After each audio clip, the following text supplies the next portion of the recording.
right. Here we go, everyone. Let's see here. Welcome, everyone. Back for another Tuesday night live. Talking politics, current events. We're obviously going to talk about Candace Owens' new episode, see what we all think about that. That'll be the first topic of discussion tonight before we jump into a few other things, talking about some updates on the Australia and Brown University attacks. What else we got going tonight? The economy. Democrats, Republicans, a lot going on. And then, the foreign government side of things at the end of the show. So, trust me, I've seen the comments. We're going to get into it. I'm going to give you guys my opinion on this whole Candace Owens, Erika, Kirk meeting. Interesting, I guess. We'll start with that. I'm not going to give you guys my take on it yet because we're going to start the episode with a poll to see what everybody thinks about this thing before I give you guys anything. I have my opinions. I've talked to a lot of people about this already, but I want to see what you guys think. I'm assuming you guys watched it. All right, we're going to go through it, though. We're going to go through, not the whole thing, but I've got my notepad with my timestamps here that we're going to talk about some things that were talked about in that. Jay, I think the Gundy's stuff is over. So we either won, we're either going to win, or we didn't win. But thank you all. Thank you all who supported me and voted for me along the way. You guys are great. I want to make sure we got everybody that can file in here as we start the show. All right, let's start with a little poll just to get again your guys' feelings before we even talk about it. Right? Did Candace flip / get the call? Question mark. Let me know what you guys think. Is Candace now? Has she controlled opposition? Sorry, I got a tickle in my nose. Did she flip? What did you guys think? What do you guys think? Let me know before we jump in and talk about it. Is the poll up? Is it working? Yeah, it's working. Okay. So as we vote for that, let everybody get their votes in before we start into the show. There's a lot of memes going up around this already. Some funny ones. Okay. I want to start with this meme I saw, just to get the public's perception on this whole thing. We'll start off with this. Everyone thinks we're enemies.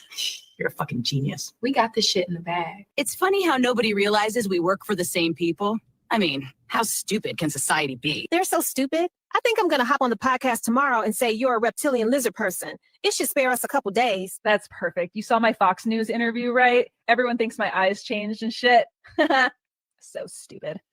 Girl, everyone thinks we're enemies. I don't know about all that, but there's a lot of memes out there right now. We got some other funny ones we're going to look at too. Is this all Fed slop? Is the whole thing bullshit? I don't know, but we're going to figure that out together as we go through this. I got my suspicions. All right, let's see what you guys think. Okay, so 60% of you think Candace did not flip, did not get the call. 40% thinks that she did. That's actually pretty close to even regarding something this controversial right now in the news media. Usually we see a major sort of more polarity, between things like that, usually like a 95-5. 59-41 is actually very, very close. Which tells you A lot of people didn't like what they saw. A lot of people are giving Candace the benefit of the doubt. Okay. Let's go through some things. Yeah, somebody said she had 330,000 viewers at one point, by the way, which is, I think, the most viewers I've ever seen on a channel for YouTube concurrently. I don't think I've ever seen more views than that for live streams. Absolutely insane. It's absolutely crazy. I will say this. Let me give you guys my take, okay? And might be controversial, but I watched the entire thing and I took notes. I don't think that Candace Owens flipped, as in, like, got a threat, got offered a bunch of fucking money. However, I do think Candace got, let's call it, emotionally honeypotted by Erika. Because what that basically was an hour-long exoneration of Erika Kirk. She pretty much defended Erika for literally everything, which I expected. That's actually what I expected to have happen. And the reason why I say I think she got emotionally honeypotted is what it felt like is, I feel like, let's say the two of them sitting down in that room together, I feel like Erika Kirk is probably very charismatic, very persuasive, sitting down with someone she's known for a long time in Candace. I'm sure they're friends or were friends before this.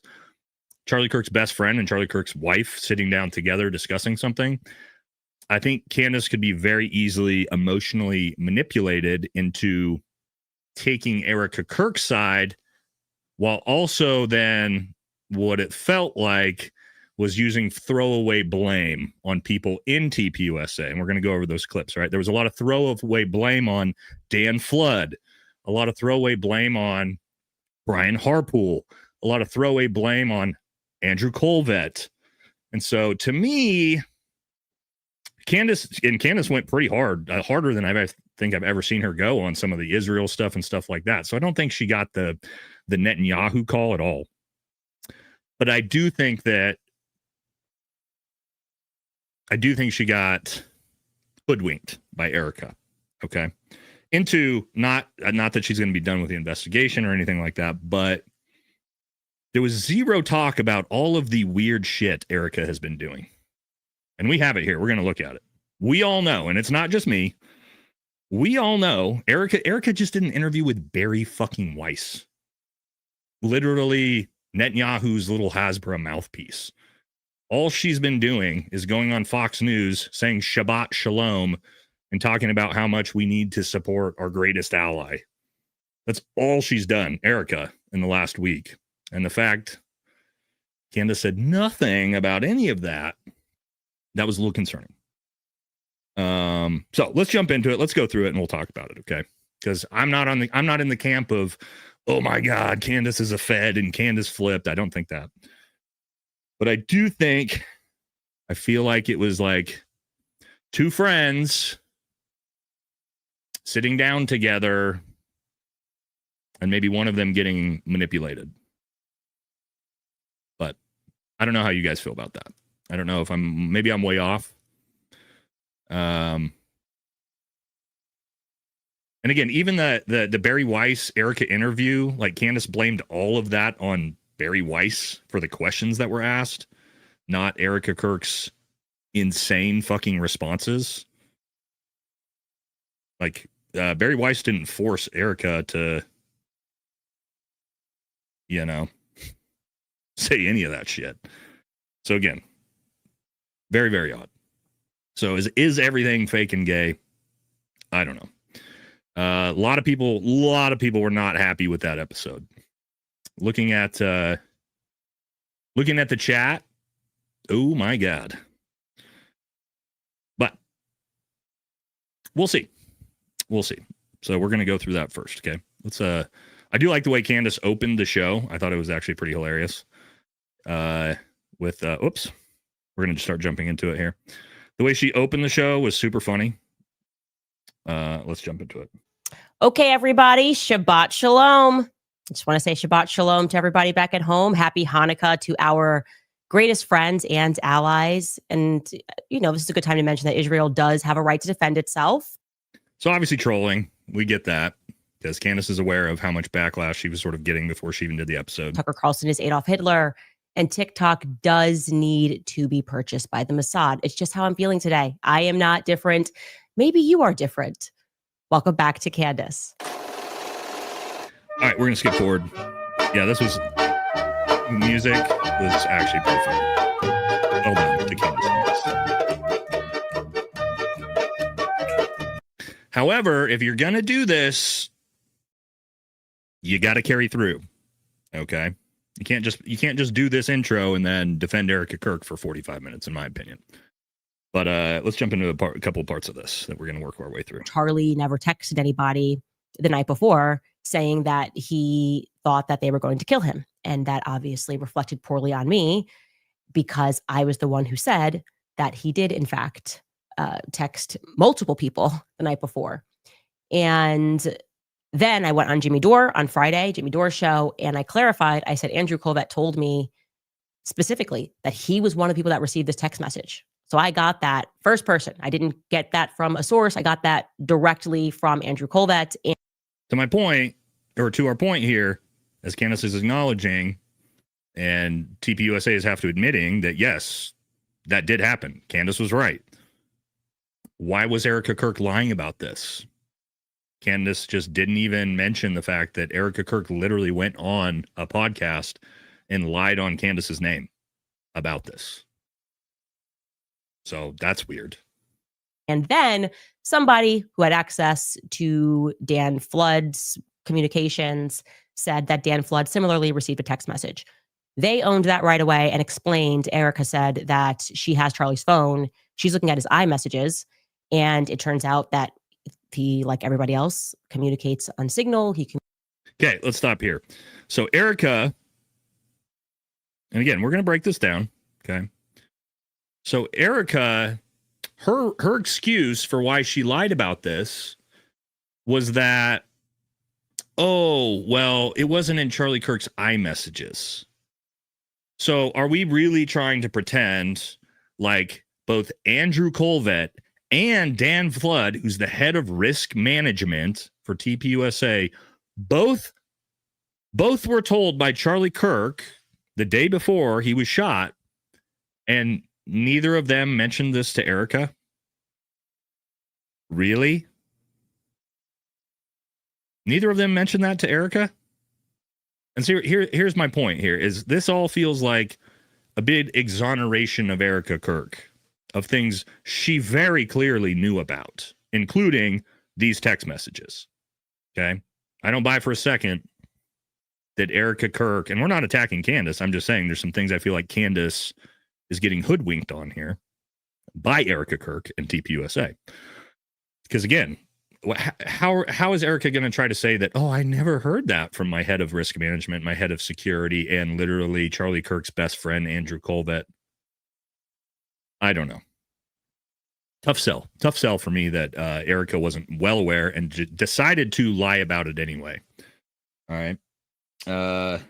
Let's move forward here.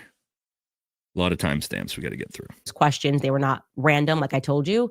It wasn't like people were coming to the mic and it was an open mic and they didn't know if they were going to get. It was all very much planned by Barry. But Erika said that she knew the general idea, like they were going to mention me and mention the conspiracies, but she was not given that specific, the podcaster, Candace Owens, question. So I think that's fair to clear that up. I also don't believe that either. I believe Erika Kirk 100% knew every fucking question that was going to be asked by Barry Weiss, down to the letter with a teleprompter for her to read off of. Read her telepromptered answers off of. So I don't believe that one is coming from Erika again as well. I'm not saying I don't believe any of Candace. Candace is proved right about basically everything here. I'm saying what Erika is telling Candace, this is another one I don't believe. Now, I did not at all recant any of my suspicions, and I understand people disagree with me about particular people at Turning Point USA.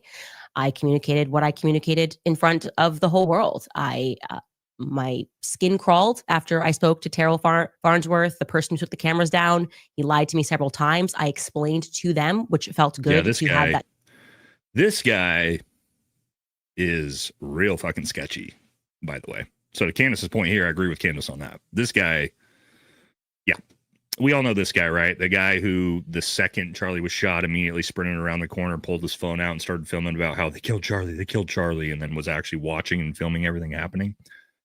Yeah, this guy's got I don't know, a lot of questions need to be answered on his behavior for sure. Direct communication, how Terrell lied multiple times, and that I did not understand why he was there that day. They echoed what he said. They defended what he said, that they were trying something new that day, that they typically live stream, which is what Terrell said. They typically live stream.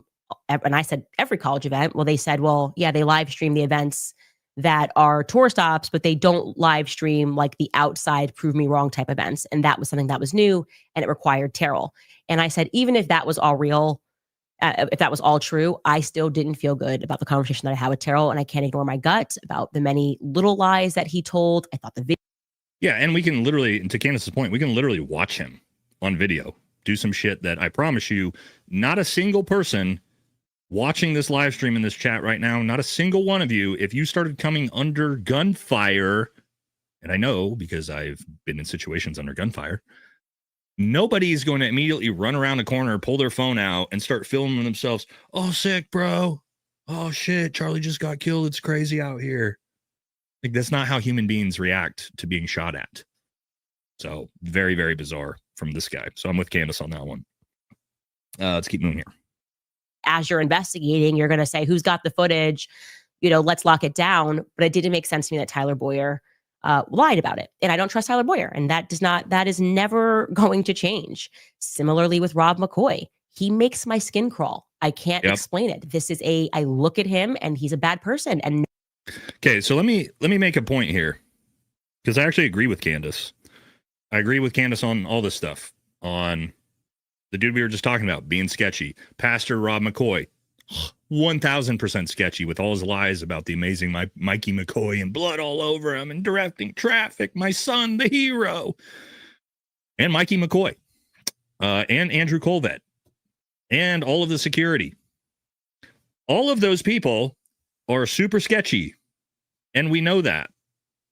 So let's think about this, okay? All of those people, not all of them, okay, there's a couple, Dan Flood. Almost all of those people are still involved in TPUSA. Almost all of those people are still working with Erika Kirk.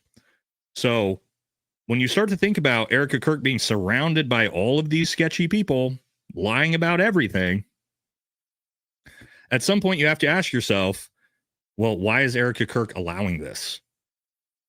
Why isn't Erika Kirk getting rid of Andrew Colvett, getting rid of Blake Neff, getting rid of Rob McCoy, who's been lying, get rid of Mikey McCoy, who's a fucking liar? See, you guys see what I'm saying?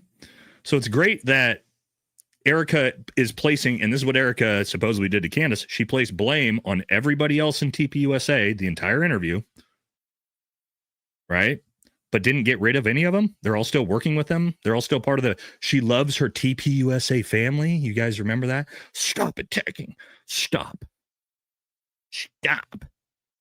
attacking my TPUSA family. Okay, so you love your TPUSA family, and Candace knows they're all fucking sketchy, but you're not doing anything about it, but it's all their fault at the same time, but I'm not going to fire them. Really? Like, is that how any of this works? I criticize TPUSA for not firing the entire security team immediately, day fucking one. Why would you keep them employed? Why would you keep Andrew Colvett employed after he was caught lying for the 19th time? Why would you keep Mikey McCoy and Pastor Rob McCoy connected to you when they've just blatantly lied and been caught? See what I'm saying, guys? Like, at some point, if you're and keep in mind, Erika Kirk is the CEO of the company. So yes, she's the poor widow, but she's also running the company. And so it's also her responsibility to clear out all these people that Erika Kirk is telling Candace are the problem.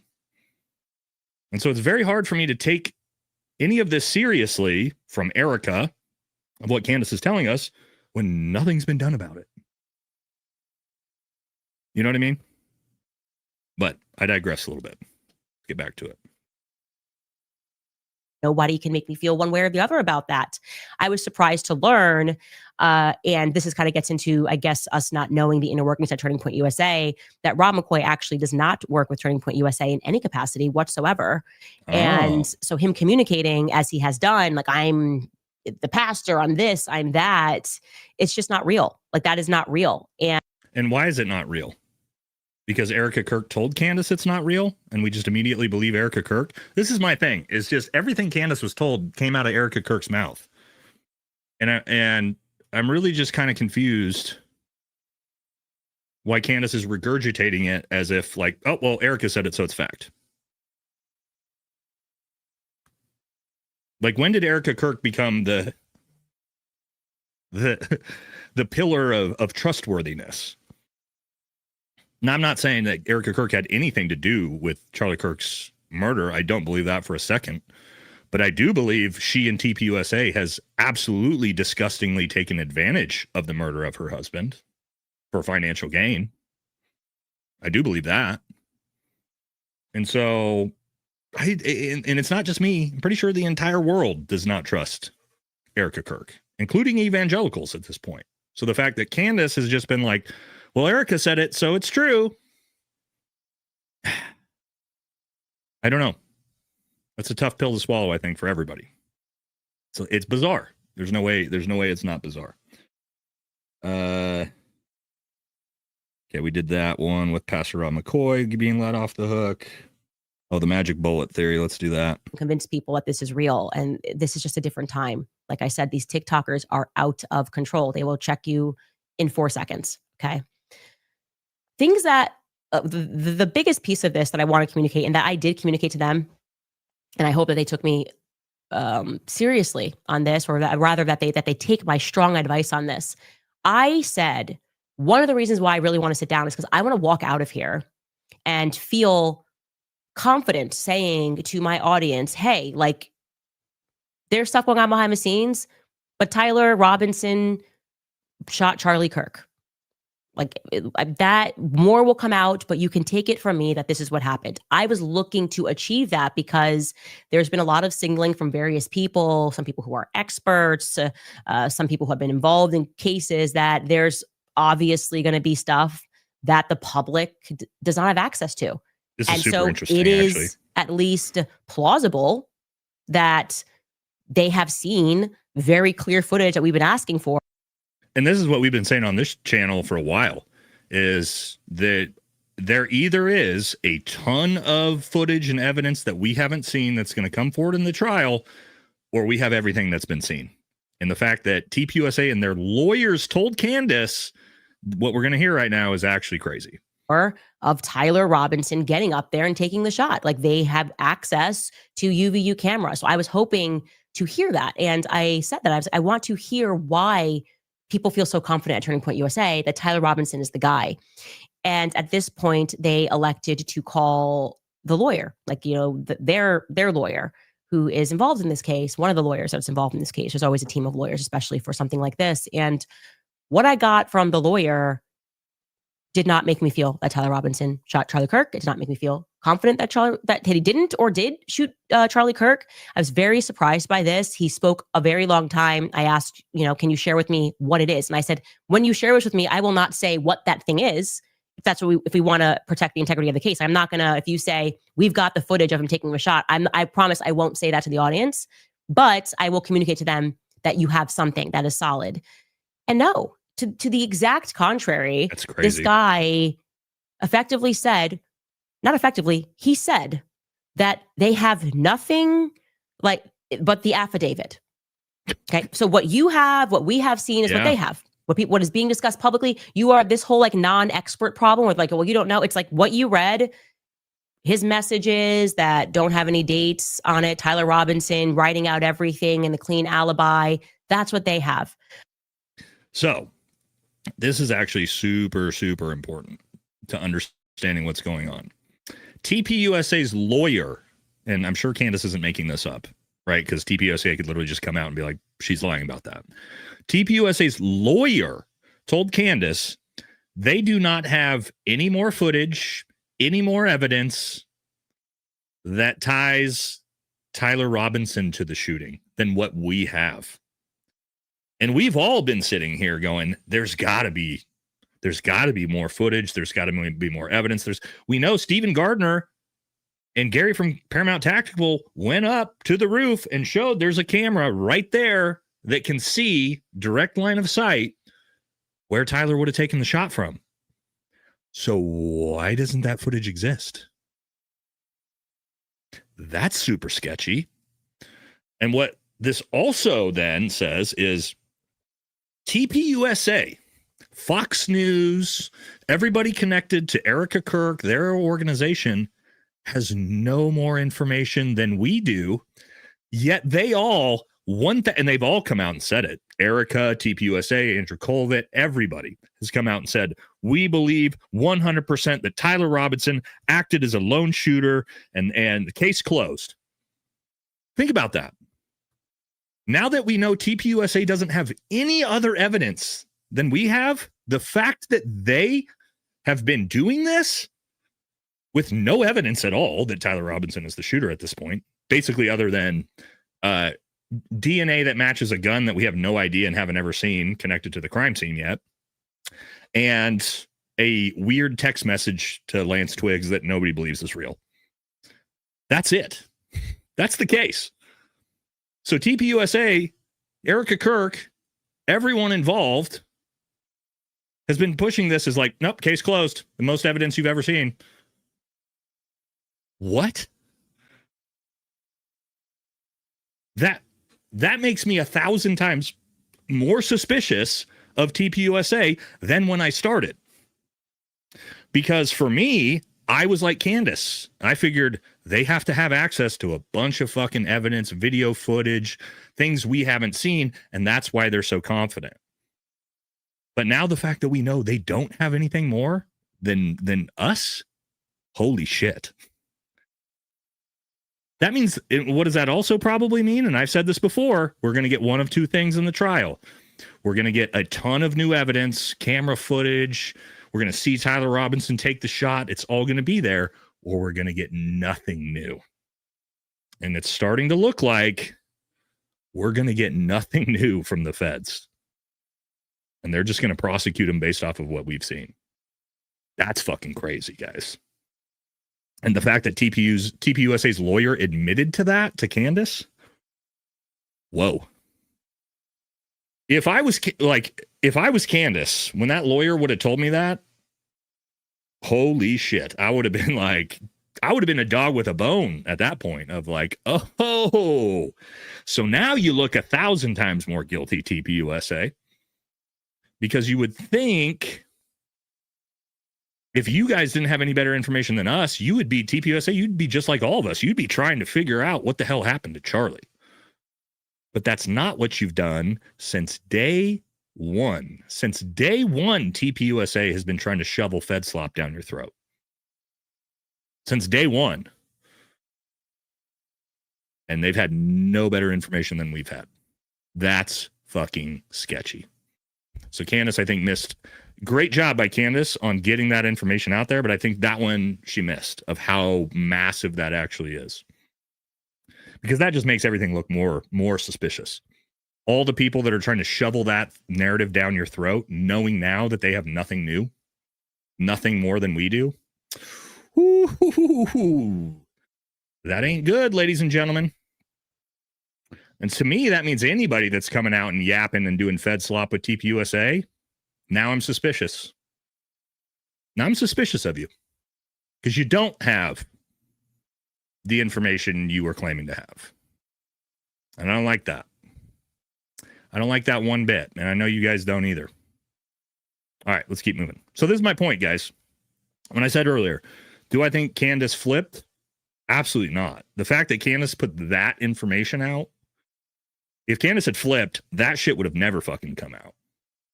So, no, I don't think Candace flipped. My point is, again, I think as Candace got into exonerating Erika. And again, Erika's the CEO of the organization we're talking about that is peddling this Fed slop to you. She's in charge. She is not exonerated from responsibility for what TPUSA has done since day one. She's not, because that you appointed her as CEO. No, Candace didn't lose all credibility. You guys, you got to stop. Candace was proven right about almost everything. However, my point is, again, Erika does not get to just go, oh, woe is me, the widow. I knew nothing. I didn't know that they told Dan Flood and Andrew Colvett this. I didn't know. No, I don't believe that, because I'm pretty sure everything at TPUSA is run through the CEO. Okay. So to my point, I don't like how much defense of Erika. And again, I in no way think that Erika was involved in. Maybe that's not conspiratorial enough of me. I do not believe Erika was involved in this whatsoever. However, what has been done after the fact, taking advantage. Okay, there's a thing called never letting a crisis go to waste, right? Our old friend Barack Obama used to use that term a lot. That's what I see TPUSA has done, is they didn't let the crisis go to waste. Okay, so they're not exonerated from their behavior, in my opinion, on this. Yeah, let's keep moving. Yeah, here we go. I want to get to blaming Brian Harpool. Because again, I mean, I've been more critical of Brian Harpool than anything. Here we go. Come on. Why are we not playing here? There we go. Exact contrary, this guy effectively said, not effectively, he said that they have nothing like but the affidavit. Okay, so what you have, what we have seen is what they have. What is being discussed publicly, you are this whole like non-expert problem with like, well, you don't know. It's like what you read, his messages that don't have any dates on it, Tyler Robinson writing out everything in the clean alibi. That's what they have. And what he explained to me was that that's the affidavit stage. That's where it's at. And then what takes place now is the investigation is ongoing. Okay, they have not seen anything overwhelming. The evidence is overwhelming. The text messages are trying to tell the public and insisting that if you say it enough times to become real, you're actually just being dishonest. And I offered that a more honest way to communicate would be to say, we think he's involved. We feel strongly. I've said that. I think he's involved. Yep. We are very hopeful that. And we all, for the most part, and we did the poll, it was like 86% of people believe Tyler was involved. Like almost all of us believe he's involved. We still don't have any evidence that shows us that he's the guy that pulled the trigger yet. And Candace believes that. I believe that. I think the majority of people believe that at this point, because we haven't been shown anything better about it. Throughout this investigation, we are going to get that concrete thing. And that's where we're at right now. That's just the stage that we are at. That is not what we are getting from them. That is like, I just feel like that's really important to let you guys know, let the gaslighting stop. They have what you have. Okay. There is nothing else. They are in an investigative stage. Erika has been named as the victim. They will know more in this May hearing, which is the probable cause hearing. That's what. Did you guys? Okay. I got to stop this, guys. When I heard this fucking shocked me. Did you guys catch that? We're not even. I was under the impression, the way they put this out, that the trial started, I believe, January 10th or January 16th. Now we're learning the initial hearing won't even be till what? What'd she say? March? May? What?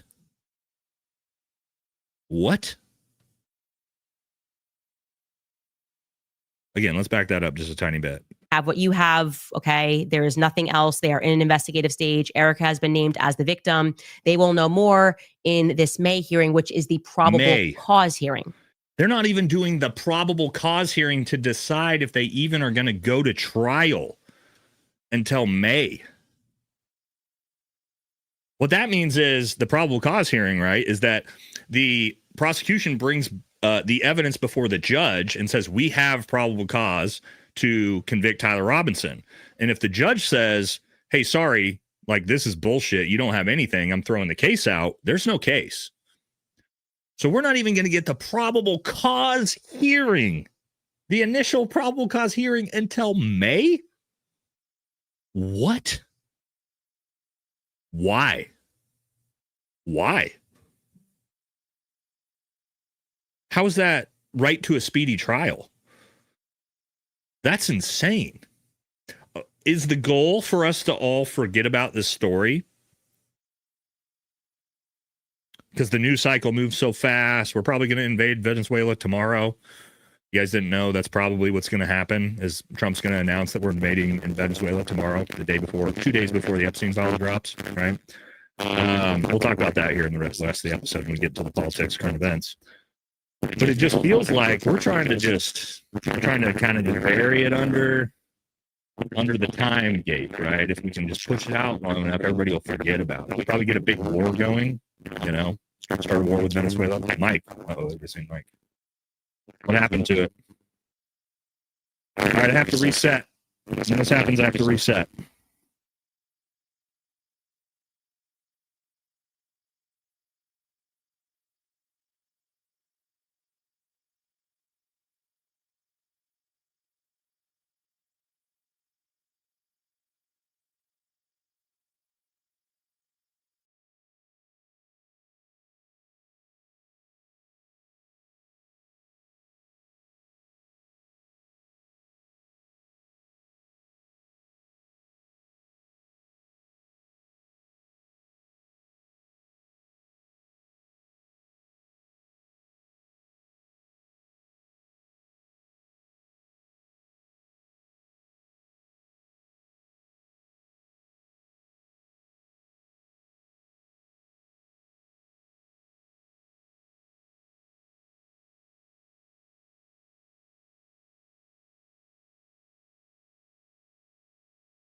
All right. Are we good? We got the call. Usually this fixes it. Are we good? Yeah, I can't touch the mic. That happens about once every 5 live streams. When it happens, the only way I can do is reboot the computer. Don't know why it's happening. It's not the mic itself or the connections. Okay, anyway, sorry for that, guys. Where was I at? Where did I lead us at on what were we talking about? Sorry. I was cooking. And then we had to reboot. What was I talking about, guys? Somebody in the chat, remind me. Venezuela. Oh, yeah. So, yes, by the time the trial happens in May, you can imagine what might have happened in our media cycle by then, right? Very likely. We're at war. There's crazy shit going on. There's 1,000 different things that could be bigger, major terrorist attack, who knows, that are going to completely overshadow the Charlie Kirk trial at that point. You know what I mean? That's what it feels like to me. Anyway, I had no idea. I thought we were getting the trial in January. But until Candace told us that, oh, well, I guess not. So, yeah, pretty sketchy on that. Let's keep moving. That is not what we are getting from them. That is like, I just feel like that's really important to let you guys know. Let the gaslighting stop. They have what you have. Okay. There is nothing else. They are in an investigative stage. Erika has been named as the victim. They will know more in this May hearing, which is the probable cause hearing. That's what the lawyer told me. It's probable cause hearing. And that's when they will see the evidence. That's when they get to present the evidence, why they are going to stand there before a judge and be like, yes, we need to move this forward. It's not just an affidavit. We're not pulling together scraps. We have concrete evidence. Until then, okay, until we all get on the same page and understand what else they have, I am very confident stating the opposite of all of my, I guess, well-paid peers, in that I don't believe that Tyler Robinson pulled the trigger. And what I also said to them was, and I said this in front of the lawyer, because I don't know why I'm like this. I was like, you might need a new lawyer. I was like, is this person?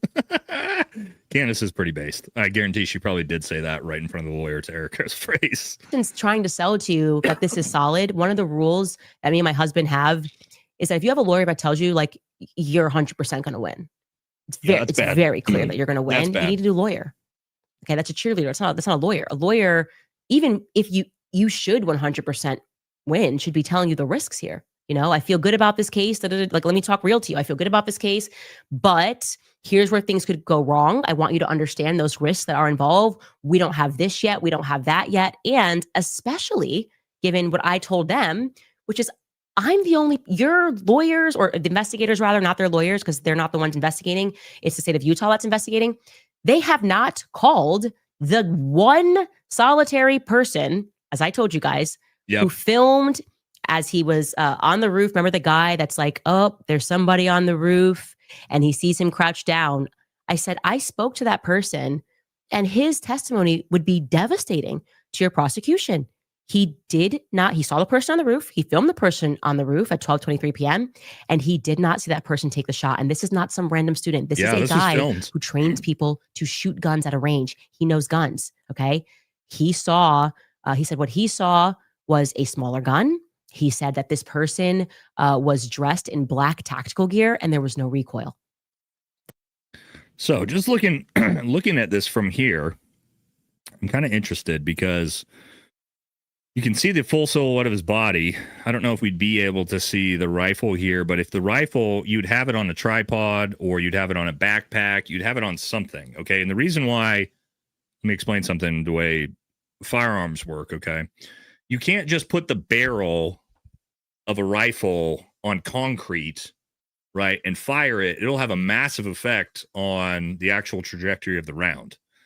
So what I can't see in that picture is, I can't see the barrel of the rifle at all, but I can see the entire body and silhouette of somebody. So you would think that rifle would have been up on that backpack probably that he brought up there, right?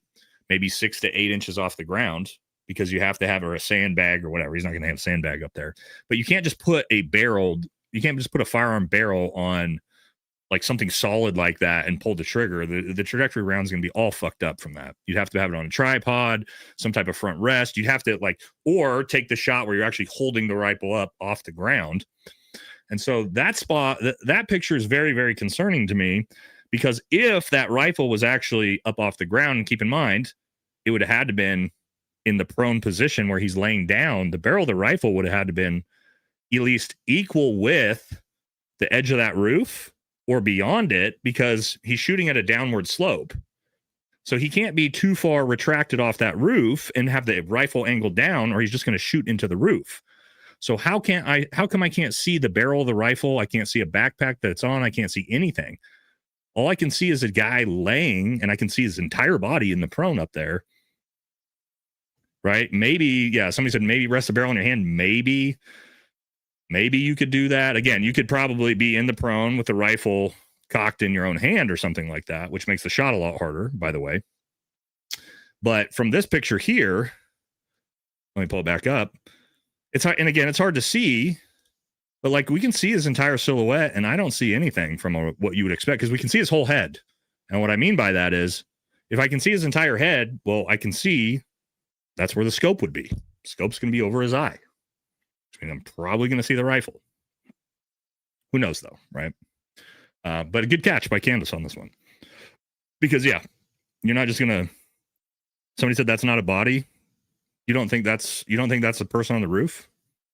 They watched the person crawl up to the edge. So I would say that's probably a person on the roof. I don't see a rifle. And again, there has been nothing in the pictures, in the videos that have showed whoever was on that roof, how they got a rifle up there, how they put back together a gun. Maybe there's, again, I thought for sure we're going to get that footage in the trial.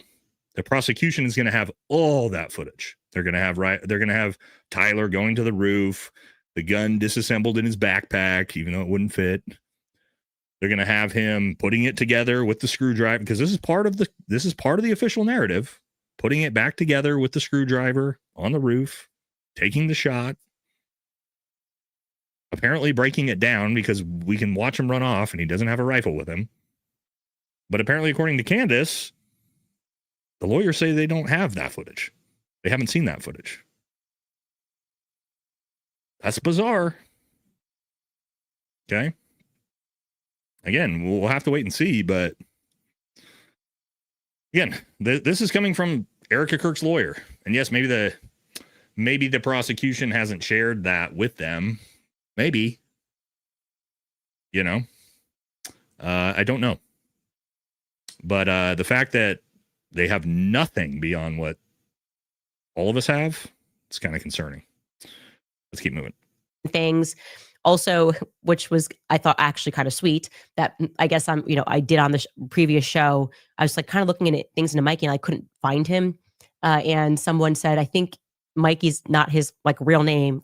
They thought it was his middle name, actually. Get to the and I just assumed, okay, here. well, maybe he's using his middle name and that's why I can't find that? Here we go. Let's Danny get to McCoy, by the way, logs. is his.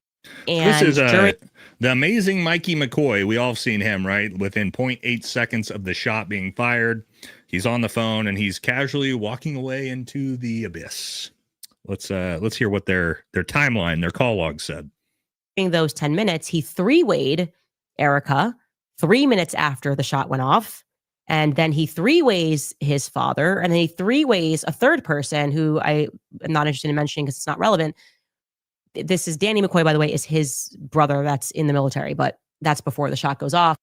Okay, I'm not gonna have Candace go through this whole thing. What I want you to notice, and this is, I'm not sure what Candace was trying to say here, but at 12:23, Charlie Kirk is shot, and it says here, based off of Mikey's call logs, that it's not till 12:24 that Mikey has called someone, which was his wife.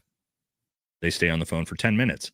However, we all saw Mikey McCoy on the phone within 0.867 seconds of the shot going off. He's on the phone talking to someone. So how is this an entire minute later? What are we missing? Something's missing here. Also, I'm pretty sure you can edit call logs from your own phone. So this one is like, how realistic is this? This just seemed like slop that they were given by TPUSA. This didn't seem reliable at all. Not saying Candace. I'm saying what they gave Candace seems like slop. Because we know that a phone call was made within 1 second.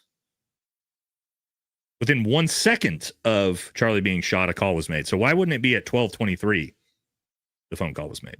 I don't know. This is just one of those things I saw where I was like, that doesn't look real. This looks completely made up. Not what Candace is saying, but the phone call logs. All right, what do we got left? All right, there was more, but we're not spending the whole night on this. All right, this was just the two things we missed. They were somewhere in my timeline. I missed them.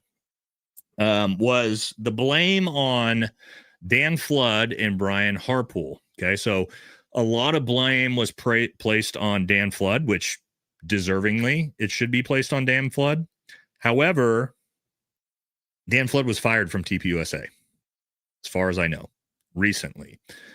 And then Candace even said, and then a ton of blame was placed on Brian Harpool. And they said, TPUSA never gave him the permission to do that Sean Ryan episode. Okay. Maybe that's true. Maybe it's not.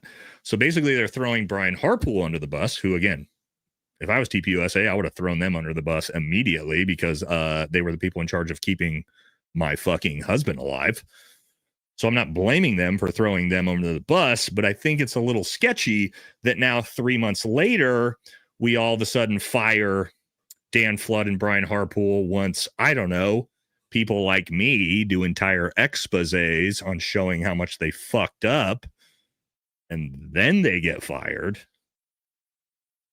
You know what I mean? Like, that seems like that would have been the very first people to fire. And then also, now we blame everything on them.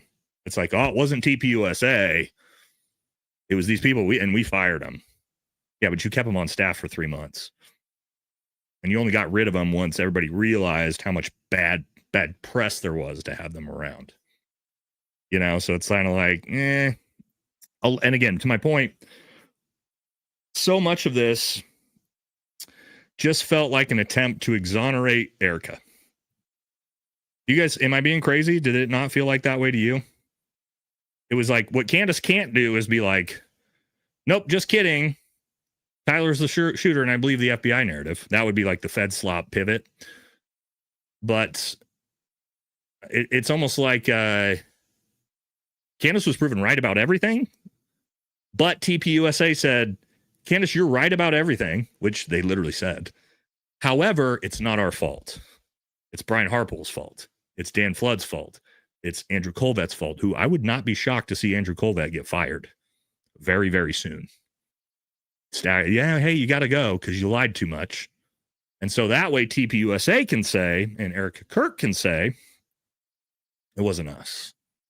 We got rid of the bad actors. We blamed everything on the bad actors. Candace was right about everything. She exposed everybody, but we got rid of them. And it's not our fault. That's kind of what this whole thing felt like. And maybe that's true. Maybe that's true. I don't know. But I'm saying I don't believe that. I don't believe Erika Kirk gets to be completely exonerated. We are in slow mode, by the way. Somebody said, put it in slow mode. We are. I don't believe Erika Kirk gets to be exonerated not because she's the widow of Charlie Kirk, but because she's the CEO of Turning Point USA. You put her in charge. You made her the CEO. So she is now no longer immune from criticism. Okay, that's how this works. You don't get to put the widow in charge and then be like, you can't attack us. You can't attack us. That's not how it works. And now, as we move forward a little bit, I'm going to show you why. Because again, it's almost like we forgot overnight that this type of stuff. Oh, come on, we got to load here. Refresh here. Give me a sec. All right, hold on. We're lagging a little bit here. Oh, there it goes. There we go. Because this type of stuff is everywhere. Alex Phillips, super funny comedian. He had some things to say about this. Terrifying to anyone else? We usually did before tours. We said our prayer and we asked God to protect us. Oh, hell no. Will be done. It's like she's looking through me. Yo, I need 2 pairs of shades for this shit. Serve a just God. And I rest easy in knowing that He's sovereign, but He's just. So let the Lord handle that. What? Charlie, She is creepy. He's in heaven. I'd always say, baby, I don't care what time you get home. Home is here for you. Your food will never be cold. It might sit out for a little bit, but I'll reheat it. It's fine. You were cooking something. I just don't know if it was food. The eyes, Chico, they never lie. I don't know what conspiracy to believe, but one of them's got to be true. Is this? So it's almost like, did we just forget the last couple months happened? That's my question to Candace. Is this was a complete exoneration of Erika Kirk, but I mean, what happened here? Because there was a lot of weird shit going on all week. All right, let's do some more. I don't know why we're lagging so hard.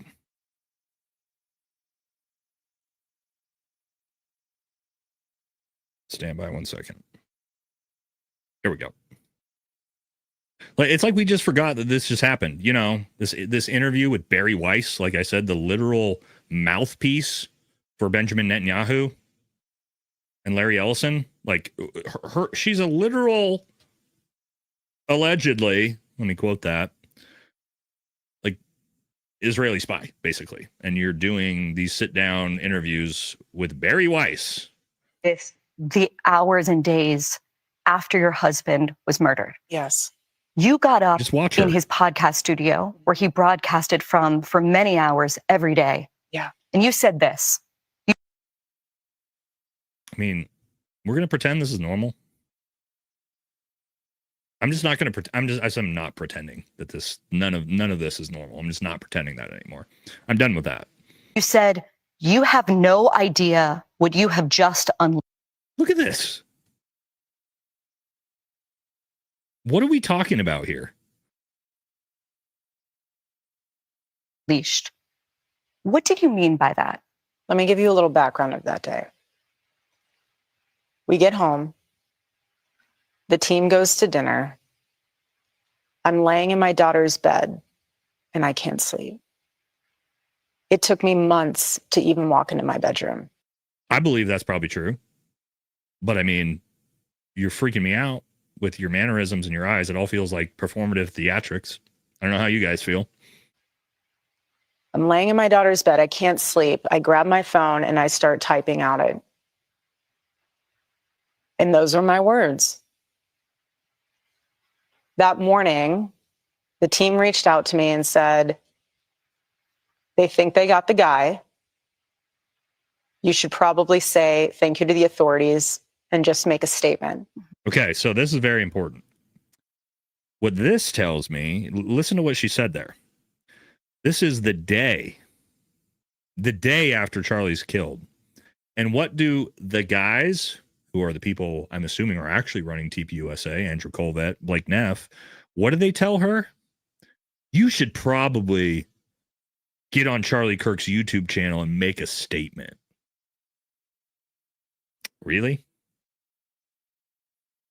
That's probably you probably wouldn't want those type of people around you if that's the type of thing they're suggesting you do to a widow whose husband just got shot in the fucking face 24 hours before that.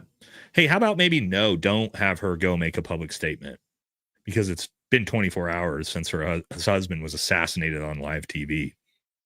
Maybe don't have Blake Neff and Andrew Colvett tell you to do that. So this is my point. This is the people that she's surrounded by. And maybe Candace has realized it's not Erika Kirk. It's all Blake Neff and Rob McCoy. Okay, maybe. But the behavior, and I'm not the only one that's noticed this behavior, right? Because we can go into the memes. Because the memes, when we talk about this type of stuff, the internet's always undefeated. All right. And so let's take a look at some.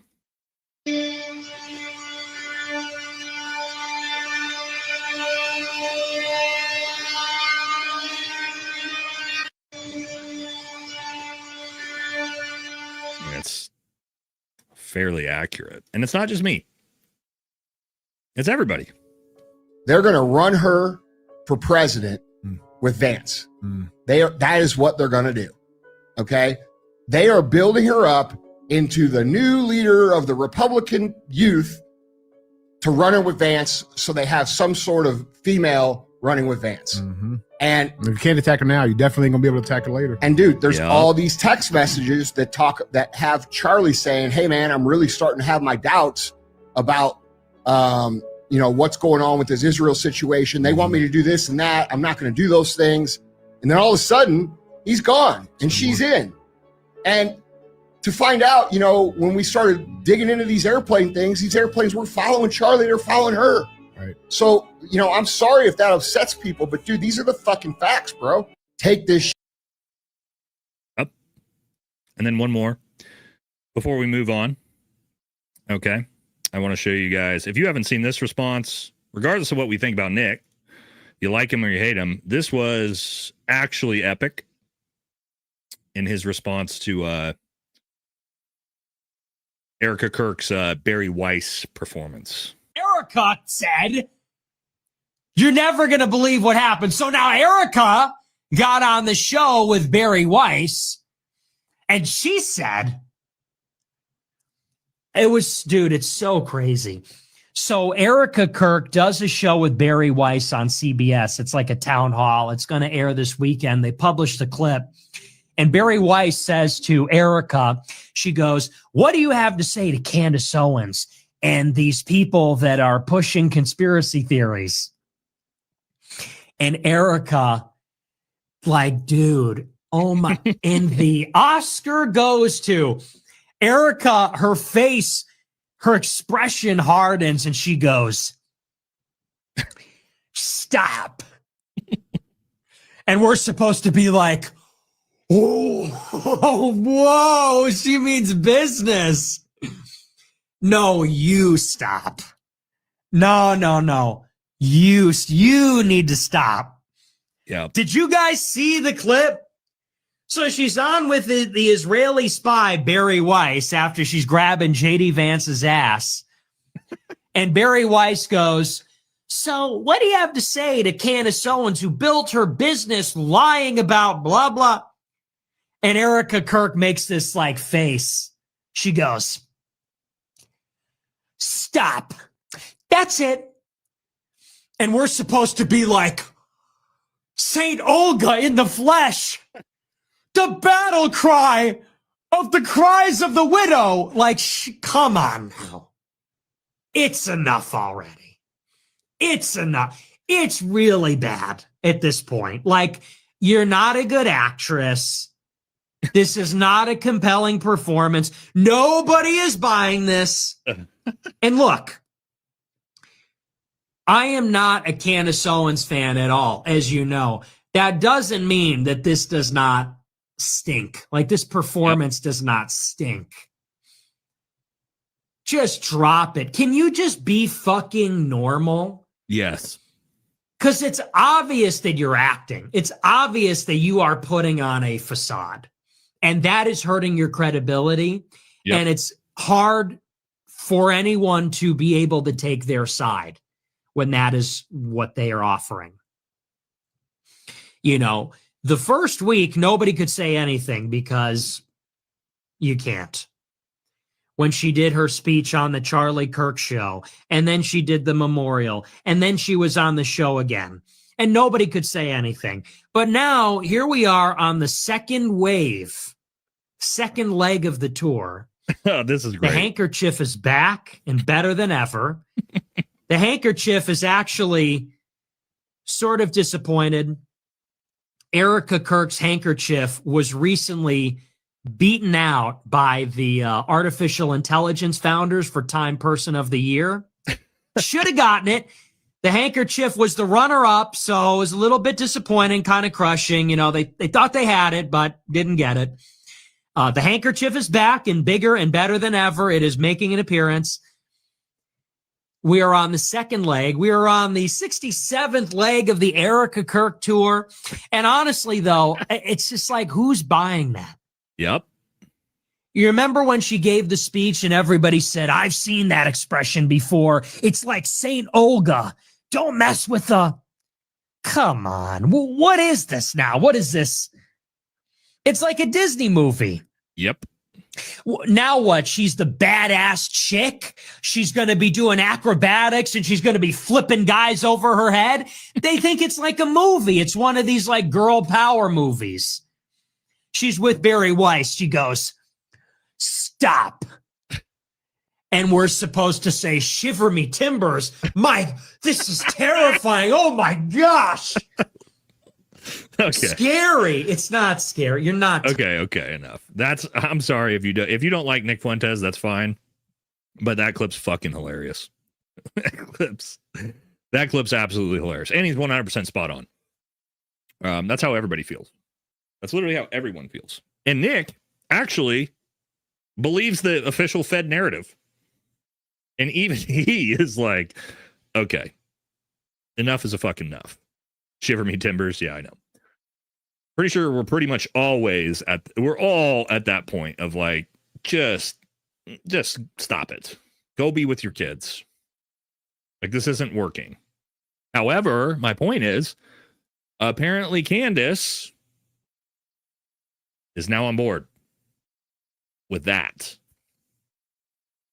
And for me, sorry, I'm not about to just take Erika Kirk's word for things. I'm not. You know, you guys can if you want, but it's just too much for me. It's too much for me. All right, let's hit a couple super chats, and then we're going to jump into our regular scheduled episode. We're already an hour in. Took a long time. Ha! All right, I'm going to actually close out some of these, and we're going to go, what are we going to go straight into? Some updates on Kash Patel, who's doing a fantastic job over at the FBI. Absolutely crushing things. We're going to... That's sarcasm, by the way. Shit the bed again. Also, I don't know if you guys have seen this yet, but Kash Patel apparently did I haven't watched it yet. I'm thinking about doing an episode on tomorrow once I watch it. He did an interview with his girlfriend explaining their love story today. I have not watched it yet. Has anybody watched that yet? Breaking Point's talked about how it's coming. I am so looking forward to watching the FBI director do a YouTube interview with his 25-year-old girlfriend explaining their love. Wow. Because that's what Kash Patel needs to be doing right now with everything going on in the fucking country. You've seen clips. I haven't watched it yet. I'm going to do a whole episode on tomorrow, so we're not going to do that yet. But we got some things to talk about with Kash Patel and his handling of the Brown University attack, because he just can't catch a break when it comes to just not fucking shitting the bed. But let's hit a few super chats before we get too far behind. All right. Jack says, also, how do I blow this up? My screen's small. There we go. I'm going to get this a little bit bigger. Can I get this bigger? Does that look normal to you guys when I do that? Oh, there we go. Now I got it. All right. Jack says she threw more shade at Israel than ever in the stream. People say she flipped. Yeah, I don't think Candace flipped at all, man. I think Candace didn't flip on 90% of things, but her flipping on and trying to exonerate Erika Kirk really rubs me the wrong way. I don't know how you guys feel about it, right? Well, it was pretty close. 60% he thought no, she didn't. 40% did. I don't think she flipped. Like, overall, she brought a lot of good information. That was actually important, but like the Erika Kirk stuff and defending TPUSA, that was. Here's what I'll say. I'm gonna reserve my judgment based off of what she does with her content going forward. That's gonna tell us far more than like her initial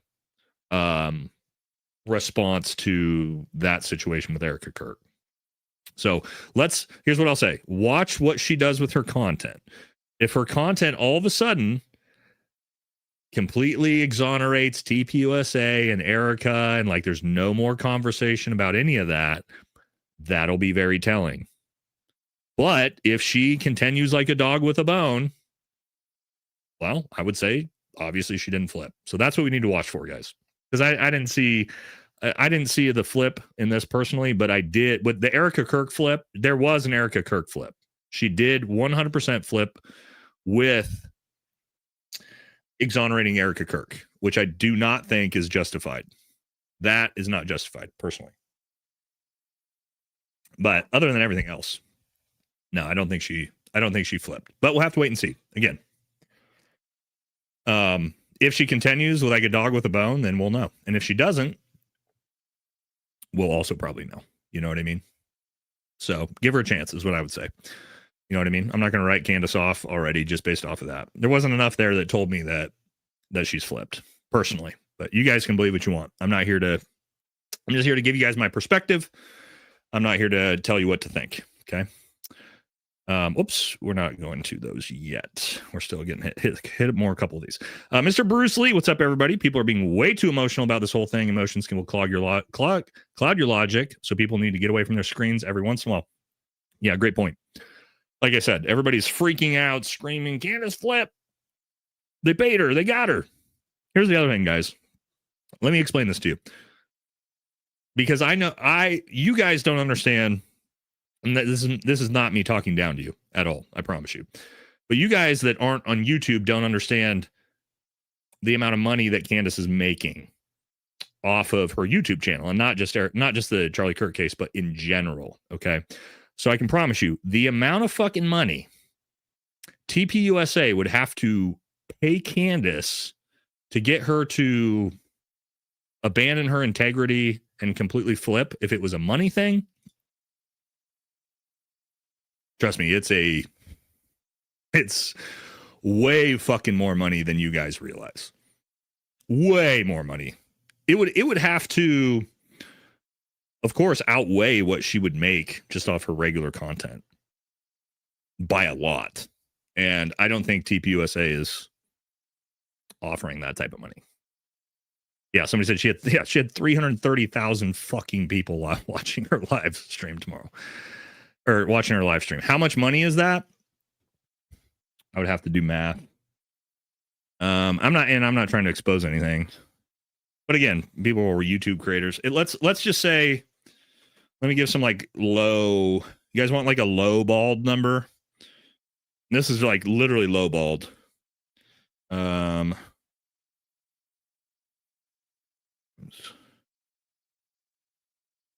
What would say like an average video she would do? Probably this one's like 3-4 million. Let's say. So like a low bald number without super chats, just AdSense. You're probably looking at, well, I would say probably like $20,000 to $40,000 an episode. And again, that's low bald. That's just like low bald YouTube AdSense numbers right there. And so, and that's super low bald for a giant creator. Basically, it's called CPMs, right? You get paid. And again, I'm not giving up any information. You could look this up on ChatGPT. So the way YouTube works is you get paid in AdSense a certain amount of money for every 1,000 views. That's what a CPM is called. And an average creator is going to get maybe like $5 CPMs. That means like every 1,000 views, you get maybe $5. Well, when you're doing 3 to 4 million views, extrapolate that out. But usually the big creators get higher CPMs as well. So they're getting paid more than $5 per 1,000, maybe 10, maybe 15. So again, I don't know the exact numbers, but and I'm not saying this is specific to Candace. This is just any YouTube creator doing those type of numbers. Probably looking plus ad reads. Okay, so you're doing ad reads for other companies, which I don't really do that many on my show. Plus super chats on a channel that's doing, what do we have in here? 11,000 people. Candace is doing 35 times the numbers I'm doing. You know what I mean? Which is insane. So you're looking at, anywhere from, 40 to 100 grand, maybe in an episode. But that's the top. She's the biggest creator in the fucking world, right? She's the number one podcast in the world. So those numbers don't really extrapolate down to everybody else. So my point with that is like, understand how much fucking money would take to buy Candace out, to get Candace like to abandon her integrity, abandon her journalistic integrity. I don't buy it, dude. It would take tens, if not $100 million fucking dollars probably for Candace. And Candace doesn't even need the money at this point. So it would take like $100 million fucking dollars probably to get Candace to walk away. And TPUSA doesn't have that money. So that's my point. I'm defending Candace here, going, there's no way that TPUSA has enough money to buy Candace off. It's just not a thing. It's not possible. So to my point of, did they get Candace? No, I don't think so. It financially doesn't make sense. All right. Candace did not give up. She's going to do more stuff about the planes tomorrow. Very good deal. Y'all need to get together and get with George Webb. All of you will solve this together. DuPont planes. Yeah, you guys keep telling me about George Webb. And I keep forgetting to look him up. I did. Oh, guys, I did. I watched the entire Baron Coleman episode on the electrocution theory. Okay. You guys have been hounding me on it. I watched the whole thing at the gym today. Okay. So we don't have time to do it in this episode. It's going to take me a while to go through it. I will say it's very, very interesting. Baron did a really good job with that episode. That doesn't mean I believe the theory. There are some holes. There are some issues, objectively. There's also a lot of things that I can't debunk, which is I always like a theory when there's stuff in it where I'm like, I can't debunk specific things on it. But on Friday, guys, Friday's episode, sorry for the little pivot here. Friday's episode is going to be really cool. Okay. We're going to have on one of my buddies, Chuck Ritter, legend Green Beret, 10 plus fucking combat deployments, been shot to shit. He's going to come on and we're going to talk about the no exit wound issue. The reason why it's so cool to have Truck on, one, is he's one of the most experienced Green Berets in the fucking world. Two, Chuck has been shot with a high-powered rifle round that hit his spine, traveled down his spine, and left no exit wound. So Chuck's going to come on to explain him getting shot and all of that happening. Now, it's not the same. It's a smaller round. It's a different situation, but he's super crazy knowledgeable. Also, the fact he's literally been shot with a high-powered rifle round in the spine and had it not leave no exit wound. Super cool. So we'll talk about that. And then in the next second half of the video, we're going to talk about the electrocution theory with Baron Coleman's theory. So that'll be the episode Friday. Should be a really cool episode. Again, not to say that means that a 30-06 is just credibly not going through a human neck. There's a lot of nuance to this, right? But it'll be cool to listen to somebody that's literally been shot and had the similar type of thing happen to them, how that happened. No rubber skin. And again, Chuck wasn't shot in the neck, right? He was shot in the thoracic. It's just a completely different situation, but it's going to be cool to have somebody who's got a frame of reference to this type of thing. And we're going to work our way through it. And then we're going to talk about what's the difference in like a much bigger round hitting a much smaller portion in the body comparatively, right? Anyway, it'll be a really interesting episode. And we'll cover Baron Coleman's electrocution theory in the second part of that show. All right, anyway, I'm sidetracking. Sorry, there's a lot of cool stuff going on right now in the media world. All right, funny hats control both sides. They're both well-oiled. There's 100% true. 100% true. Where was the Candace Owens relentless fire? Well, she didn't flip. We, all myself included, just had crazy expectations for the conversation because we were so heavily invested. If you were worried about being killed, would you go to a Christmas party with a crazy amount of people? If you were her security, would you allow? Depends. Depends on the situation. Where's she going? Whose Christmas party is it there? What's the security look like? Presidents, let me remind you something. World leaders and presidents who are under threat of being killed at all times go places all the time and go to huge events all the time. They go to Super Bowl events. They go to NFL games. They go all over the place. Okay. So just because you went somewhere when there's some possibility of you being attacked, that's not how the real world works. Okay. There's a lot of ways you can mitigate all those things. So just something to think about. So that this is my point. The idea that because Candace went to Tucker's Christmas party, that means she's not worried about her life and she's not taking any precautions. That's a little silly. Okay. But anyway, why did Erika say he called me within seconds? First interview. Now we were told that she was not the first call. Candace told Chief Security to follow up. Maybe she should do the same. P.S. Baron. Yeah, I mean, Candace talked about that. And that's why that call log doesn't look real to me. And if I was Candace, I'd have some big fucking questions about that. But good point. Jennifer says, blessing to you and your podcast. Thank you very much, Jennifer. Really don't like how she's saying, staying on this private snuffy BS. That's got to go. Yeah, this story's dead. It's completely dead in the water. I really hope Candace drops it. If she doesn't, then this will be one that I'm just going to tell you guys it's a nothing burger. There's nothing to it. And again, I defend Candace all the time. This ain't it. The story ain't it. And there will be nothing that actually ever comes from it. I'll promise you that. There will be no whoa on that story at all.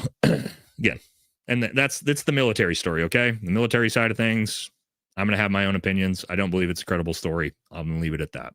If you guys want to believe that, the private snuffy story, feel free. You guys can do that. I don't know if this has been covered on the channel, but do you think Charlie got a little too close to the Jewish star, like in Israel Icarus? Kind of looks that way. I don't know about getting too close, but I do think that he started to shift his opinion for sure. And we know that, right? Based off of his text messages. Candace was all fluff and said a bunch of nothing. It's so simple. Does Erika think Tyler did it or not? Because if not, then who? That's a good question. I don't think, was that addressed, guys? Did Candace address if Erika told her she believes it's Tyler or not? Chat, you got to help me with that. I might have missed that one. What they did tell us is the lawyer said that they had no better information than we did. So why would Erika believe that? You know what I mean? Just based off evidence. Pure evidence. Nothing tells us that Tyler necessarily pulled that trigger yet. I keep saying yet because maybe that evidence shows up in the court trial. But we haven't seen it yet, so I don't know why anybody would believe that. Like with their whole soul, right? Like you can be like, yeah, it's probably. I think it was probably Tyler. I think Tyler probably took the shot. Absolutely fair. Because I think Tyler Robinson was 100% involved, as does Candace, as do most people. But to just be like, nope, Tyler was the lone gunman, nobody else was involved, and he somehow got that 30-06 to the roof, and he took the shot, and there was no exit wound, and I believe that 100% because X. Sorry, I think that's a very intellectually either dishonest or lazy take, because the evidence does not point us in that direction yet. I don't know if it will, but at the moment, I don't see it. But we'll find out. Maybe. Or maybe not. Maybe Tyler Robinson was groomed to go to UVU for some other purpose. Operatives pretending to be somebody else, getting to 10. They just needed him there. I talked about this on Alex Jones' show, week one. I talked about, hey, there's a lot of different ways you could use a patsy. And I explained a bunch of different versions of that. So, but again, I don't know. I can't prove that either. Nobody can prove anything at the moment, which is part of the problem. For all we know, Candace is playing nice in the public eye. We have no clue what she's digging up behind the scenes. That's fair. After last week, I think this was Erika trying to see what... this is a great comment. Great comment. I was literally thinking this as I watched it. So after last week, I was thinking Erika was just trying to see what info Candace Owens had. All this did was make me more suspicious of Erika. Her lack of curiosity over the Fed slop was concerning. I thought about this. I thought about how much is just this Erika trying to extrapolate information and influence Candace. As I said, emotional manipulation, stuff like that. I do think there's a lot of possibility, and that's exactly what happened.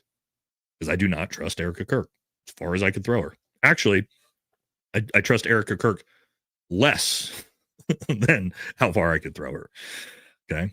And that's the collegiate cheerleading in me, because I can throw women around, you know what I'm saying? In the good. I don't know. I digress. I'm gonna get myself in trouble. But my point is, I don't trust Erika Kirk or TPUSA at all.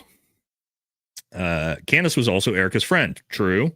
I'm sure she's happy they talked. Candace will continue to investigate. Candace never talked bad about Erika before this meeting that I know. Up until recently, no, they haven't.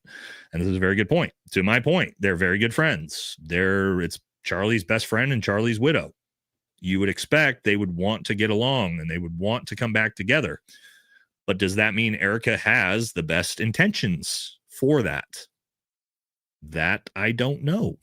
I don't really think that's what's going on, because if Erika Kirk really had, if Erika Kirk really wanted that, she wanted Candace on board and she wanted to work with Candace, why wouldn't they be doing that from the start?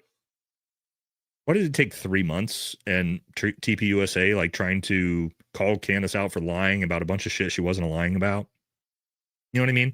Why is this just now 3 months later that all of a sudden we're going to kiss and make up? Seems like that in this situation would have been something they would have been lockstep together with right out the gate, because it's Candace's best or Charlie's best friend and Charlie's widow. You would think they would have been on this right away. 3 months later, now all of a sudden Erika wants to kiss and make up. Okay. Different angle. How about Erika, unlike Charlie, caved to threats and bribery so her kids stay alive? Nah, I don't believe that. I don't think you can bully Candace. I don't. This one I don't believe. I think Candace, no shit. I just think Candace, if she would have showed up and actually been threatened by TPUSA or like with her life and their kids being alive, I feel like Candace would have immediately got on a live stream and been like, they're threatening to kill me, so you guys all know. I don't think she's scared of that shit, to be honest, personally. Oh shit, there's JD Delay. What's our boy JD have to say? He says, I believe Erika Vance and the FBI. Tyler did it, and BB is the best. Yes, this is great Fed slop from JD. We all know that JD is a super big supporter of the official narrative, and he likes to spew Fed slop at all times. So there you go. Thanks for that, JD, for that riveting take. Obviously, I'm being sarcastic. Obviously, JD does not think that. But anyway, thank you, brother. All right, couple more, and we're jumping back into the video or the episode. I agree with you. She definitely could have been emotionally manipulated by Erika. All EK needs to do is focus on the tragic loss of CEO's best friend. 100%, dude. 100%. Never trust a closed meeting with both parties benefiting the special interests of that meeting. They both benefit, maybe. If anyone is paying attention to the Candace has learned anything, it's that she never blasts everything. She waits the other side out. More will come. She does do that pretty well. Is there something new? CNN live stream Trump rally Butler also. It was something new? CNN live stream. Yeah, I'm not sure what you mean by that for the how these are connected. She got threatened with photos of Donald Trump and Bubba. Yeah, I don't think Candace would care about that. $5 super chat was why Erika kept them. All right, couple more, and then we're hitting back into the scheduled show here. I shipped for Basic in February. Been here from the jump, and you and Jake's Wag, I'm sure. Big reason why I shipped 24 Mago Green Beret route in a few years. My wife and I watching gave him permission to super chat. TK Barney 28. Well, hey, good luck, brother. Good luck. Congrats on your journey, man. I love to hear it. You know, that's another thing. Regardless of what direction our country is going, I always support joining the military and service for young men, man. So good for you, brother. Good to hear it. All right, let's keep moving here with the actual schedule episode. We got to talk about our best friend on this channel and the reason why I have NordVPN and all sorts of different fucking privacy and network privacy protections on my computer, just in case Kash Patel decides that he's sick of my shit and tries to set me up somehow. But we got to talk about, yes, Kash Patel, the Brown shooting.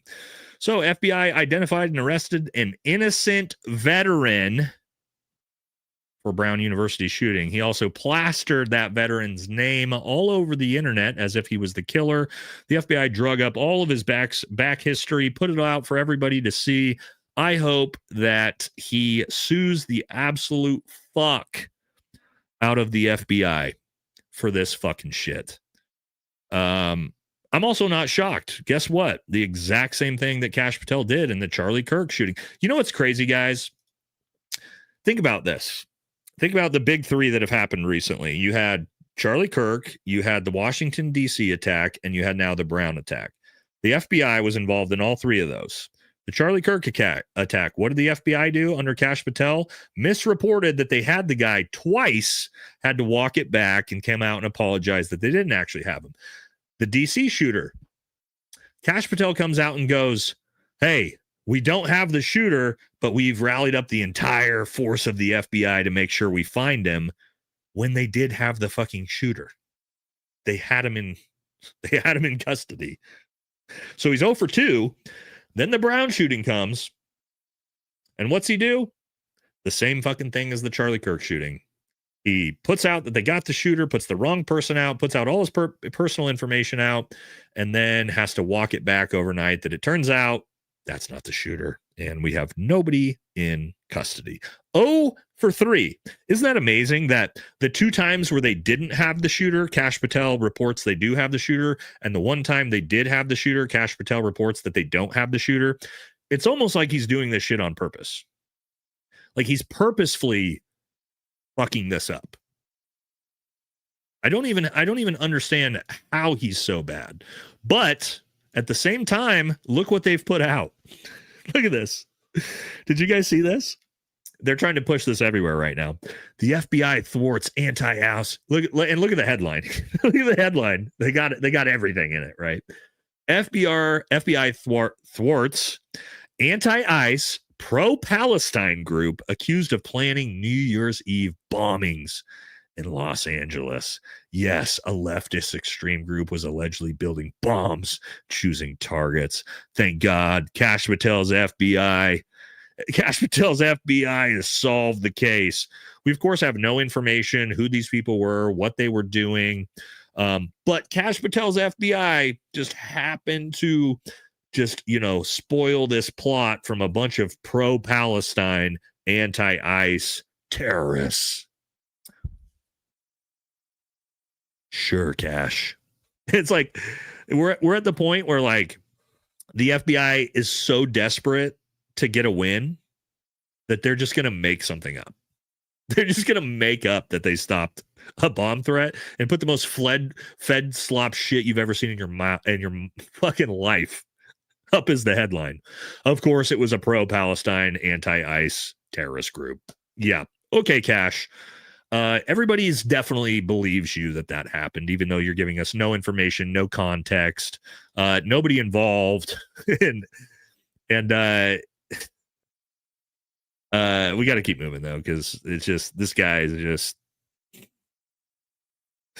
but Fox News covered it as if it, of course, was real news. Let's see what they had to say. Past the hour, this news happening out of Los Angeles. The FBI now reports that it's disrupted a planned New Year's Eve terror attack in Los Angeles.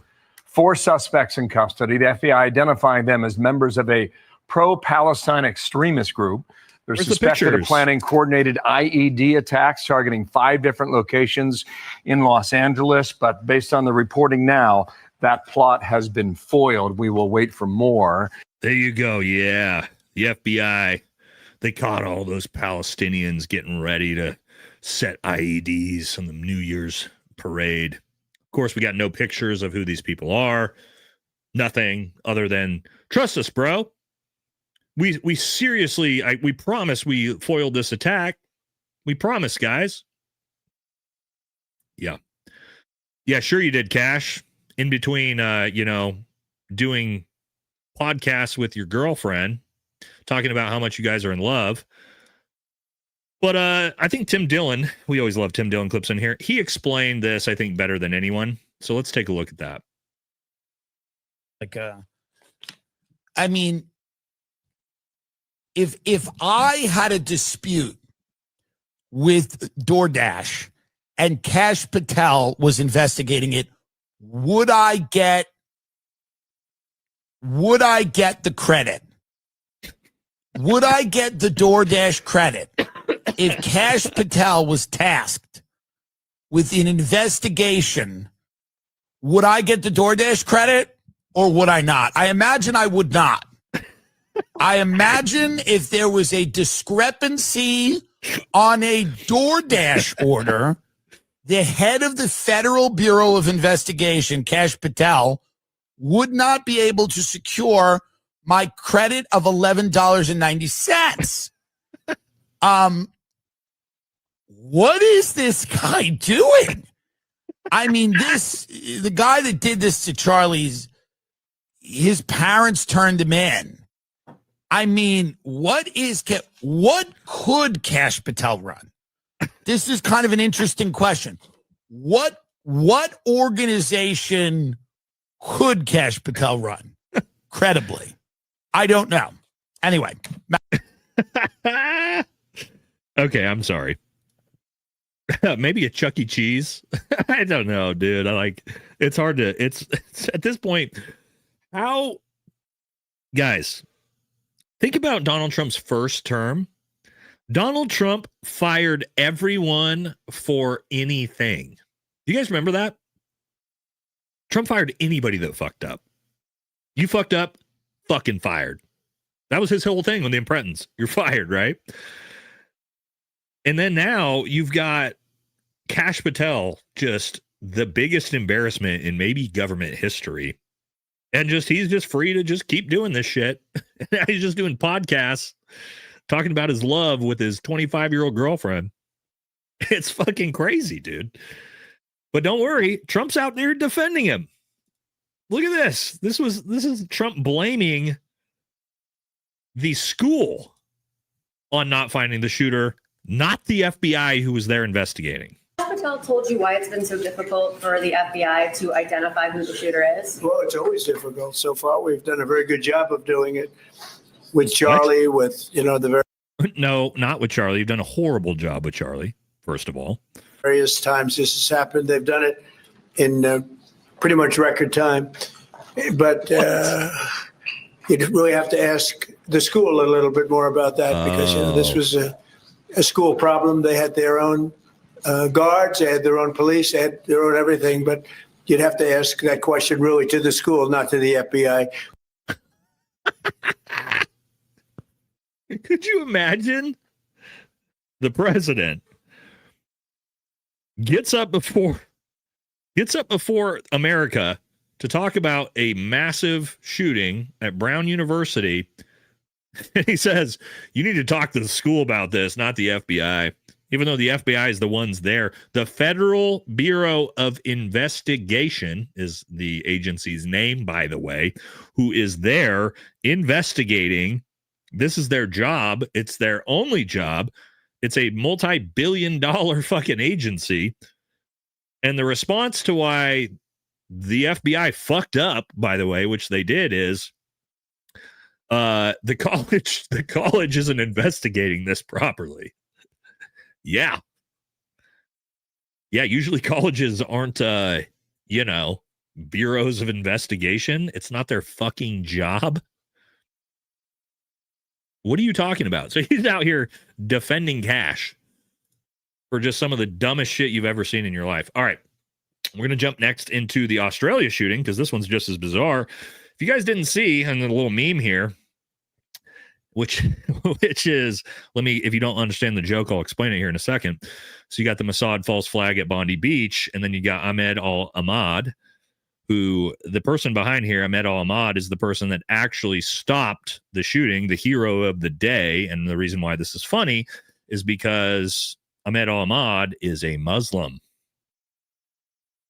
Yes, a Syrian Muslim man is the one who was the hero of the day, who saved all of those Jewish people, which the mainstream media immediately has sort of walked that story back. It first came out with obviously this terrible anti-Semitic attack, which, of course, horrible what happened in Australia. And then the second they found out that the actual fucking hero, which, by the way, God bless humanity, has raised over $2 million on a GoFundMe for Ahmed already. Now they're no longer talking about the story. Now that the hero is a Syrian Muslim man, well, that's a little whoopsie. And I'm going to do a whole episode on what we're learning since then about this whole thing. And you guys may have seen this, but this thing's looking very suspicious all of a sudden. Let me refresh this because, yes, this gentleman is all over the media now.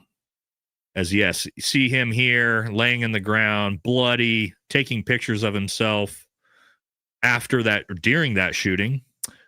Here he is, laughing as he's getting fucking blood applied to him. Okay.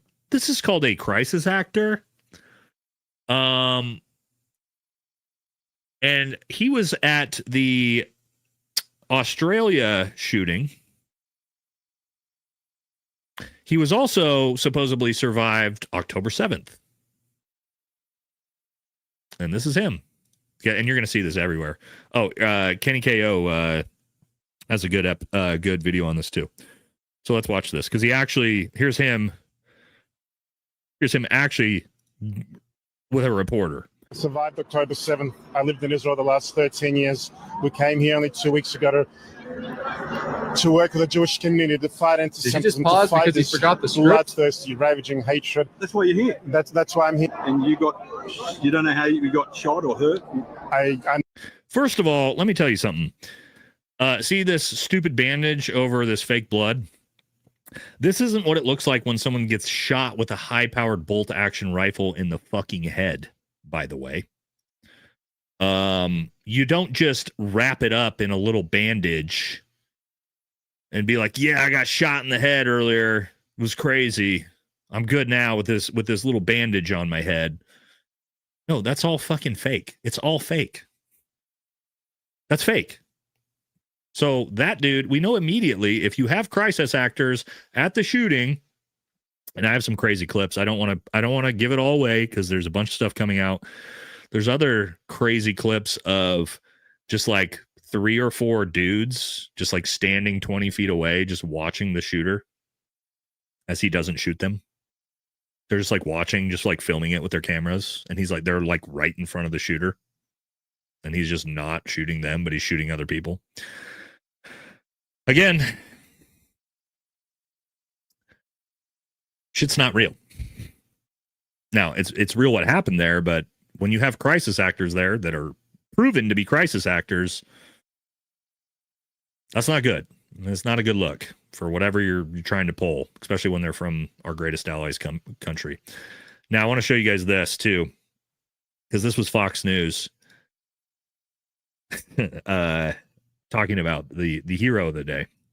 And only by their radicalization and the fact that they were holding a long gun. But when real men stepped up, that's when we saw real heroism. And I am sick and tired of hearing of so many Holocaust survivors that are dying in anti-Semitic attacks. We continue to hear that.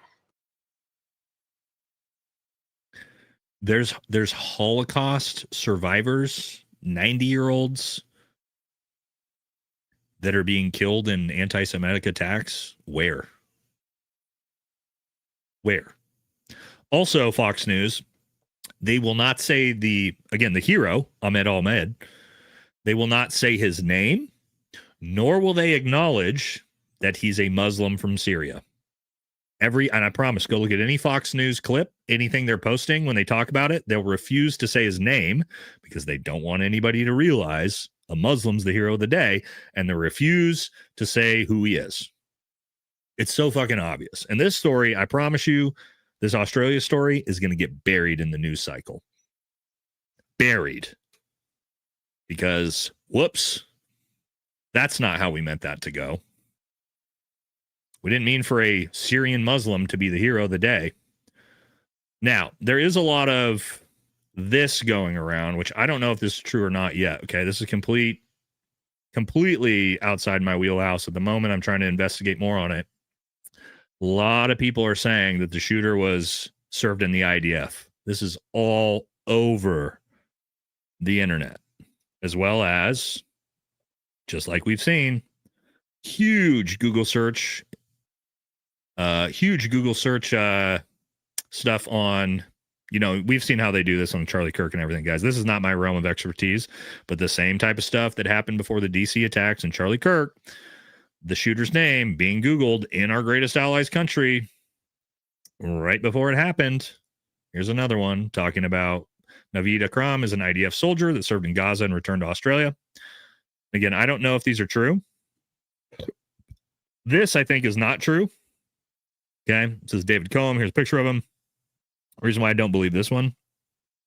Down here it says, 20 minutes ago, David Cohen shared an article, Shabbat Shalom to everyone. That's a little over the top, guys. Now, I don't know if anybody in Australia or anybody's got better information yet, but this is everywhere. And again, I don't know if it's true or not. If it is true that he served in the IDF, well, that fucking story needs to get That story needs to get buried real fast because that's not going to fit the narrative at all for anybody. But what happened in reaction all over the world? We were already seeing it. Here we go. This was the response, and this is Donald Trump's little best goy. Let's hear. He's accountable. How do we battle anti-Semitism on the internet? How are we doing better on algorithms? What companies can we work with? We are going to have a whole division within the office of the Special Envoy to combat anti-Semitism that is going to work on technology and working with the greatest leaders in technology, many of whom are Jewish and have offered their assistance. The office is going to be revamped entirely to be one of the highest profile offices in the State Department because that's what the secretary wants and that's what the president wants. So we are going to have a very, very strong mandate on education, on protecting people, and how are we able to make a huge difference like that? In combating what goes on in those countries. So let me tell you guys this. Can we have an honest conversation here? Here's the community. Because I think we got to have it. I'm talking to a lot of creators. A lot of creators in the noticing space, those of us that sort of kind of take the risk of talking about this type of stuff. And I promise you, it's a big risk. This is a big risk for me and for Ian and for Candace and for Tucker, for Dave Smith and Jake Shields. It's a big risk for us to be talking about this.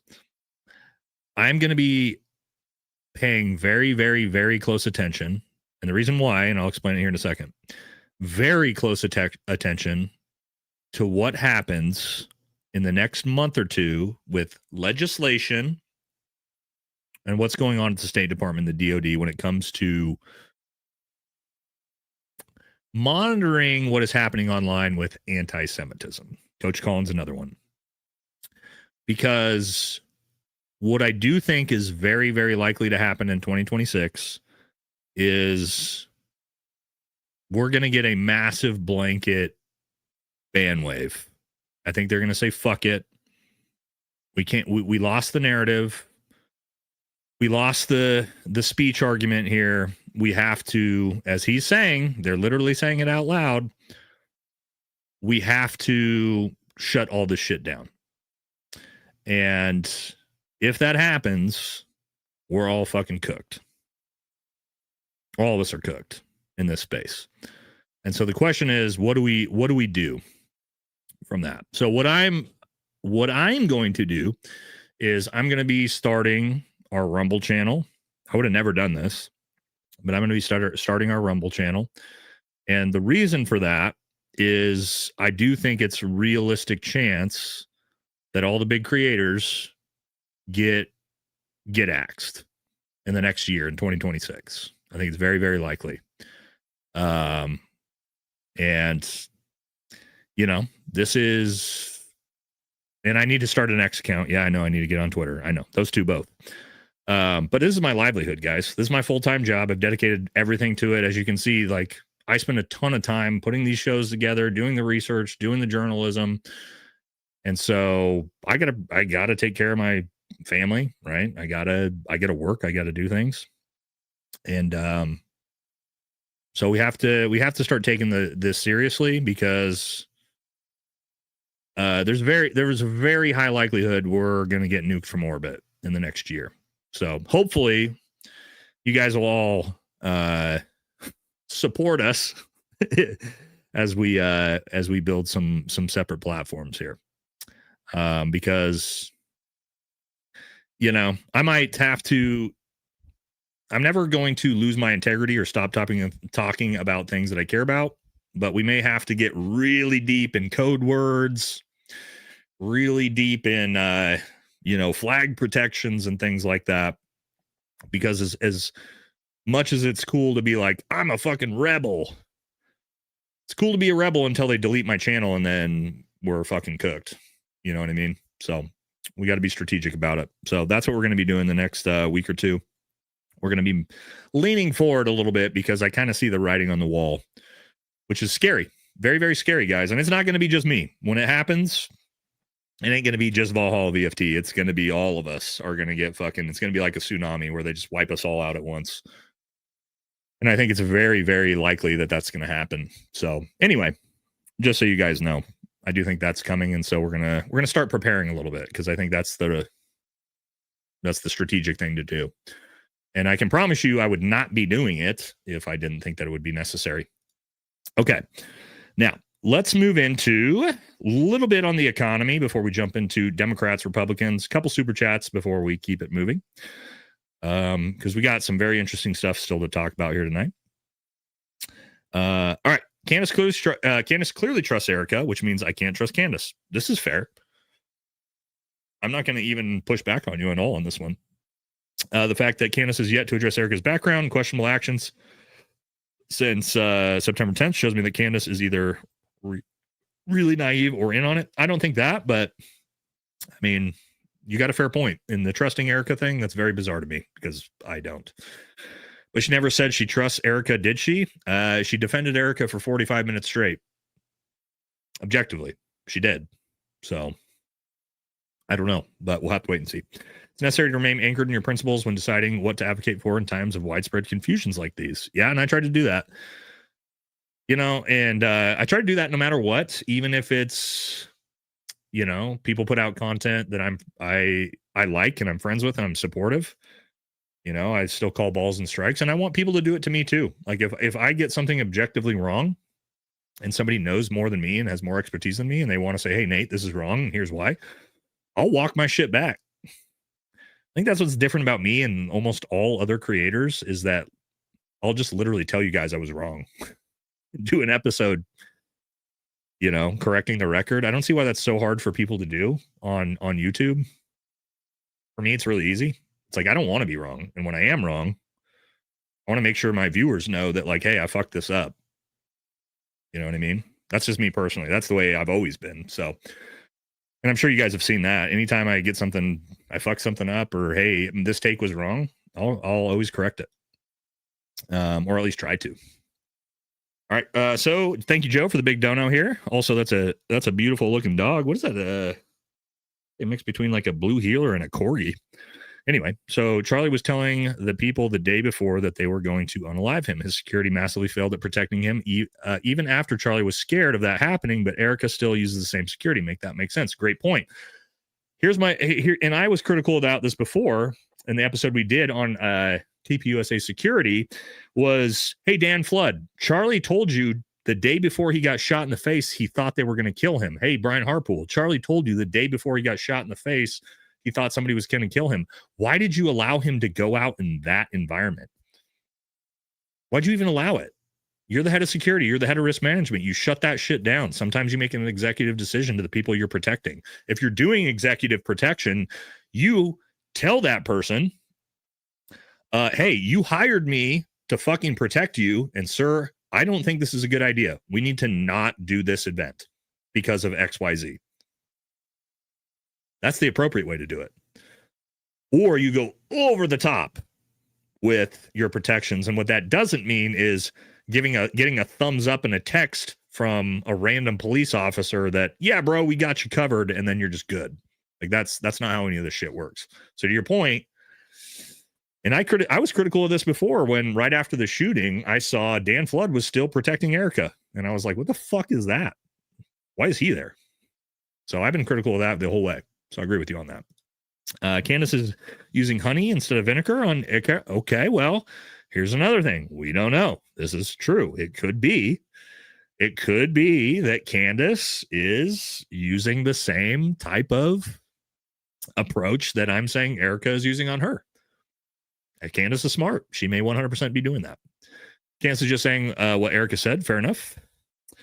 Pimbla says, is she just relaying mostly what Erika said? Maybe she doesn't believe them about saying it. Hard to say. Again, it'll tell us, like, moving forward, what Candace decides to report on will tell us a lot. If she keeps going after TPUSA, then we'll know Candace is Candace.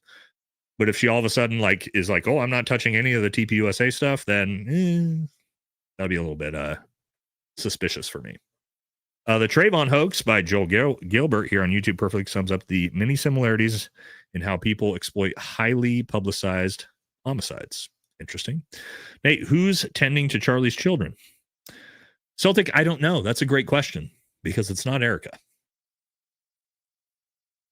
So, grandparents, maybe? I don't know. I think a lot of us are wondering that same thing. Excuse me. Tired of people denying the obvious. TPUSA, Erika, FBI, Trump, common denominator. They're all very chummy with hardcore Israeli government type people. Who do you think the CK feared would unalive him? True. All that's true. And we're seeing it after his death as well with what TPUSA and Erika Kirk are doing with Barry fucking Weiss, by the way. Candace says she's got a lot more tomorrow and she didn't remember everything today. Fair. Comedian sources from Tucker's party said that she was laughing it up with TPUSA all night. Erika wasn't there. I have those clips, actually. We will cover that Friday. But yes, I do have the clips of him saying that. And we're going to talk about that. Butterfly says from Australia, says Candace wasted our time watching the Blake Neth stuff. I feel she said a lot without really saying anything. She seems overly happy. I saw this comment a lot in her own chat, which is interesting. I don't know what changed, but something did. Yeah, I did see that too. I don't know with that one. I'm not getting into the body language side of things or Candace being happy or different stuff because I'm not a body language expert, guys. I don't know anything about that shit. I don't pretend to be an expert on everything at all. And so I'm going to leave that stuff up to people who actually know what they're talking about with that type of stuff. I try to stay in my own lane with things that I understand and female body language when it comes to, stuff like that. I would like to say that I'm an expert on female body language, but I'm not. So we'll leave that up to the real experts. I would just be fucking yapping my stupid mouth if I tried to weigh in on that. All right. Somebody said, I don't like Rumble. Don't worry. I'm not saying that we're going to Rumble. I'm saying we're just getting a backup account set up. Okay. See what I'm saying here? This will still obviously be the primary. All right. Couple more, and then we'll jump back into the regular scheduled episode here. If I was in CO's position, I would be Erika's best bud. Repeat exactly as told. Bide my time and continue to gather evidence. Cross me. Don't trust me. Fair. Why don't you think Erika could be involved? Okay, here's a really good point that Jesse brings up. Let me ask you guys this, because my wife is a big fan of true crime murder stuff. You know what I mean? I'm sure you guys know what I'm talking about, right? Especially all the women in the chat know what I'm talking about. Like the true crime serial killer documentaries that are like all the rage right now, the Dahmers and all that stuff.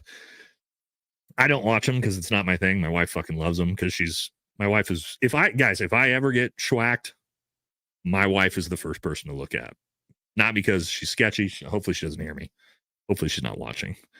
Not because I think my wife's going to kill me, but she loves serial killer stuff. Like, loves it. And so, but my point is, what I've learned from watching that stuff with her is the spouse is always the number one suspect. Always. That's in law enforcement and investigations. That's always who they look at first, the husband or the wife. They do, right? Because that's statistically, spouses are killed by their spouse far more than anything else. And so to your point, it's kind of a fair thing to ask, right? It's like Erika immediately sort of had this protective aura around her because she's Charlie's widow. But in any other true crime documentary you've ever heard, who's the first fucking person they look at and they investigate? It's the spouse. So if I was the FBI, by the way, I would be investigating Erika Kirk because that's the most likely. It's the most likely candidate. And I'm not saying based not off that, but just off of murders in general, right? We've all learned that from the true crime series stuff. So anyway, great point. She's not off the hook at all, and she shouldn't be because spouses typically are the ones that are responsible for that type of stuff.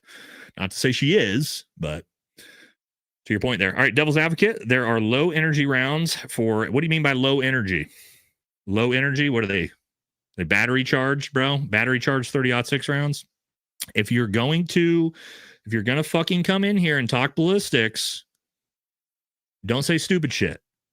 Okay? We'll keep moving. 30-06, Robinson took the rifle and rounds from his grandpa. If grandpa used it for target shooting, he'd have low energy. New ballistic test. Low energy isn't a fucking thing. What are you trying to say? Are you trying to say bad powder? Are you trying to say low powder? Are you talking about that the rounds were humidified and that affected the powder because he got them from grandpa because they were stored in a humidified area in the basement? What are you talking about? Don't come in here with some stupid shit talking about low energy rounds.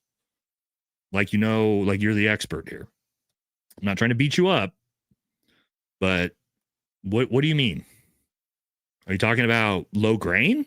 Are you talking about low powder? It's reloads. He didn't put enough in it. What are we talking about here? Come on. Come on.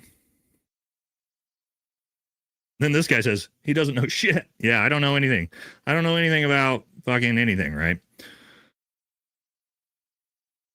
Random Green Beret doesn't know anything about bullets. Tracking that. Even though I've shot millions. Probably, maybe not millions, but multiple hundreds of thousands in my career. But I'm sure I don't know anything about high-powered rifle rounds. Okay, keep it moving. Erika can't fire anybody because she's the sole final authority for all personal decisions, because as CEO, she still answers the organization's board of directors, which has ultimate governance. That's not true.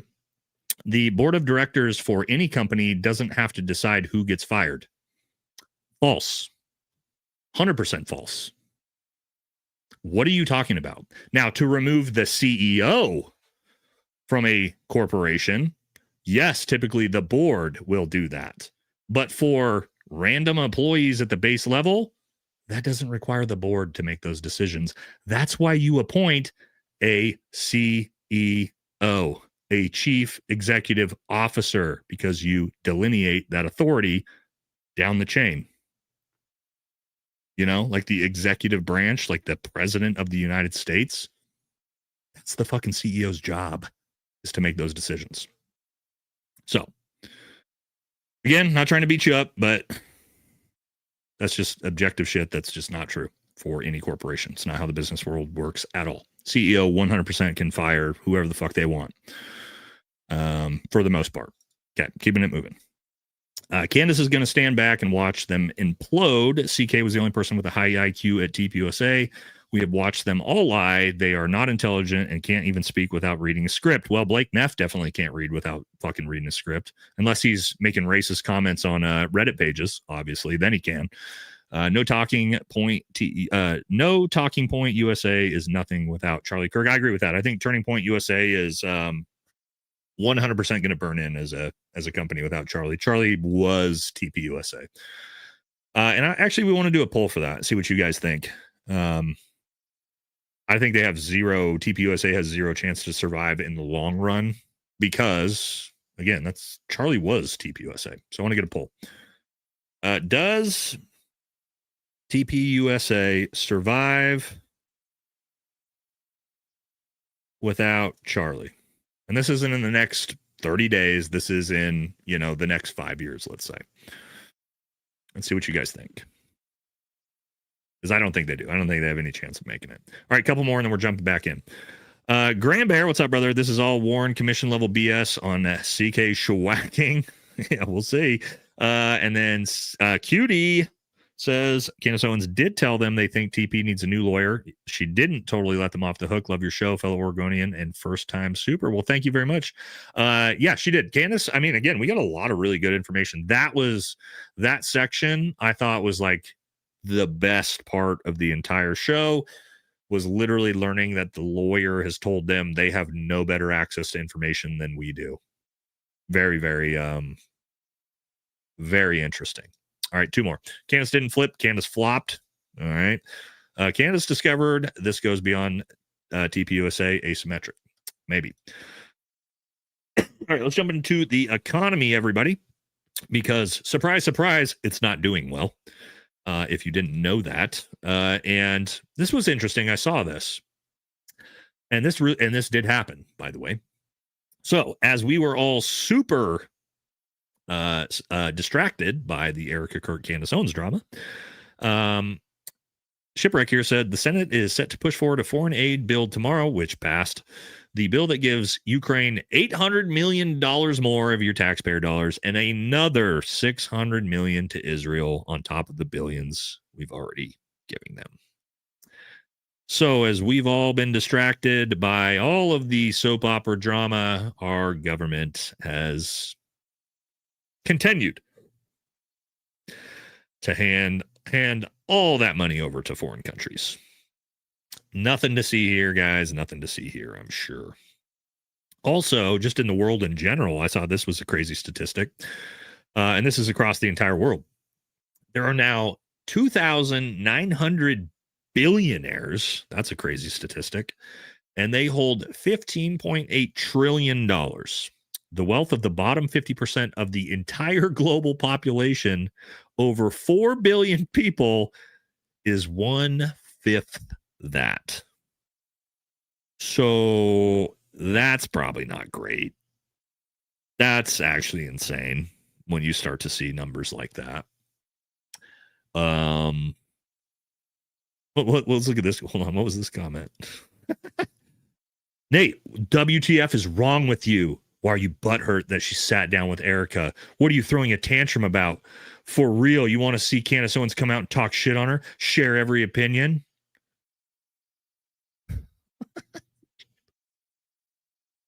Oh my God.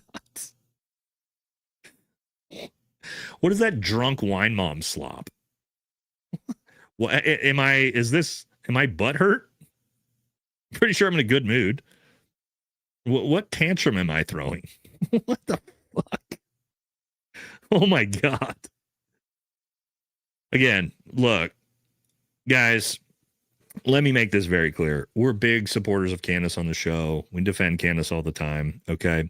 If you're literally like the drunk wine mom listening to Candace, who like Candace can say nothing wrong, and anybody who even questionably like even talks about Candace, they're evil and frat tantrum.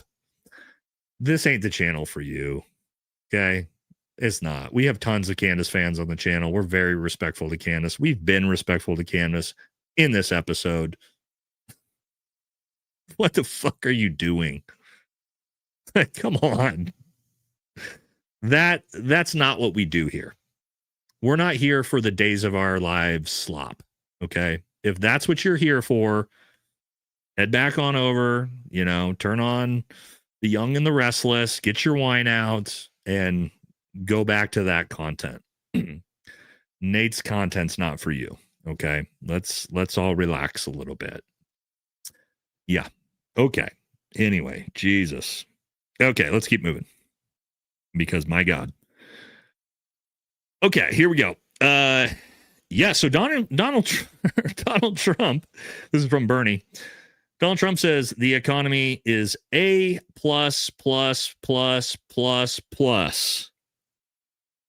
And Bernie says, really? 60% of Americans live paycheck to paycheck. 800,000 are homeless. Food prices are at record highs. Wages lag behind inflation. God help us when we have a B++++++ economy.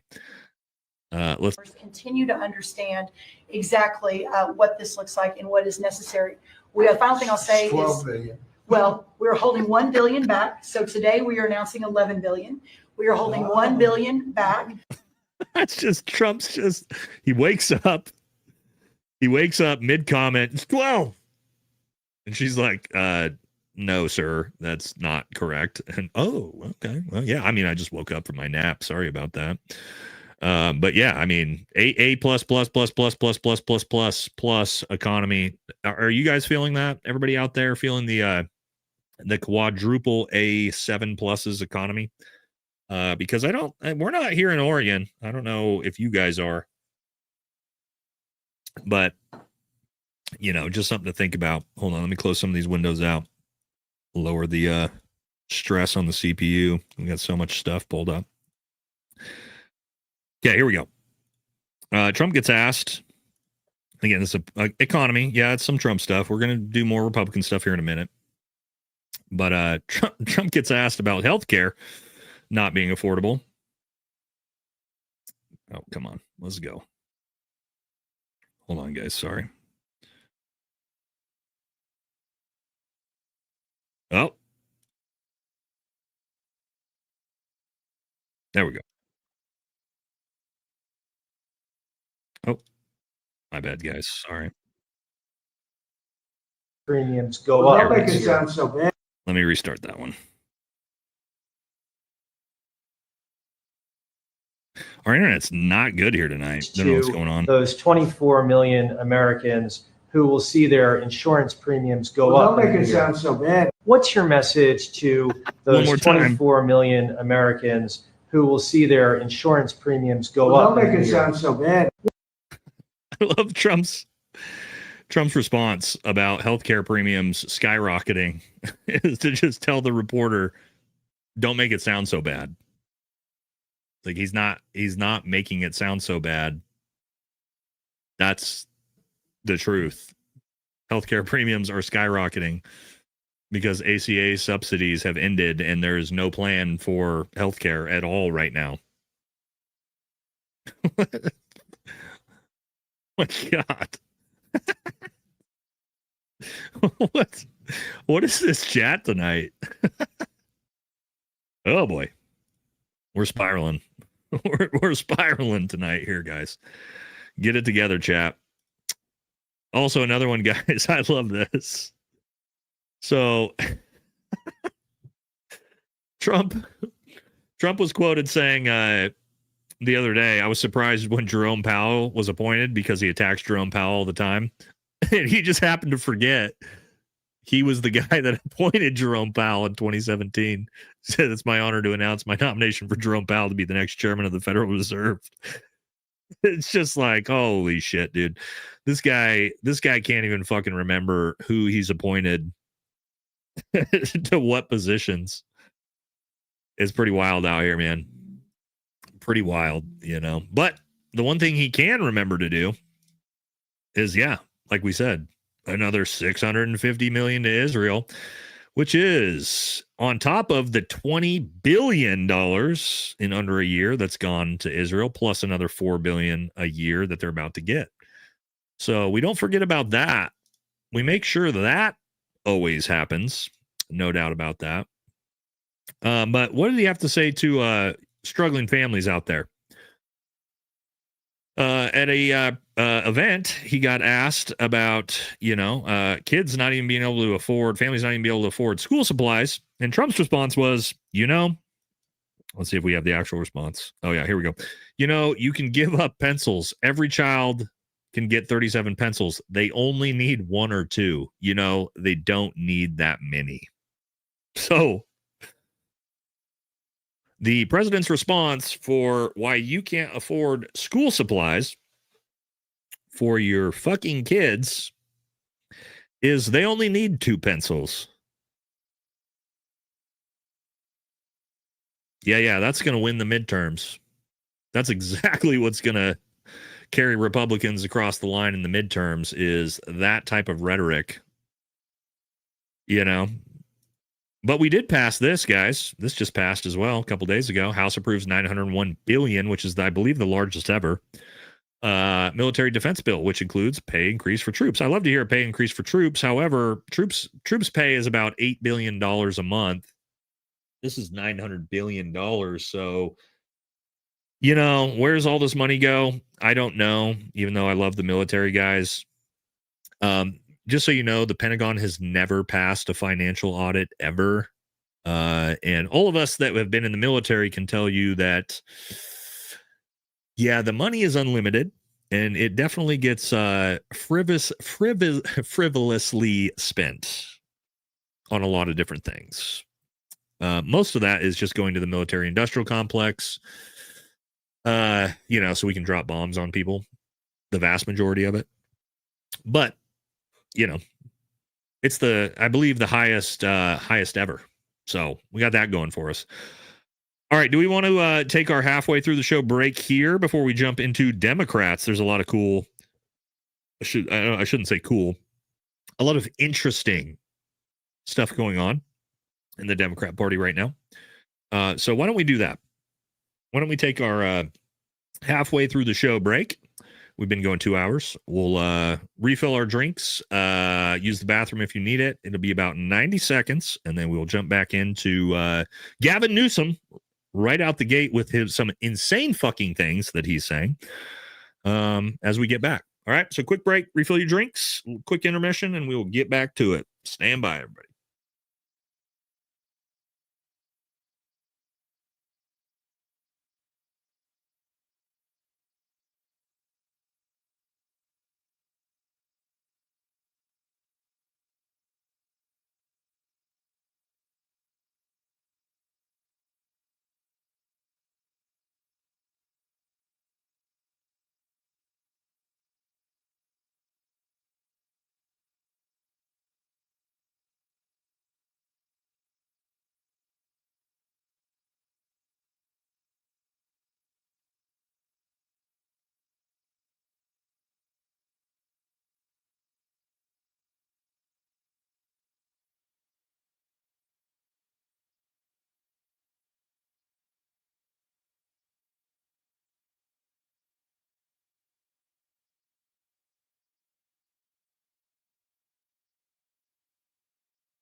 All right, bring her in.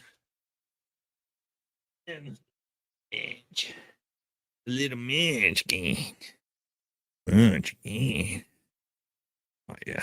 Little munchkin break for the audience. Love to munch. Well, she'll try to walk. She loves the computer. Hang out here. Yeah. She loves it.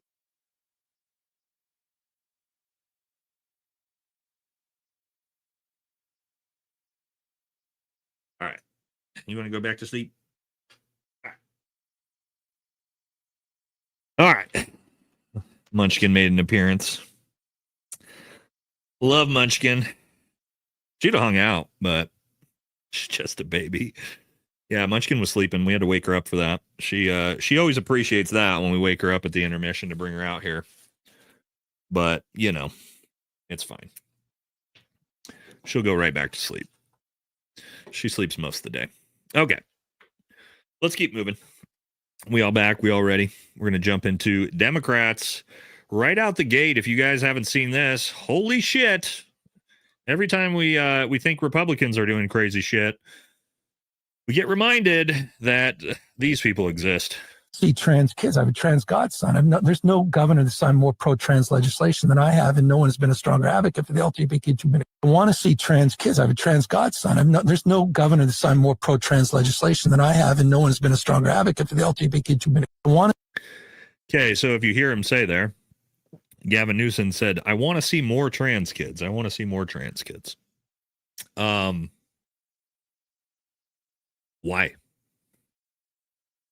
Why would you want that?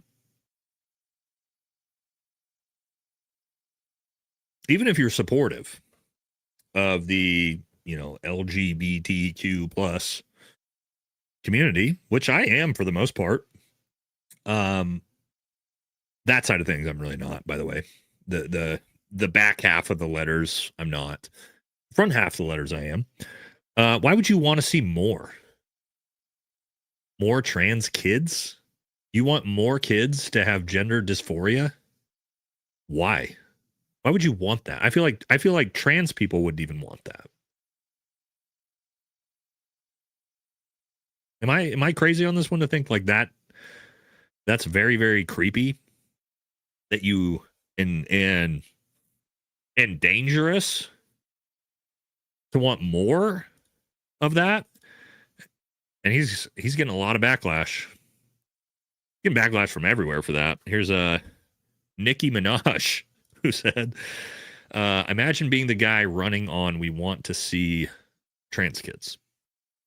And yeah, I'm not sure what the goal here is.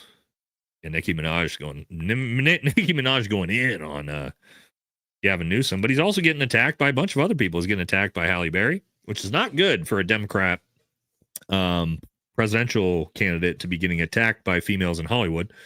This is supposed to be your demographic. And, Halle Berry had come out and said, my very own governor, Gavin Newsom, has vetoed our menopause bill. Not 1, but 2 years in a row. That's okay because he's not going to be governor forever. And the way he has overlooked women, he probably should not be their next president either. Oof. But Gavin came out and said, we're reconciling that. I've included it in the budget next year. She didn't know that. So now that he's getting destroyed for it by his own people, now supposedly he's going to, fix that. But I mean, this is my worry, guys. And this is the type of shit you're going to see here, right? Where this is from Hodge Twins. Cynthia Nixon says, my kids is trans. My sister's kids are trans. Every kid I know is trans and proud. This is psychotic. This is absolutely psychotic. And this is why I try to tell you guys. When we are critical of Trump, when we are critical of Republicans and critical even of these Democrats, it's because we are handing the country over to Gavin Newsom in 2028. And that's what we're going to get. And so, yes, you should want to hold politicians accountable so they do a good fucking job so that insanity doesn't get elected. Because that's what's coming. I don't want it to come. But Republicans have done such a bad fucking job, objectively, you're going to hand the election to Gavin Newsom. And that's what you're going to fucking get. All of us. That shit's insane. I'm sorry. You guys know I'm very independent. What the shit Gavin's saying and the shit people are saying like that, that's crazy. It's fucking crazy. We do not need that. The country doesn't need that. We all know that. So, let's take a look at what Ilhan Omar's got going on. She's been in the media a lot. She's apparently supposedly about to get deported. We'll see what happens with that. But here's her. We'll just listen to what she had to say. Again, it just shows how much he doesn't know. I know people talk about him as a genius, but to me, I think he's probably one of the dumbest, luckiest people to exist on this earth. It's also, again, it just. So there you go. Ilhan Omar letting us know that Elon Musk is one of the dumbest and luckiest people in the world. Now, I might not be a big fan of Elon Musk. However, objectively, Ilhan Omar, coming from a country that has an average IQ of 68, talking about Elon Musk, who, I don't care what you think about Elon Musk, is objectively one of the smartest people in the world. It's true. Hate on him all you want. Tesla, Neuralink, SpaceX, the Boring Company. I'm sorry. People are saying, no, he's not. He's not one of the... Yeah, shut the fuck up. He's the richest man in the world. He's the richest man in the world. He's worth $500 billion fucking dollars. You're sitting on your couch eating potato chips. Probably working at Chevron, saying that Elon's not smart. Fuck off. He's the richest man in the world. He's smart. Whether you don't like him or not. Fucking have a little intellectual integrity behind that. Okay? Elon's dumb. You're retarded. Go make $500 billion then. Go make $500 billion. Do it. Go ahead. Again, I'm not an Elon Musk fan. I think Elon Musk is very, very dangerous in a lot of different ways. But I think he's retarded. Oh, he's dumb. Dumb people don't fucking become the richest man on the planet, homies. It's not how things work. But, and compared to Elon Omar, really? That's the argument you're going to make in the chat? Elon Omar is smarter than Elon Musk? Really? Okay. Okay, chat. You guys do what you got to do over there. And talking about, societies here, well, here you go. Or demographics. Turns out that 81% of Somali homes in Minnesota are on welfare. That's a lot. That's almost all of them. So, and not only that, remember when Elon Omar married her fucking brother? Pepperidge Farm remembers. So Tom Homan has confirmed DHS is investigating whether Elon Omar came to the U.S. illegally by allegedly marrying her brother. So that's not good. I will say this. What I am tired of hearing Republicans talk about is that anything's going to happen. They've been talking about this for 5 years, and Elon Omar is just still sitting here in Congress. So Republicans aren't going to do anything, by the way. They're not going to deport her. No one's getting deported. None of the Somalis are getting deported. Nothing's going to happen. It won't. No one's getting arrested. No one's getting deported. Nothing's going to happen. I think we all know that by now, right? Have we all realized like nothing will happen? No files, no arrests, no deportations, like nothing is happening to any of these people. I hope we all understand that, right? Like Hillary Clinton's not going to jail. Elon Omar's not getting deported. No, nothing will happen. Okay. It's all talk. I hope we all realize that by now. We would love for something to happen. It won't. We'll just carry on with business as usual. Chuck Schumer, guys, has been all over the place. This one, I actually was kind of surprised. I actually was like, holy shit, I don't think I've ever seen Chuck Schumer say something that I'm like, hey, good job, Chuck. And he finally did. Chuck Schumer said, in response to Tommy Tuberville, who said, Islam is not a religion. It's a cult. Islamists aren't here to assimilate. They're here to conquer. Stop worrying about offending the pearl clutchers. And Chuck Schumer said, as we all know, hardcore Jewish Zionist, came out and said, an outrageous, disgusting display of Islamophobia from Senator Tuberville. The answer to despicable anti-Semitism is not despicable Islamophobia. This type of rhetoric is beneath the United States. Wow. I actually agree with something Chuck Schumer said. Holy shit. Has Chuck Schumer turned a leaf? Well, let's find out what else Chuck Schumer has been up to. Let's see. Let's see if Chuck Schumer's turned a new. Oh, well, wait, maybe not.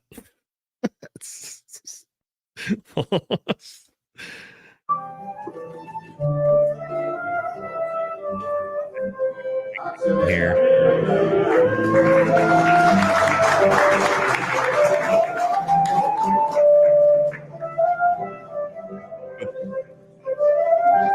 Oh, look at that in Congress. Yeah, look at him. Jeffries, Mike Johnson, Chuck Schumer. The typical bunch. We're all used to seeing it. Oh, too bad. And then one we're not used to seeing, not the Shabbat Shalom crew. This one, guys, this one's probably going to surprise you based off of if you're a regular on the channel. It's probably going to disappoint you because, guys, we do support some Democrats here on the channel that are America First Democrats, right? Jason Tallarico, Grant Plattner. These are America First Democrats that we support on the channel. And then this is why they say, you know, don't meet your own heroes. Because, yes, what did Graham have to say yesterday? Heartbreaking news out of Australia. There's a rising global tide of anti-Semitic violence. It must be stopped. Oh, okay, Graham. Yup. There it is, buddy. Yeah. Womp, womp, womp. Womp, womp, womp. Disappointing to see that one, Graham. We thought you were America First. And then you got on the same fucking obnoxious bullshit. Narrative talking points. So it's just fucking, it's everybody, man. Is it not just everybody?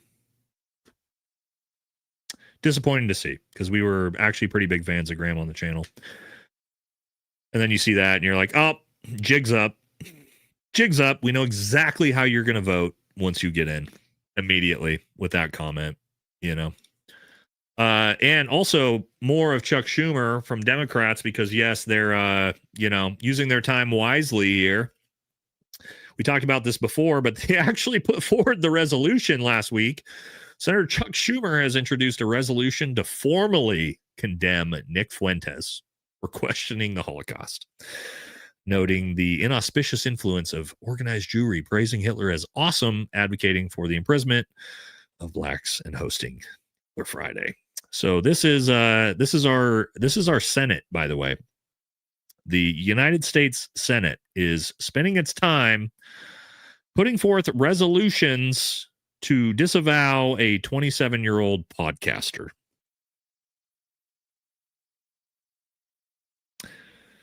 It's a good use of our time and our taxpayer dollars. I'm sure there's nothing else in this that the United States Senate could be spending its time on other than disavowing groypers. Yep. Nope. Nothing more pressing going on in the country, but that's what we're spending our time on. Lovely. I want to get into a little bit of we typically don't talk Democrat influencers on this channel. You guys know this one? What's his name, guys? He's really popular. Sorry, I don't follow these guys. I know Hassan and Destiny. I know the big ones and the Young Turks. What's this one's name? The young one. He's pretty popular. Chat. What's this one's name? Dean Withers. Somebody. Yeah, Withers. Dean Withers. All right. So let's see what the Democrat influencers are up to. See if there's a lot of masculinity going on. Sorry that I have anxiety. Okay, and honestly, yeah, it is kind of the fault of people like you that want to come up here and bully and berate me over something that I don't do. Okay, so cut the shit. It's not a vape. All right, it's an anxiety pin. And God, the amount of times that I've asked you to respect me and respect my anxiety pin is at this point getting ridiculous. Kodia, so please, justified crash out for the final and for the billionth time, will you please just respect the fact that it's not a vape and that it's an anxiety pin?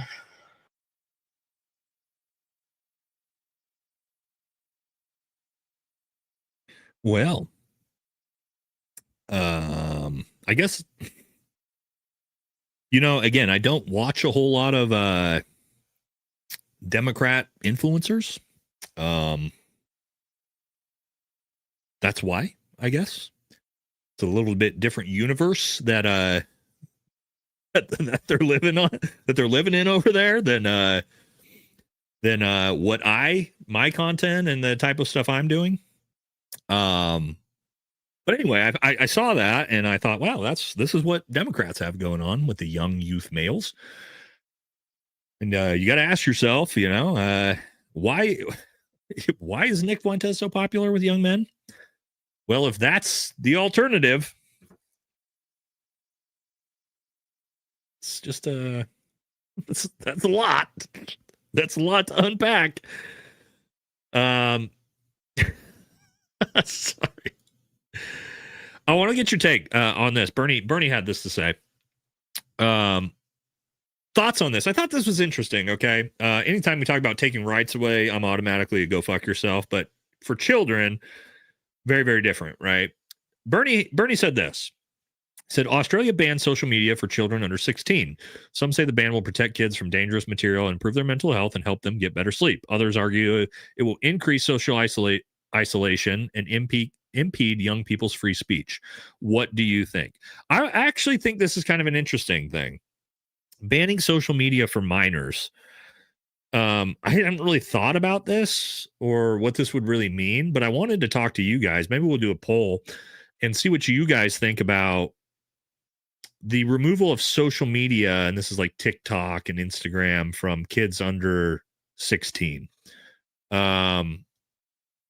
It's a really interesting discussion that I haven't really thought about. So let's actually do a poll on this and see what you guys think. Oops. There we go. And the poll, does TPUSA survive without Charlie? 91% said no. 9% said yes. I would agree with the chat on that one. All right, I want to see what you guys think on this. Banning social media for kids under 16. And I know this is kind of one you really need to think about. I think there's probably positives and negatives both ways on this, but I just want to put the poll up and see what you guys think, because I do think there's definitely like benefits to for kids not having social media, I would say. But I also think at the same time, in 2025, this is the way of the world. Like they're gonna, and especially it's gonna expand, and technology is gonna get even crazier, to not allow kids to have access to the technology that they're going to use for the rest of their lives. I'm not sure that's a good idea either. There's got to be I'm sure there's a middle ground compromise somehow, somewhere. I don't think you can just ban it completely. I think there's a lot of positives to it for kids too. There's definitely a lot of negatives for young girls. Social media is definitely way more negative for young girls than it is for young boys. I think it's a very interesting, like, philosophical argument. It's like one of those things. Social media is also so new. But it'd be interesting, your comments too, just reading through it, because you guys are saying a lot of interesting thing too. Here in the chat, kids used to be happier before they were sick. Here's another one. Kids used to be happier before tech. Yeah, I mean, that's true. Reason not to attach to able is because then everyone has to ID themselves. It's up to parents. Oh, it's up to parents. This is a good one too. I do think, for me, this falls under probably parental decision. But at the same time, again, it's be interesting what you guys. I don't have a real good answer. I haven't thought through it. And I have kids, you know what I mean? I've seen the positives and the negatives of social media for sure, especially for the girls. Let's see what you guys said. Banning social media for kids under 16, 70% said yes. 31% said no. That's very interesting. I figured it would be a close 50-50. Anyway, just something to think about. I don't have a strong opinion on it both ways, or either way, because I haven't thought through it, but interesting. Okay, some more Democrat stuff. I thought this was hilarious. Pete Buttigieg, Booty Juice, as I like to call him. There was polling finds out that Pete Buttigieg is less popular with black voters than former KKK leader, which I believe was David Duke. So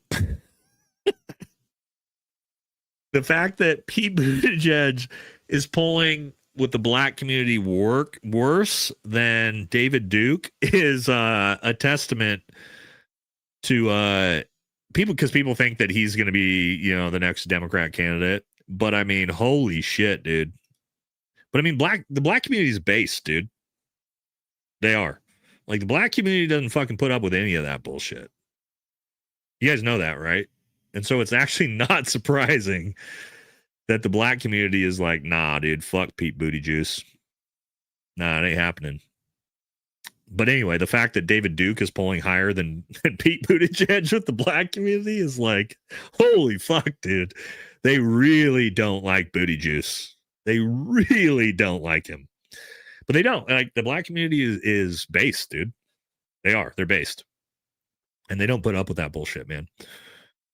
Which is actually, I really like that. I respect that about the black community. People saying black men, not black women. Yeah. Again, that's some base shit. Again, it's not my community, but just hearing that. All right, we got a couple more for Democrats. We're moving into Republicans. If you guys, okay, guys, I got to show you this because this is the Democrat. This guy. I'm not trying not to make fun too much, but Pete Hegseth is has articles of impeachment being filed for him, and Representative Shri Tanadar is the one who introduced them, and I just wanted to try not to laugh. I don't want to laugh. I'm not trying to be rude, but let's see what he has to say about this. Congressman Shri Tanadar.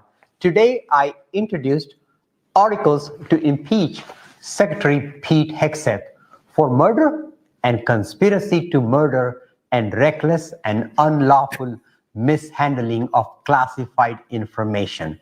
Since day one, Secretary Hegseth has disgraced that once proud office that he holds, from issuing orders to kill everybody on board a small boat with no evidence of any wrongdoing, to launching a follow-up strike to finish off survivors who barely clinging onto their life.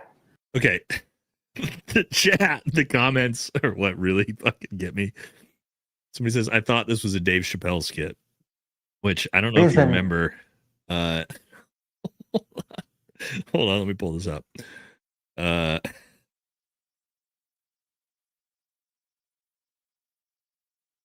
show you what this is a reference to. I'm sorry.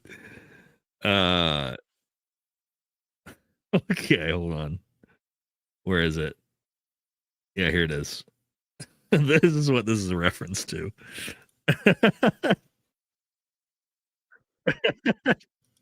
You guys remember that skit from Dave Chappelle? With he's dressed up as a white guy with the no eyebrows and the fake wig. Okay. All right, sorry. It's probably you guys probably don't think this is as funny as I do, but that's all I thought as soon as I saw that guy. That's all I could think about. Anyway, not that it's funny what Pete Hegseth has done. In fact, I think there's probably a good reason to be impeaching Pete Hegseth based off of what happened. But I just can't believe that this is who they decided. This is who they decided was like their go-to guy with the painted on eyebrows. He's got painted on eyebrows, guys. It's like you couldn't have picked anybody else to lead the charge on this so we could like take it seriously. I mean, come on, dude. Am I crazy? Am I being too much? Clayton Bigsby, yeah. Am I being too much here, chat? Or are we all in agreement that like we could have picked a different maybe face of the decision there? But whatever. Okay. All right, let's move into what Republicans have going on. We had a couple super chats before we get too far behind, and then we'll move into Republicans. Sorry. It made me laugh my ass off when I watched it by myself, and I was like, people are either going to think I'm this isn't funny at all, and I'm a fucking dick for thinking this is funny, or they're gonna think it's funny. So sometimes we just take risks with what we put forward. Anyway, let's keep moving. Cash Patel says we need to prioritize Israel. And so did Dan Bongino, by the way. Truly a man capable of saying this would never cover up an assassination by our greatest ally. Gasp. Yeah. Our focus is in the right place at the FBI right now, for sure. She doesn't exonerate Erika. She clearly put out info without defending Erika. No, sorry. That was in the entire 45 minutes was defending and exonerating Erika. Yes, it was. Let's not play mental gymnastics. We all saw what we saw. Okay. And again, that's the only thing I'm critical of Candace for this. I think Candace, again, I don't believe Candace got the call, but in the specific realm of Erika, I thought that's what that was that we saw. Personally, you can disagree with that if you want, but again, everything else I thought was great from the episode with Candace, but the whole defending Erika Kirk stuff, I don't think, but I understand it. I also understand it with where Candace is coming from. She's probably friends with Erika, so I get it. But I'm just saying, I don't think it was warranted based off of everything that we've seen anyway. But that's my personal opinion. You're free to disagree with that. No problems with that. Nate, love you, brother. But if you were sitting across from Erika and wanted a productive convo, you'd call her out for her behavior that we all see. No, I wouldn't call her out necessarily to her face, but I would acknowledge that when I talked about it for 45 minutes on my show afterwards, that, hey, none of these things were acknowledged, right? Again, we're not talking about widow of Charlie Kirk, Erika. We're talking about the CEO of the company that Candace Owens has been more critical of than anyone. I've done barely any content on TPUSA myself. It's not my lane. It's not my content. I've done content on the shooting itself. I've done content on the security team. That's my lane. But Candace has been the one that's done all of the uncovering in journalism on TPUSA's lies and corruption. And who's in charge of TPUSA? CEO Erika Kirk. And so there is some responsibility to be had. I would assume the person running that company, if we're going to be critical of that company, the CEO is typically who takes some of that responsibility and blame, if not all of it. That's all I'm saying. Okay. Mossad hacked the mic, 110%. Are you talking about my mic? Or I was thinking Charlie's mic with the Baron Coleman story. Could be both. Thanks, Grand Bear. All right. The Breamy says everyone keeps thinking the trial starts in January. That was another hearing. No murder trial starts that fast. That's not true. I believe January 27th at the earliest I heard, and that's fast. January 2027? No, it's not. That is not fucking fast for your average murder trial, by the way. That is not true. At all. Look at Luigi Mangione is already in court. Okay. So, no. If it doesn't happen until 2027, that's fucking ridiculous. Ridiculous. Trump just ordered a blockade of oil tankers. Yeah, we're going to talk about what we potentially have coming. You guys know there's a big announcement coming from Donald Trump tomorrow night. Oh, we'll talk about that here in a second. Wonder what that could be. I'm sure it has nothing to do with a distraction from the Epstein files that are going to be released 48 hours later. Thank you, Amanda. Looking for the details says, respect Nate, retired federal, state, and local law enforcement PC hearing in May. It's normal, lasts for years between, by the way, 100% Candace's, she is right and wrong. She plays the long game. All right. Amanda says, okay, missed the comment on that first one. I'm new here, but I just want you to know that I'm to the point. I think you are the only one who speaks the truth. Well, thank you. I don't know if it's that I necessarily speak the truth. I just speak my mind. And so for me, it's the truth because I don't have How do I put this without disrespecting other people? I'm not trying to disrespect other people.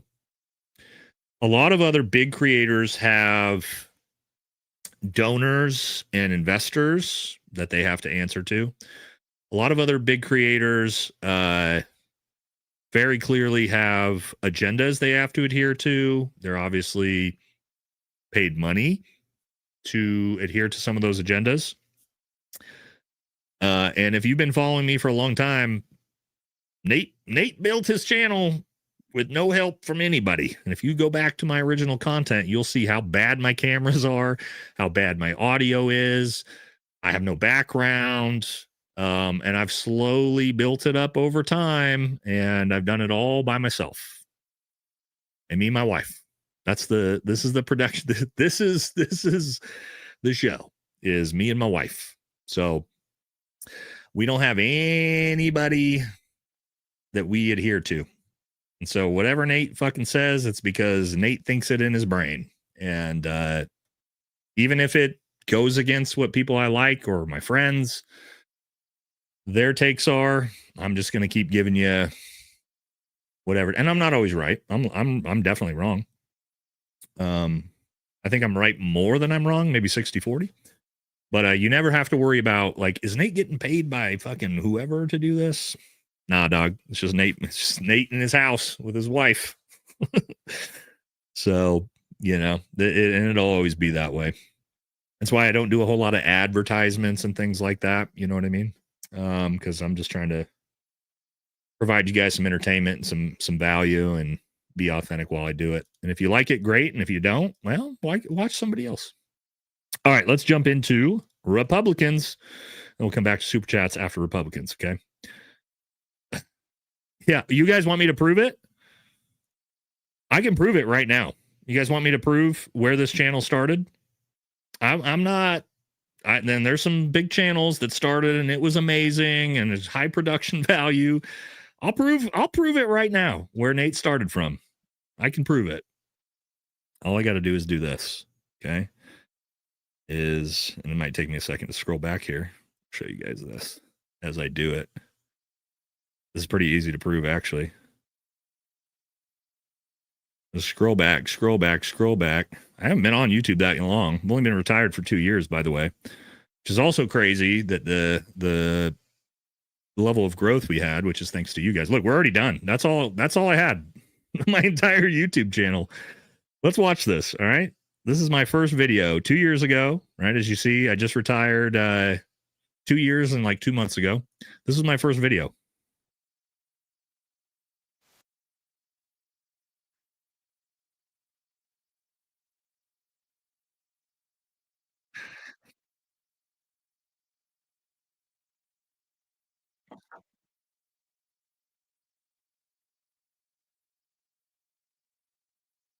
There it is, boys.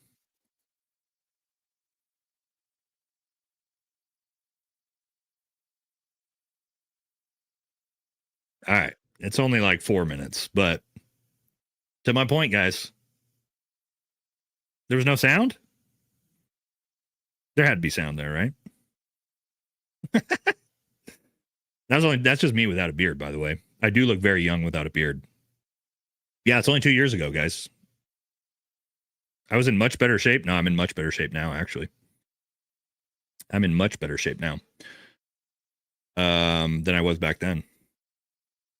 But yeah, I actually look very, very young without a beard. That's part of the reason why I have a beard, is I'm a little baby face. There was no sound on that? Oh, shit. Okay, hold on.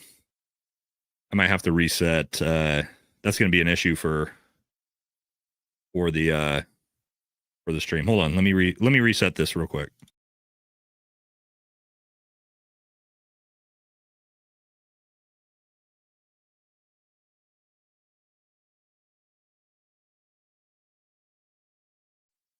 All right, hopefully that fixed it.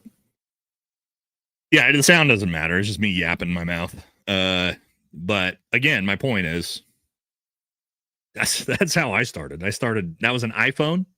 All right, maybe hold on. Let me see if you guys can hear. Oh, wait, where did that go?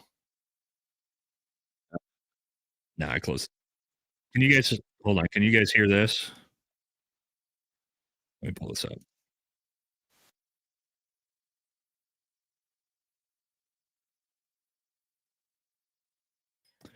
This Right, is you guys Danny hear McCoy, this? by the way, is his brother that's in the military, but that's before the shot goes Let me know off. if you can hear Candace. Charlie Kirk shot goes off. You know, I had that in you can? detail. All right, Charlie's so we're brought good. to We fixed security. All right. Anyway, guys, sorry. A little bit of a pivot. A little bit of a pivot there. Talking about where I came from, but that was my point. I started with a fucking iPhone and I learned along the way. I taught myself how to do everything, all my editing. Guys, I don't even have an editor. Everyone else has an editor. They like edit their own videos. I self-taught myself DaVinci Resolve, hundreds of hours of self-teaching how to do all this stuff. So that way I'm never reliant on anyone for anything when it comes to the socials, which is just going to be me yapping my mouth. Also, somebody said, hold on, somebody said I don't look like I'm in shape anymore. I took this picture last week, so we'll disprove that one real quick. Hold on. So that was last week. So for those of you who want to say Nate's not in shape, I'm in decent shape, first of all. Okay? So chill out. You guys just can't tell how big I am behind this computer. Yeah, we're always fucking hiding the calves, boys. We're always hiding the calves. All right? So chill out saying Nate's not in shape. I'm definitely in shape. You just can't tell how big I am because I'm the only person in the room. But anyway, I digress. Okay, let's jump back into the episode. We got a little bit sidetracked with all that. Okay. Now.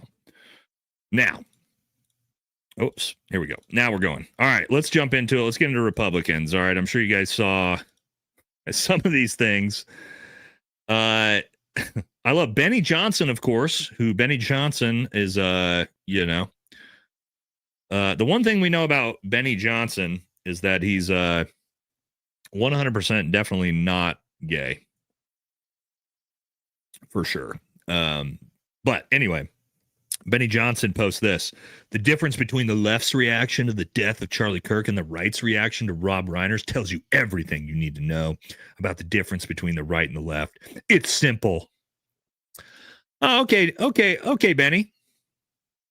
Let's and what did the Republican president have to say about Rob Reiner's death? Since it tells you everything you need to know, the difference in reaction. Donald J. Trump said, very sad thing happened last night in Hollywood. Rob Reiner, a tortured and struggling, but once very talented movie director and comedy star, has passed away together with his wife, Michelle, reportedly due to the anger he caused others through his massive, unyielding, and incurable affliction with a mind-crippling disease known as Trump derangement syndrome, sometimes referred as TDS. He was known to have driven people crazy by his raging obsession of Donald J. Trump, with his obvious paranoia reaching new heights as the Trump administration surpasses all goals and expectations of greatness. And with the golden age of America upon us, perhaps like never before, may Rob and Michelle rest in peace. Okay, you fucking psycho. His son, by the way, supposedly, as far as we know, murdered his parents. But Trump's response was, the reason why Rob Reiner was killed is because he was mean to Trump.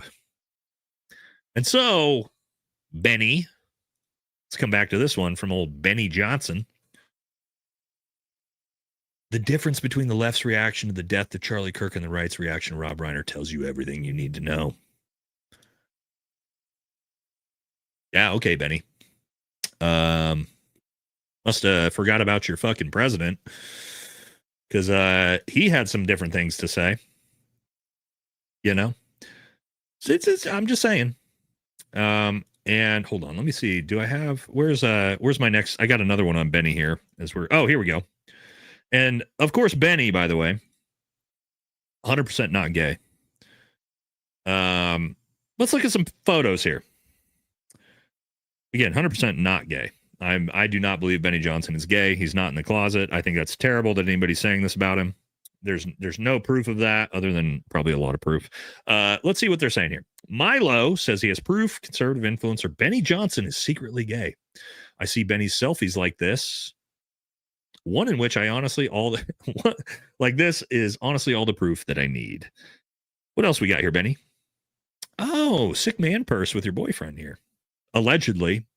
So it says before becoming a masculine MAGA. No, Benny's never been considered a masculine influencer, by the way. Before becoming a MAGA influencer, Benny Johnson hung out with gay men and wore purses. I think he'll step in for Charlie Kirk and lead the revolution. Interesting. And then, yes, I don't know if you guys knew this. Do you guys remember this? This is true, by the way.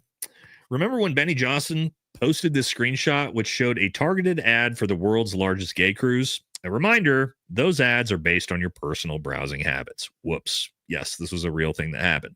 Benny said, the advertising on the Military Times right now is crazy. Yes, these are targeted ads that target you based off of your browser history. So that's a whoopsie. Again, 100% not gay, 100% not in the closet. I don't believe that for a second.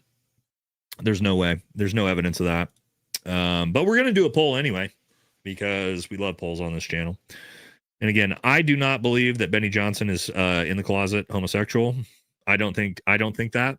But where I'm going to ask chat what they think is Benny a pillow biter? Let's be nice about it. Let me know what you guys think. Again, I do not believe that Benny is secretly gay. I think that's terrible. Anybody that's saying that is horrible. Okay. But we're going to see what you guys think as we move through this. Okay. It's just, again, whatever you guys think. But I've made my position clear. 100% not in the closet homosexual. Now, I want to talk about a Republican that I've actually been introduced to here recently who's kind of going viral, and that is Fishback of Florida. I don't know if you guys have seen this guy, but he is super fucking based. I really like this guy. Let's see what he's got to say. We got a few clips from him. I want to clarify some comments that I made this week rather abruptly in a live interview about the young men in our country who watch and follow Nick Fuentes. I want to clarify and apologize for absolutely nothing. The young men in Pasco County who wore blue America First hats, who came to our event, where the average age in the room was somewhere in the 60s, were there, were respectful, were civil. We had a great conversation, and they have a real pulse for what is going on in the country. Too often these days, young white men are discounted and told that their opinions don't matter, they're toxically masculine, that they have some sort of privilege and their conversation and contributions don't matter. I'm running for Florida governor because Florida is our home, America is our birthright, and we can never, ever sell out the men who built this country. Based. Super based. Oh, there's more, though. Yeah, he called Nick Fuentes followers patriotic. And then he also, oh my God, he called Byron APAC Shakur. Byron Donalds, by the way. Some Biggie Don't Kiss the Walls. Byron is APAC Shakur. The homie Fishy B back with the facts. This dude's out of control, by the way. He's literally out of control. Again, running for Florida governor, and he got hold on. He got attacked, or not attacked, but people were pissed off because he called Byron Donalds APAC Shakur and then called him a slave, which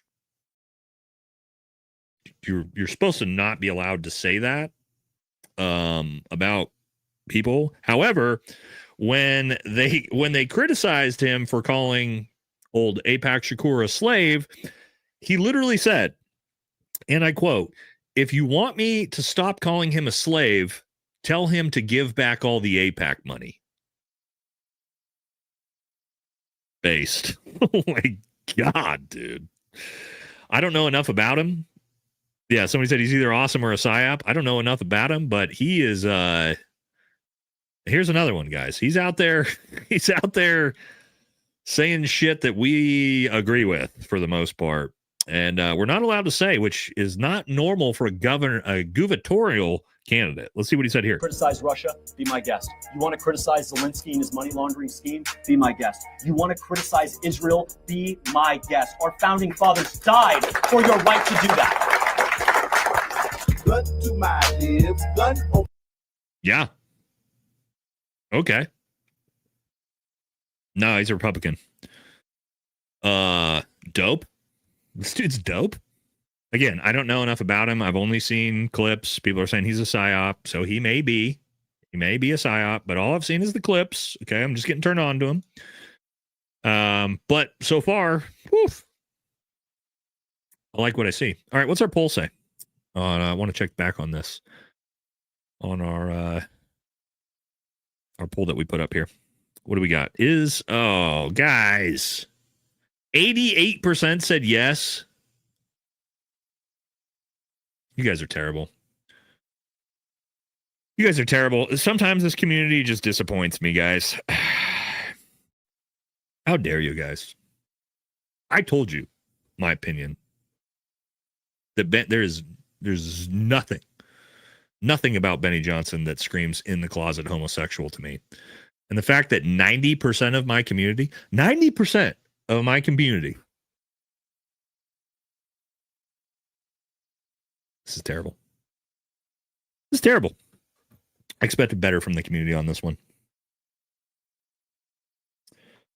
90% of you guys think Benny Johnson is an in-the-closet homosexual. Wow. Gonna get a... I don't know. I don't even know what to think anymore. My children are all grown up, and apparently they're based now.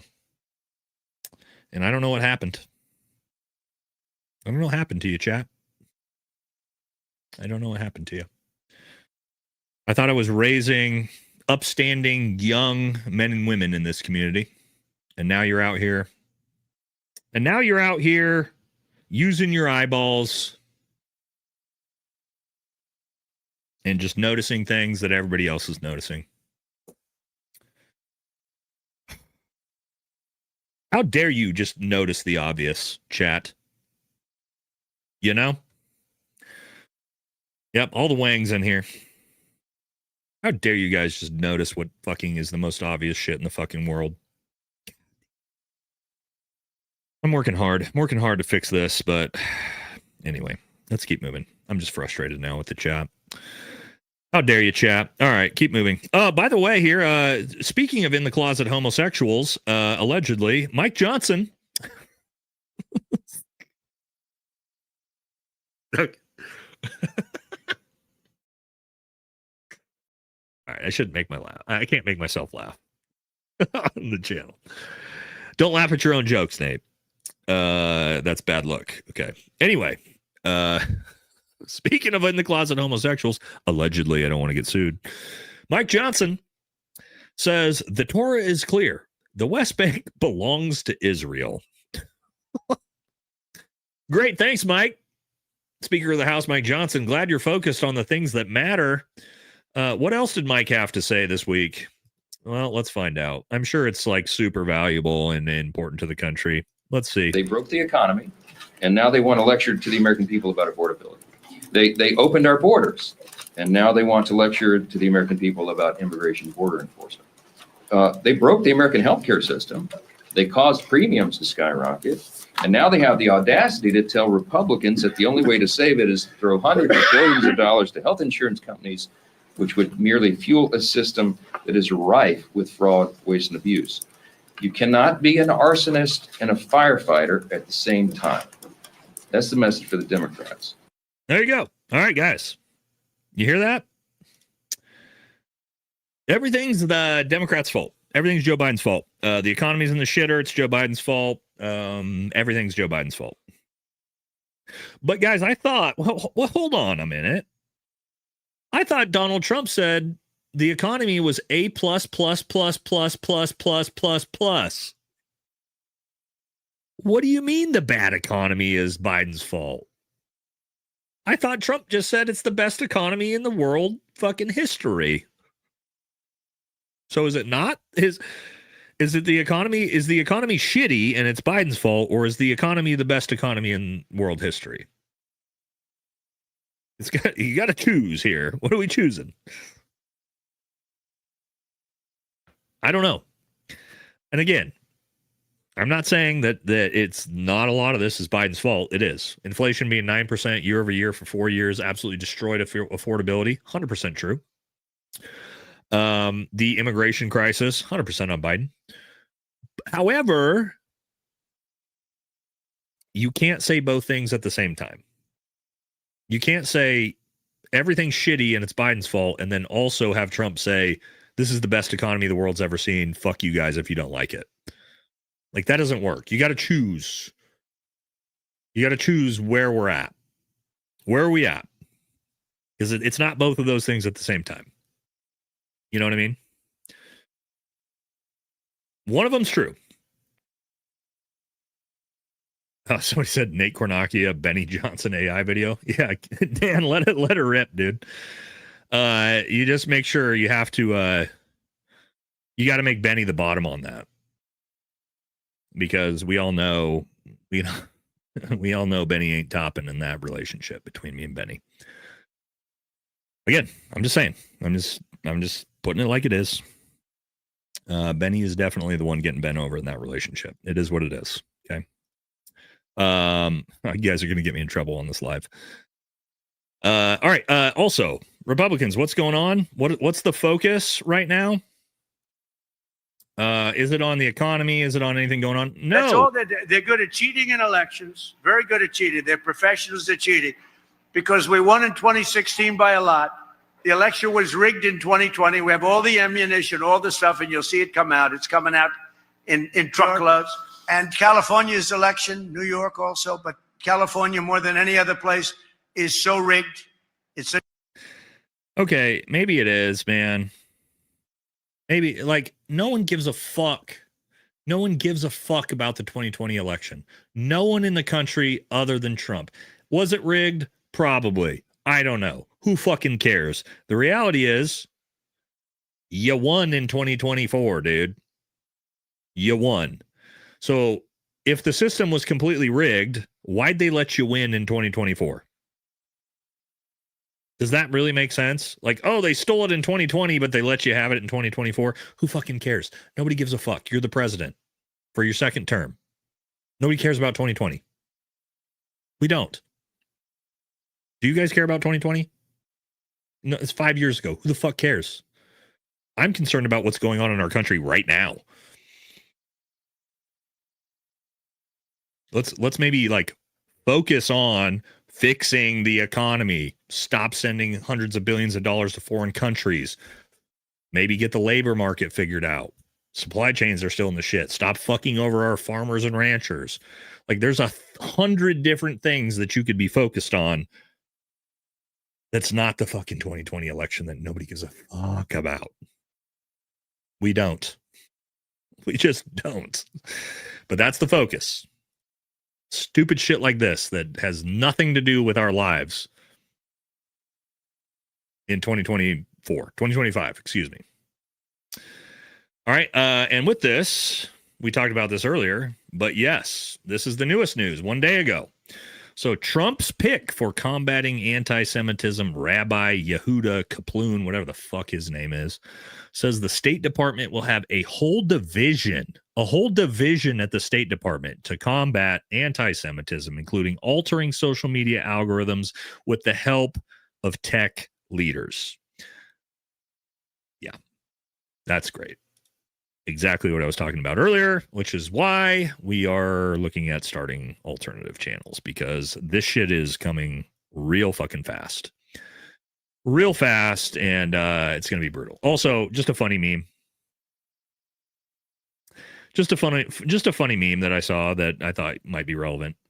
So yeah, we'll put that up there for a second.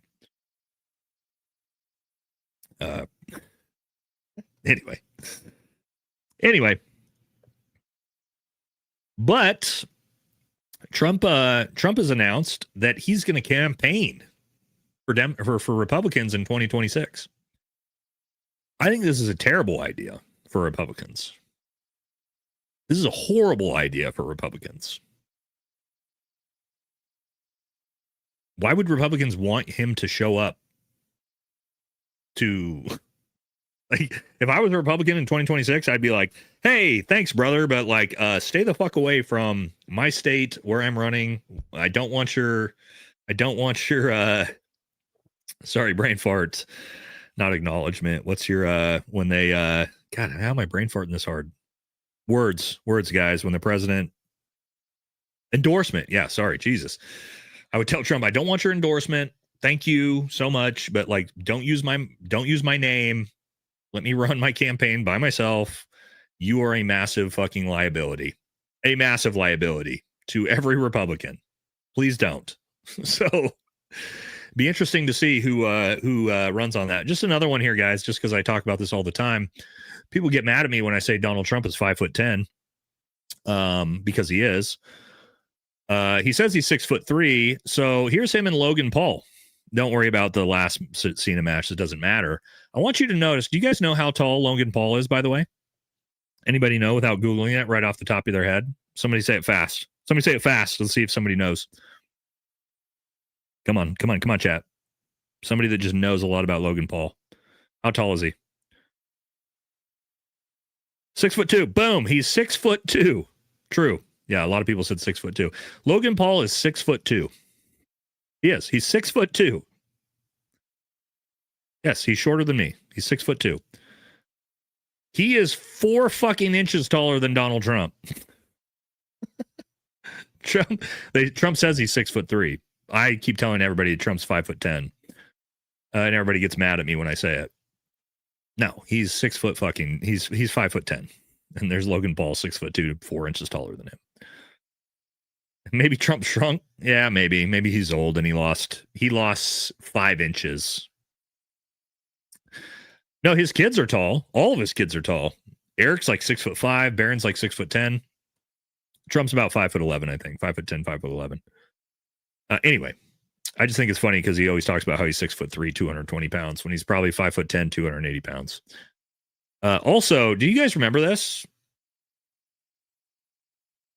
This is from Kid Rock.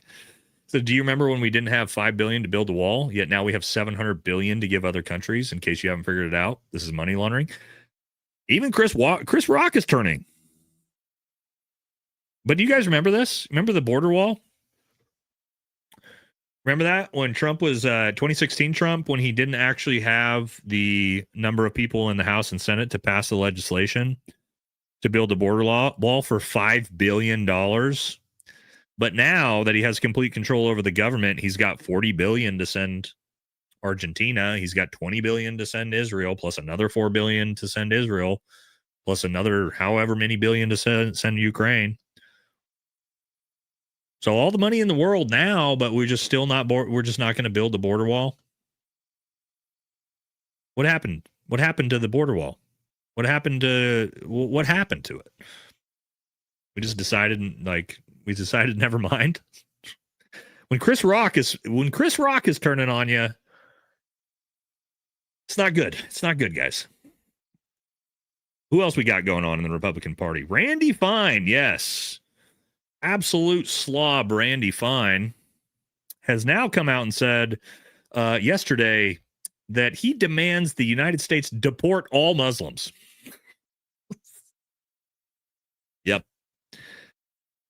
Yep, just get rid of all of them. All the Muslims got to go. Jewish Congressman Randy Fine. How about this,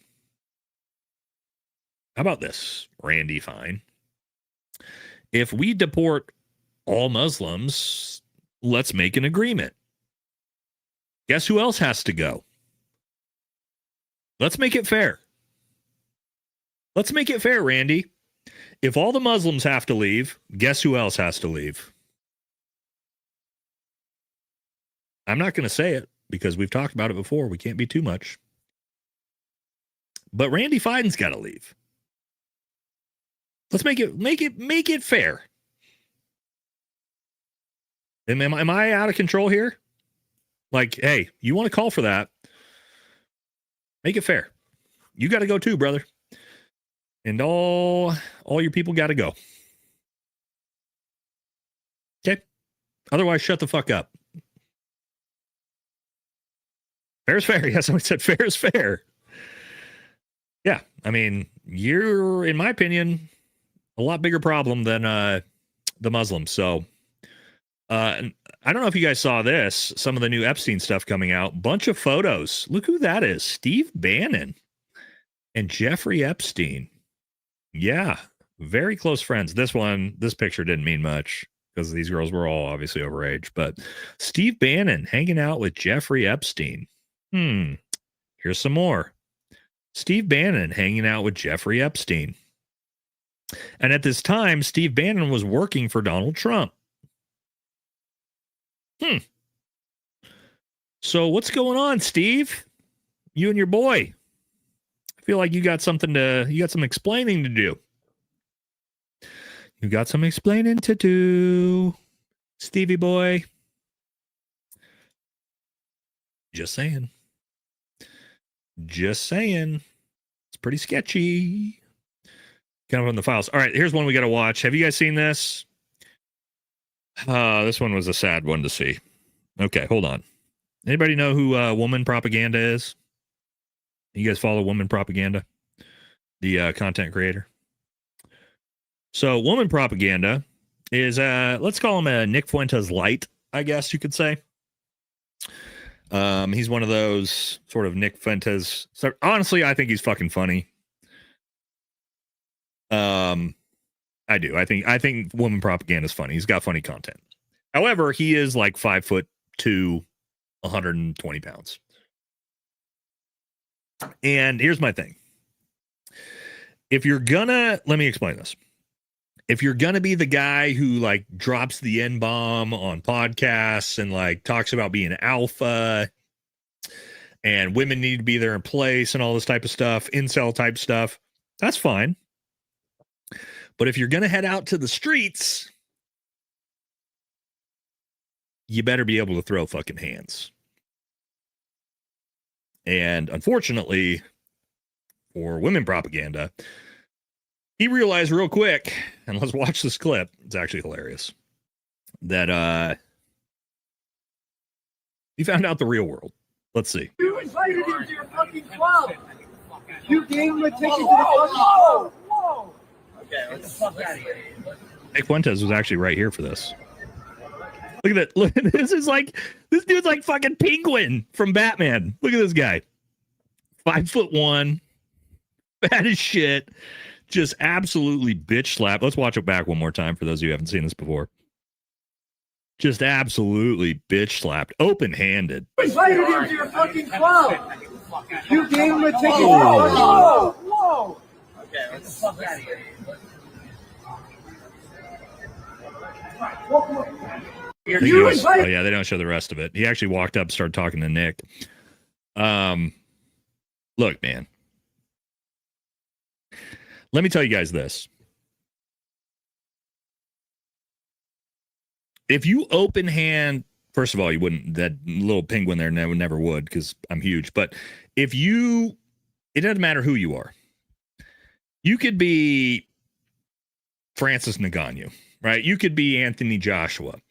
If you open hand slapped me in the face, in public, on camera, I'm immediately fucking throwing hands. We are fighting in the street. You might beat the fucking shit out of me in the street after that, but you ain't fucking open hand slap me in the face with no repercussions. I'll get the shit kicked out of me after that. But like, you're not going to dog me like that. Getting beat up by somebody that's like fucking better fighter than you in the street, that's whatever. But getting open hand slapped in the face and doing nothing about it, you can't walk that back, dude. That's on your left. You got to, everybody says you got to fight, dude. Even if you lose, you got to fight. That's the way it goes. You cannot get open hand slapped by another man and not immediately be in a fist fight. And again, I've been in quite a few fights in the streets before because I worked in the nightclubs before I joined the military. I've been beat up before. I have. But yeah, you're not going to fucking bitch slap me and we're not fighting. I'll get my ass whooped. That's fine. I have no problem having my ass kicked before. I've had my ass kicked before. But you like, in all the boys know it's okay. Yeah, it's okay to lose in a real fist fight, but like getting open hand slapped in the face and just being like, no, and he actually ran and told the bouncer about it. Nah, dog. That ain't it, dude. That ain't it, boys. You gotta be willing to just say fuck it, dude. All right, here we go. I'm getting knocked out in the street by this dude. Maybe or not, right? But you can't let fucking Danny DeVito open hand slap you in the street on camera, dude, and have no reprisals for that. That can't happen. Anyway, sorry. Just look, we got some just conservative influencer stuff going on. As we looked at the other one. What's his name? Want to watch you or I want to show you guys a little JD Vance clip that got dug up from the past. Let's see what he had to say. I love old JD Vance clips that we pretend don't exist. There's just these basic cadences of life that I think are really powerful and really, really valuable when you have First of all, sick eyeliner, bro. Kids in your life. And the fact that so many people, especially in America's leadership class, just don't have that in their lives. You know, I worry that it makes people more sociopathic and ultimately our whole country a little bit less less mentally stable. And of course, you talk about going on Twitter.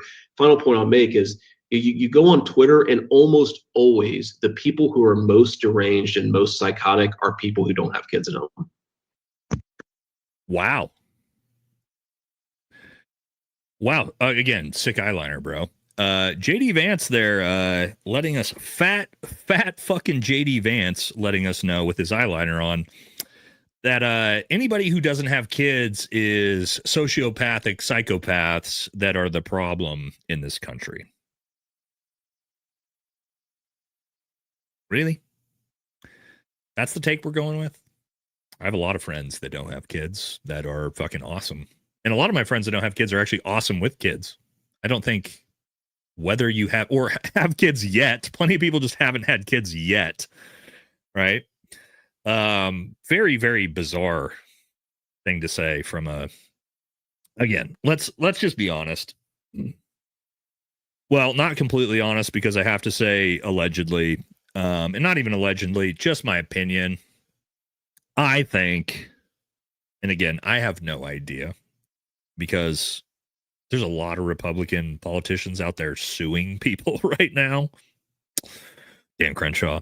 I think that I'm not really interested in what a fat gay man in eyeliner has to say about people who have kids or not.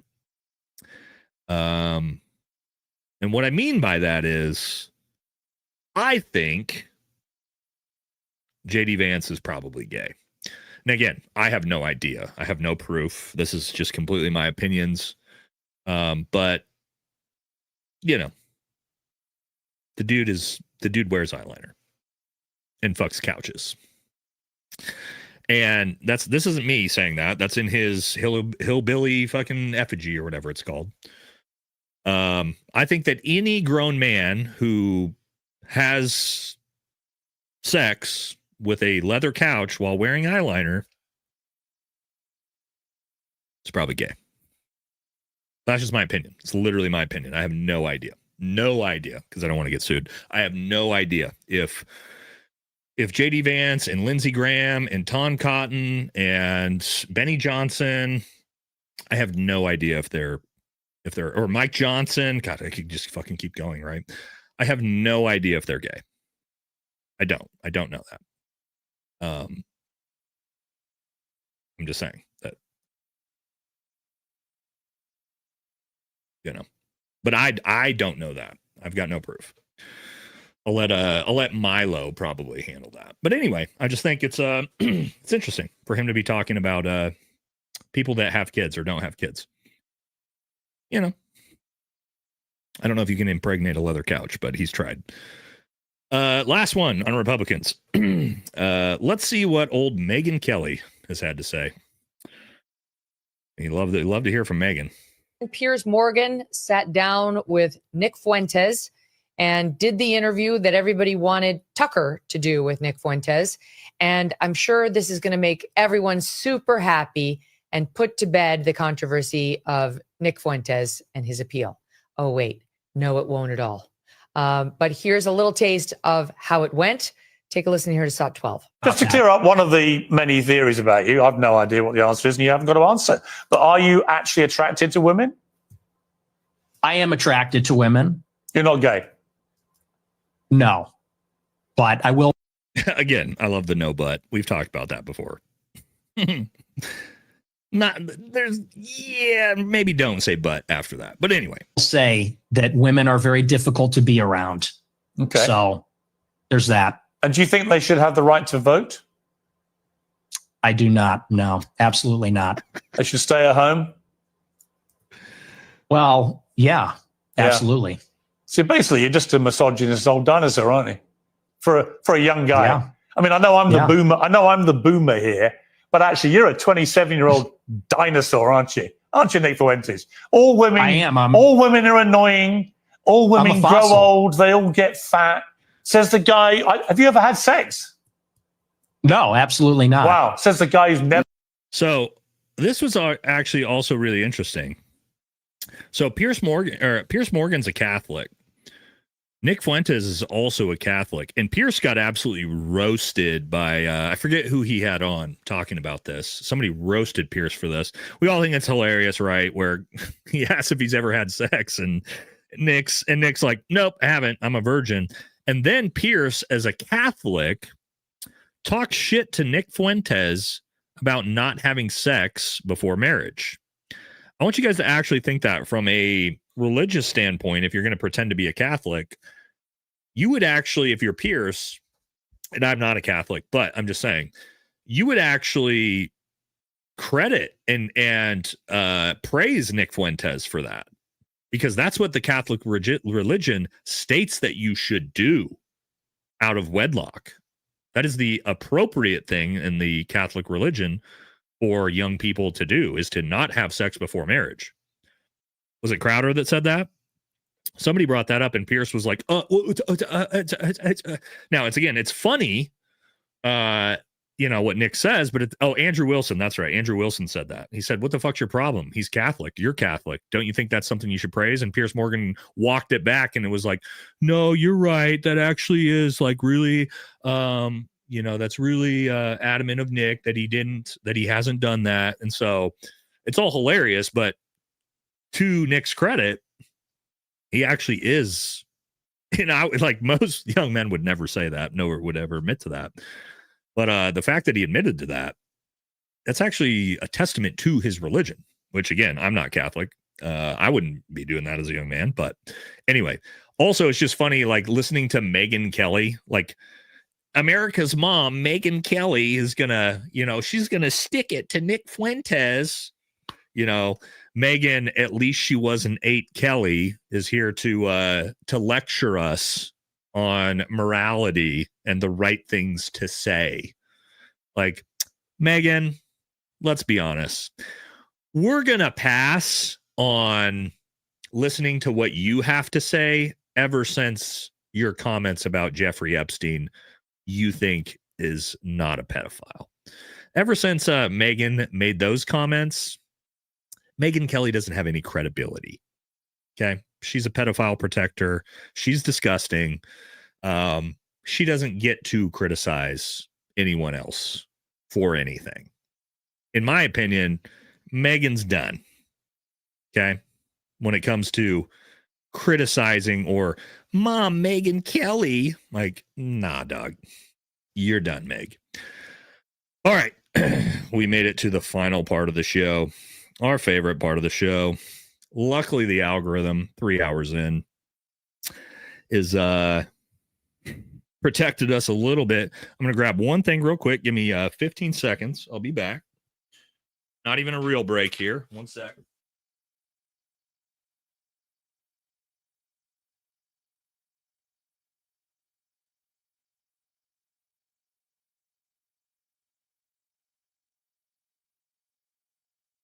This one's going to be a spicy one tonight, so we got something special in the mix for the last part of the show.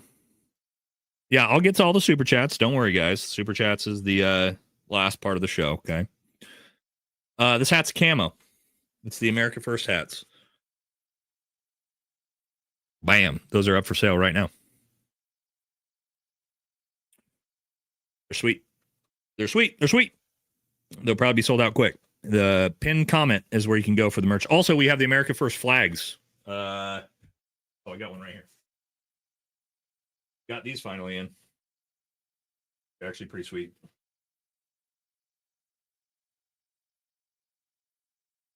So we got the new hats, the new flags up on the merch shop. I'm bald. I'm sweaty. But I'm not bald. Good try. I'm sweaty under the hat, but I'm not bald. All right.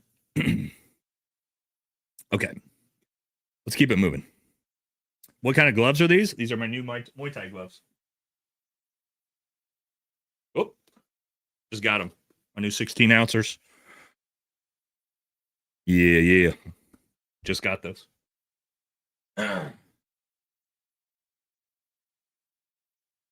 Muay Thai is my favorite combatives sport.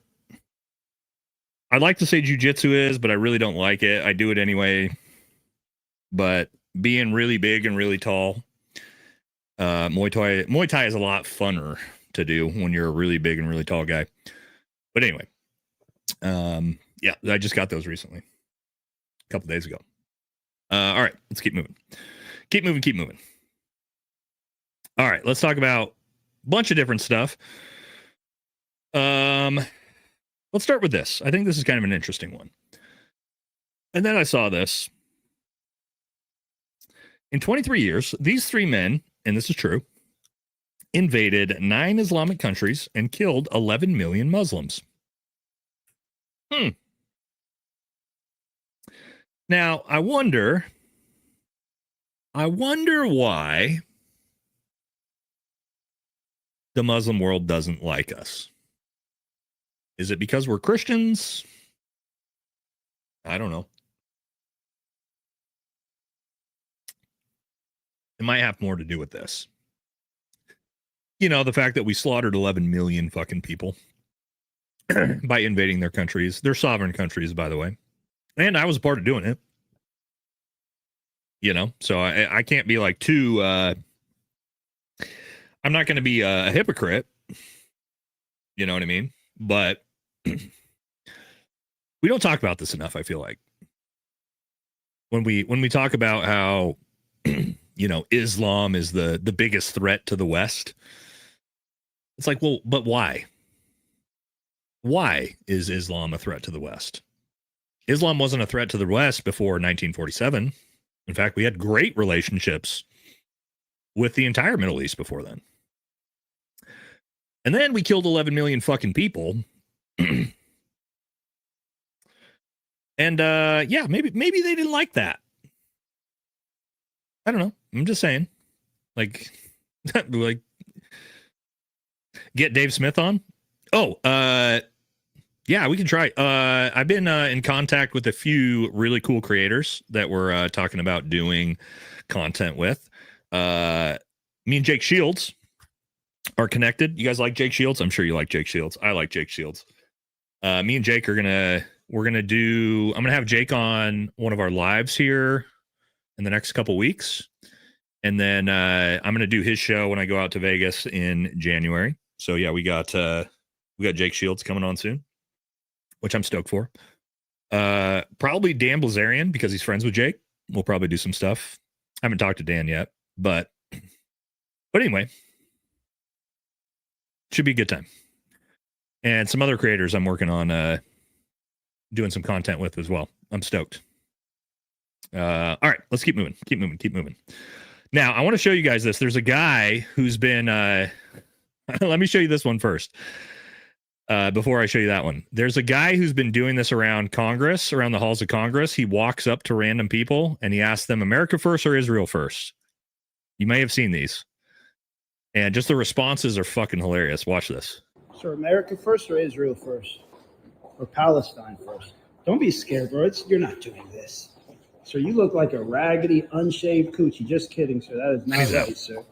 It's a coochie face. Raggedy coochie face. Raggedy coochie face, boy.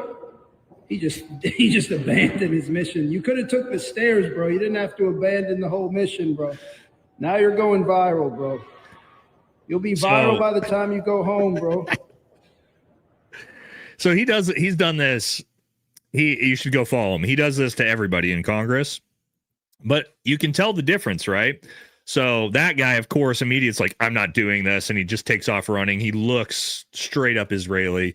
But then you got guys where you see these dudes and you're like, all right, these are the boys. These dudes are 100% probably like special operator dudes. You can tell just by looking at them. Sick mustache, right? And he walks up to these dudes and then watch the difference here. Gentlemen, America first or Israel first? America. I can tell these were real Americans right here. America Look at the first. real Americans. Just immediately. That's the swag of a real American. Now watch this. Watch this. Now watch. Sir, America first or Israel first? You notice the difference? These are real Americans. Say America first. This guy is a paid shill. Sir, you can't say America first. You were just exposed. All of them said America first. So this guy's my friend, not your friend. You can't stand by my friend. That's my friend, bro. That's the venerable journalist Marcelo Ali Sanchez. Look at this shit. So you got polka dots on your head. Just kidding. All you gotta say is America first. Let me reset it real quick for the boys so we can hear them. America. Hold on. Whoops. Let me see. Reset right here. Watch the boys. Watch the response. Gentlemen, America first or Israel first? America. I can tell these were real Americans right here. Look at the real Americans. It's so easy. Just immediately out of their mouth. A fucking America first. Duh. Look at the fucking mustache. You got just a bro right there. And then he walks up, of course, to this fucking guy. It's you can't even you just know immediately. And look who he walks up next Swag to. of a real American. Now watch this. Watch this. This fucking Sir, guy. America first or Israel first? You notice. Just immediately, and you're like, yup, duh, fucking duh. Anyway, that guy's got hilarious stuff. He's got like 20 or 30 of those that he goes up to everybody and asks them that. All right, real quick, we're going to talk about different countries, right? This is a really important one. Okay, a couple days ago, Thailand's caretaker Prime Minister Anutin, I can't even say this. Love all my Thai people, but I can't speak Southeast Asian, even though Chinese is my target language. I can't even say that. Anyway, vowed to keep fighting on the disputed border with Cambodia as fighter jets struck targets hours after President Trump said he had brokered a new ceasefire. Do you guys remember this? This is one of those 8 wars. Remember one of those 8 wars that Donald Trump ended? You guys remember all those wars? By the way, literally there's 0 that he ended. But this is one of those 8 pretend wars that he has claimed to end that, by the way, hasn't ended at all. Literally not for a second. Not for a second has the Cambodia-Thailand conflict ended. Not for 1 second. But he still just fucking says that he ended that war. Yeah, there you go. 36, Bad says 36 hours. Okay, sorry. Okay, there was a 36-hour break in the war. You know what I mean? It's like, and so it's just like the fucking, Mr. Bruce Lee says, oof. Yeah. This is just like Palestine, just like Gaza. Like, it's all fucking made up and fake. He hasn't ended any fucking wars. None of them. Right? Here's my thing with Trump. With the ending 8 wars. How about this? How about you end the one war you said you were going to end in the first 24 hours? The big one? The really big war that's been going on since 2021? Ukraine, Russia? How about you go in that war like you said you would? Otherwise, you shut the fuck up. You haven't ended shit with anyone. Okay? You didn't end 8 wars. You ended 0 wars, and you haven't even ended the ones you said you were going to end. Knock it off, dude. This, guys, is wild. And again, we're in our greatest ally part of the show. Have you seen this shit with Roseanne Barr losing her mind, threatening Nick Fuentes and really all Americans? Let's see if we get the clip here. Oh, we got this clip, but I want the response. I want Nick's response on it too, because it's important. But look at Roseanne Barr. Look what she has to say about Americans. What you going to do about it, Nick Fuentes? What you going to do about it when I tell you, you little bastard, you're going to be begging the Jews to give you, I don't know what. Medicine for his Coleman syndrome. You're going to be begging the Jews to help you down on your knees and repent like Kanye West, motherfucker. Keep it up. Are you going to go against the God of Abraham? You're going to shit talk the God of the Torah?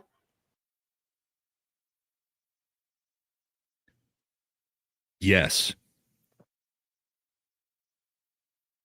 Yes. That's what we're going to do.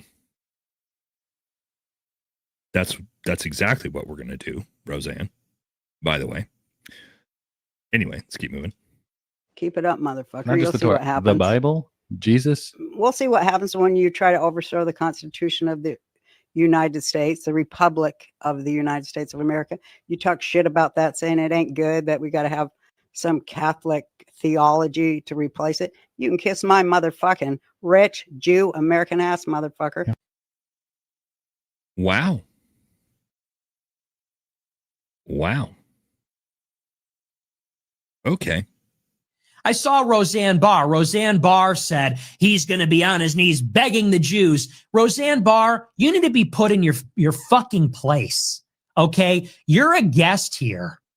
Newsflash, you're a guest here. This isn't a Jewish country. This is a Christian country. This country was not founded by Jews. Jews didn't write the Constitution. Jews didn't write the Declaration. Jews didn't fight in the American Revolutionary War. Europeans did. Christians did. You're a guest. You need to be put in your place. You disgusting fat bitch. No one is going to be begging Jews for anything because Americans would rather die on their feet than live on their knees begging to anybody. Yep. She goes, you're messing with the God of Abraham. You're messing with God. His name is Jesus Christ. That's who you're messing with. She goes, you're messing with the God of Abraham. You're messing with Yahweh. God's name is Jesus Christ, actually. That's the God of this nation. That's the God of your nation. That's your king, too. As a matter of fact, he's especially your king. He's the king of you people. He's the king of the Jews. Oh, my God. Well, whether you like Nick or not, he will stand in the breach when it comes to stuff like that. And 100%. 100% with him on that one. Yeah, you got roasted. You got cooked, Roseanne. And also, what the fuck are you talking about, Roseanne? Oh, this is what she's talking about. And again, this is I'll just let you listen. And you will say, what? You want us to make you look good? That's not my job. Your job is to make us look good. Our job is not to make you look good, American Jews. What do you have to worry about? Your job is to make us look good. And here's how you do it. Every one of us has to serve 3 years in the Army, 2 years in the Army, some of us 5 years, and then for the rest of our lives, you have got to serve 2 or 3 years in the army of words. You've got to learn to fight the political battle, which is even more important at this point than the military battle that we are. We'll fight the military battle. We're not asking you necessarily to come and be lone soldiers. We're just asking for, $30 billion a year in bombs to do it. But, Although some of you can, you've got to learn how to fight back on the campuses, how to make the arguments. Now they keep shifting. The ground keeps shifting under us. They keep changing the language. Intersectionality wasn't even a word 10 years ago. Now suddenly it's intersectionality. You've got to stay on top of it. And you know how we train for the Army? We don't train for defensive warfare. If the war against Israel ever had to be fought on Israeli soil, do I have to tell you? It's an impossibility. Do you know why it's an impossibility? Do you know how disgusting what she's saying there is? Do you guys really understand how disgusting what she's saying there is? Do you know why what she's saying there is that the war will never be fought on their soil? Do you guys know why? For those of you that are big noticers and are there you go. Somebody's got it immediately. Yes, this is why. She is saying the war will never be fought on our soil. And the Samson option is essentially that if the world were to turn on our greatest ally, they will just fucking nuke everyone. They'll destroy the world. That's in their strategy. Legitimately. So that's what she's talking about. If it ever comes to it, they'll just destroy the world. I think at some point we have to ask ourselves, how is a country that speaks like that an ally to anyone? How are they an ally to America? How are they an ally to Europe, to fucking anyone? Imagine if America talked like that. Like, oh, you don't do what we want, we'll blow the whole world up. What? Imagine if any other country talked like that. If China talked like that, Russia doesn't talk like that, China doesn't talk like that, America doesn't, North Korea doesn't talk like that. North Korea does not talk like that. What the fuck are we talking about here? It's so fucking crazy that this is just allowed. They just can say this shit and we're supposed to all be like,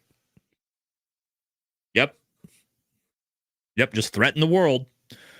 Threaten the world with destruction. But if that doesn't work, well, they got a different strategy. This is a big one that's happening right now.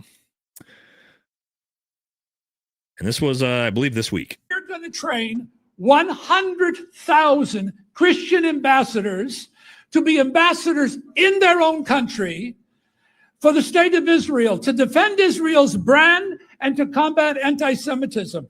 Now, the beautiful part about this is we're partnering with Blackboard. Blackboard is the largest platform in the world, serving Harvard, Yale, all the major universities. The vice president of Blackboard is here. It's a $2.3 billion company. Would you stand, please? Would you give him a hand?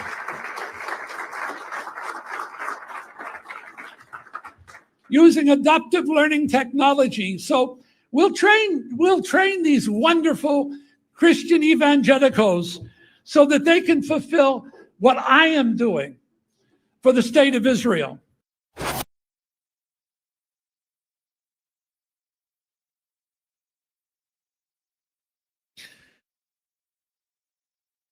That happened this week in Israel with Benjamin Netanyahu sitting right there with 1,000 evangelical pastors.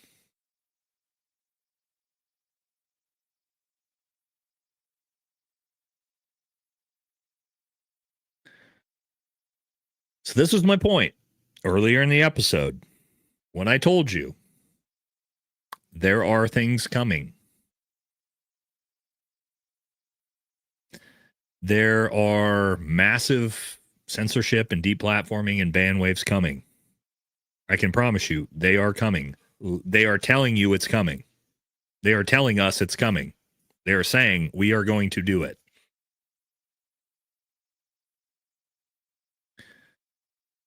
It is what it is. I mean, they're not even hiding it. They're saying it out loud.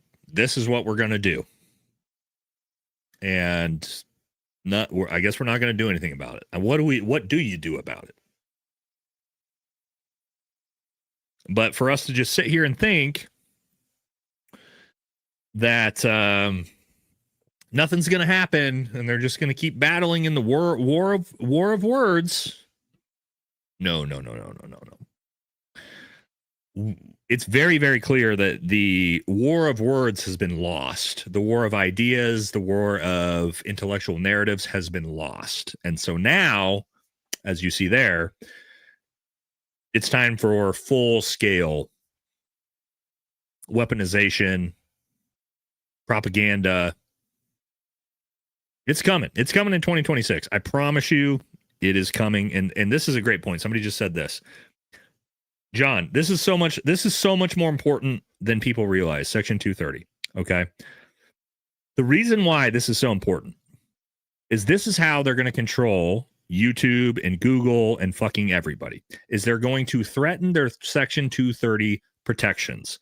What they're going to do is they're going to come to Google and they're going to say, here's the ultimatum. You can rein in all of this fucking section or all of this anti-Semitic content. You can get rid of it, or we revoke your 230 protections. That's your choice. And that's exactly what they're going to do. YouTube, Facebook, okay, well, and Instagram under that, TikTok, everybody's going to go, well, we can't afford to have our 230 protections stripped. So, yep, we're cracking down on everything. That's how they're going to do it. That's how they're going to threaten the tech companies. They are. That's exactly how they're going to do it. Which is, I mean, it's, if you don't know what Section 230 is, Section 230 protection essentially makes social media companies not responsible for the things that are said on their platforms. And what I mean by that is like they're not publishers. And if you're a publisher of content, let's say like the New York Times, if you have journalists who put out a story and it's factually wrong, like you could be sued for putting out information that's, factually wrong or defamatory or anything like that. Well, social media companies have this protection under Section 230 that means that like all of the things that are said on their platform, the actual company, YouTube, Instagram, whoever, TikTok, they're not actually liable for anything that's said on their platform. If I remove your Section 230 protections, what that means is that now they're publishers. And so anything that's said on Facebook, Instagram, YouTube, that is super racist, violent, whatever, the actual company can be held responsible for the things that their people on their platform say. Why is that a problem? Well, there's no way YouTube, Facebook, Instagram can monitor every comment that everybody says, and it would just open up this massive basket of being able to sue all of these companies for literally everything. And so it would just gut their companies. It would just gut their companies overnight. And so what they're going to do is they will threaten the government, which gets lobbied by the people we just watched, will threaten YouTube and Google and Facebook, Meta, TikTok, everybody will threaten them and say, hey, we're going to pull away your Section 230 protections if you don't play ball. Right? And their platforms will dissolve immediately if they don't play ball. So that's how they're going to do this. Does that make sense? Did I explain that like pretty well for how they're going to basically use the government to threaten the tech companies to do what they're told? That's how this whole thing is going to work, right? And so that's my point with this is, Twitter, big one. Will Musk agree?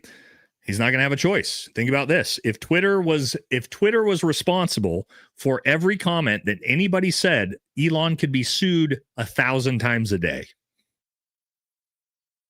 So yes, I do think Elon will play ball. I don't know how you can't. But anyway, sorry. Hopefully that explains it. That's why it's a big deal. It's a really, really, really fucking big deal what they're doing. And nobody's really paying attention to it. They're saying it out loud. Right? I'm paying attention to it. You guys are now paying attention to it. But this is what's coming. And they're saying they're going to do it. Right? So it's scary. It's definitely scary. This is another interesting one. So Israel, our greatest ally, has agreed. And again, this headline, you're going to read it and you're going to be like, How does this make sense? So again, this happened a couple days ago. Israel agrees to U.S.'s request. So the United States requested that Israel be the one that pays for the clearing of Gaza's destruction. And Israel, they were kind enough to agree to being the ones that had to pay for this. Think about that. Our greatest ally, who literally destroyed Gaza, has been, the benefactor in them is so kind, are willing to clean up their own mess and foot the bill for it. Who the fuck else would pay for this? How is this a headline? You used our bombs with our taxpayer dollars to commit a genocide. And then the fact there's even a discussion about who's going to pay to clean up the rubble. What?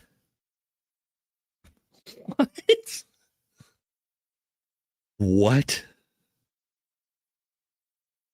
How is that even a conversation? And we'll probably pay for it, by the way. We probably will. But just like the U.S. agrees. The U.S. agrees. Or the United States requests. What do you mean we requested? How is that?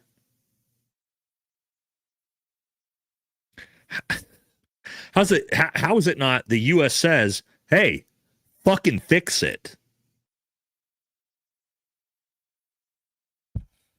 Now, again, we probably will end up paying for it, by the way. But the fact that that headline even came out it's fucking crazy, guys. Now, this is another statistic I want you guys to see. This is a really important statistic, okay? Let's take a look at this. The majority of U.S. Jews stand with Israel because you're going to hear that, well, it's not Jewish people, it's Israel. Okay, that's true. However, let's look at statistics. A February survey of American Jewish communal leaders found that 93% identified as pro-Israel, 91% of American Jews as Zionist. A poll of Jewish voters by Jewish Electorate Institute last year found that 87% of respondents identified as pro-Israel. The J Street poll last year found that 87% of American Jays thought it was anti-Semitic to oppose Israel's right to exist. My point with this, 90+% agree with what Israel is doing. Do we understand this? American Jews, 90+% agree with what Israel is doing. So, is it just Netanyahu that's the issue? To me, not if 90+% agree with the genocide. Right? And that's not my statistics. That's from their own Jewish Electorate and J Street polls and the American Jewish Communal. These are their polls. 90+% agree with what they're doing. So when they try to tell you, oh, it's just Israel. Well, is it?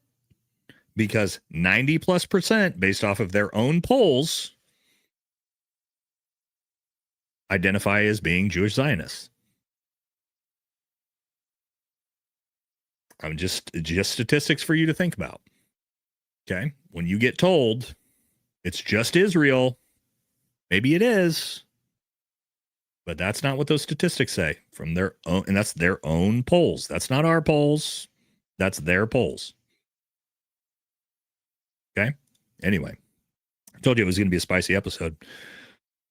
All right, a couple more. Do we got any more here before we hit super chats and get out of here? Oh, I gotta play this one because this is just amazing. This will cap us up before we hit the super chats. Do you guys remember this when Tim Pool had Kanye West on, and Kanye West immediately realized who Tim Pool was? Watch this. I think they've been extremely unfair to you. Who was they though? We can't say who they is. Corporate Can we? press. I'm not using I don't use the word as the way I guess you guys use. I'm talking. It is about them though, isn't it? I mean, because No. and because when you think about it, consider it. In Watch this. 2018, What do you mean it's not? What do I mean? Like, okay, so how about you leaving? Are you in front of the press? He's gone. I'll say it right now. I Kanye West just walked out. Kanye West, the second Kanye West realizes that Tim Pool's got the yarmulke under his beanie and he's paid $7K. He's paid as a controlled opposition. He literally gets up out of a seat and walks the fuck out of the episode. Just immediately. He's like, nope, fuck you, I'm out. That's amazing, by the way. That's old too, but the fact that Kanye West immediately identifies, oh wait, what'd you just say, Tim? Oh, I know who you are. Nope, see ya. I'm fucking out. That's just based, like absolutely based for him to just like no discussion, no nothing, just nope, out. See ya later. Yeah, he knew. He obviously he knew, and that was I think like 2 years ago almost. But anyway, okay.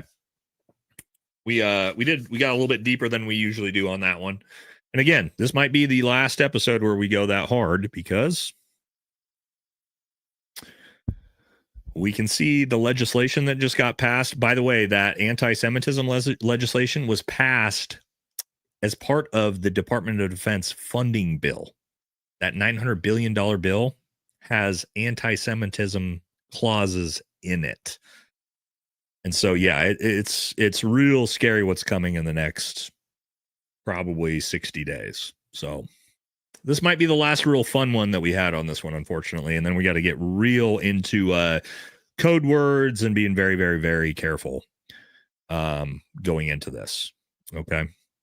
It is what it is. You know, we know what's going on now.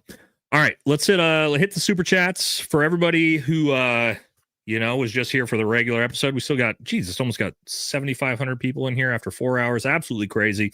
Thank you all so much for standing with us for this entire episode. Hope you guys enjoyed it. Now, what we're going to do is hit the last of the super chats. No, I'm going to read all the supers. Don't worry. We're getting there. I'm just letting everybody know who's just here for the regular show. The regular show is now complete.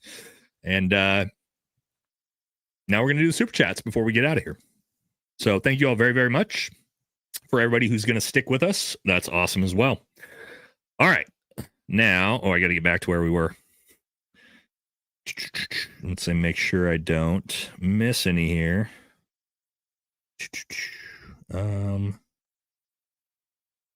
Was it right? Sorry, I had to reset my super chats here when I refreshed. I think it's here. Yeah, I think here we go. All right, go Browns. Is this it? I think this might be it. Have we seen this one yet? No, I think this is where we started. Okay. All right, here we go, chat. We did it. All right, let's go.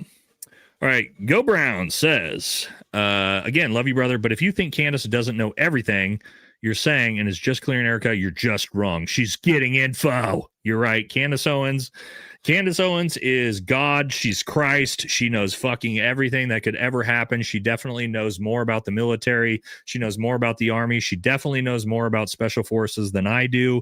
Thank you. Thank you for that. I will remind myself that Candace Owens knows. She's omnipotent. She knows everything in the world.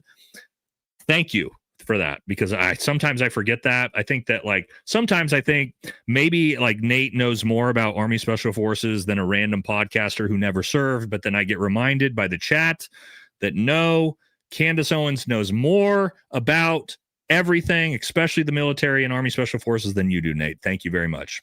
Thank you for that reminder. Sometimes I get ahead of myself. I get out in front of my skis and I forget who I am. Okay. So I got to get myself, draw myself back in. So thank you very much for that. Okay. The longer they wait for the trial, the more time they have off the patsy. That's also true. They know that if we don't believe the narrative that Tyler Robinson did this, the other option will be a good outcome for their cause. Could be. Pimbla says, who's to say Mikey doesn't have two phones? Or was someone using someone else's? I don't know. Mikey's bullshit, 0.8 seconds from the time Charlie gets shot to the phone into the ear to casually walking off. That's the most suspicious shit of everything in the Charlie Kirk shooting. Mikey McCoy's behavior is the most suspicious out of anyone's. And it's not even close. It's not even close. There is nothing normal about what he did. Nothing. And I can tell you that because Nate's been shot at point blank range in crazy situations. And ain't nobody in combat that's under gunfire slowly walks their happy ass off with zero urgency. It's not a thing. Nobody ever in the history of all shootings and combat and gunfights has ever done that other than, well, maybe we got to give him credit, the amazing Mikey McCoy. So no, that motherfucker is the biggest suspicion out of everybody, in my opinion. But maybe Candace is strategically going soft on EK, Erika Kirk, because the Egyptian plane thread is leading. I don't know. If Candace had your attitude calling Erika on her behavior, she wouldn't have gotten any info. This is the same. Is this the same person? It's the same. It's the same person. Yeah, you're right. Candace Owens is way better extracting information out of people than, I don't know, a guy who's trained in tradecraft, a Green Beret who's trained in subversion and unconventional warfare. For sure. For sure. Oh my God. Okay. People, dude. All right. The Fed sloppy seconds. Yep. I'm sorry. I'm not trying to be rude, but some of this shit is just fucking so dumb.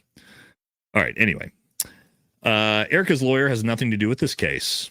The state charging Tyler will not share any evidence or info with Erika, TPUSA, or her lawyer. Yes. Okay. Fair. Good point. Which means TPUSA doesn't have any more information than we do, yet TPUSA is slamming down your throat that they know 100% for a fact that Tyler Robinson is the shooter using a 30-06 with no exit wound. 100% believe that. Why would we question anything?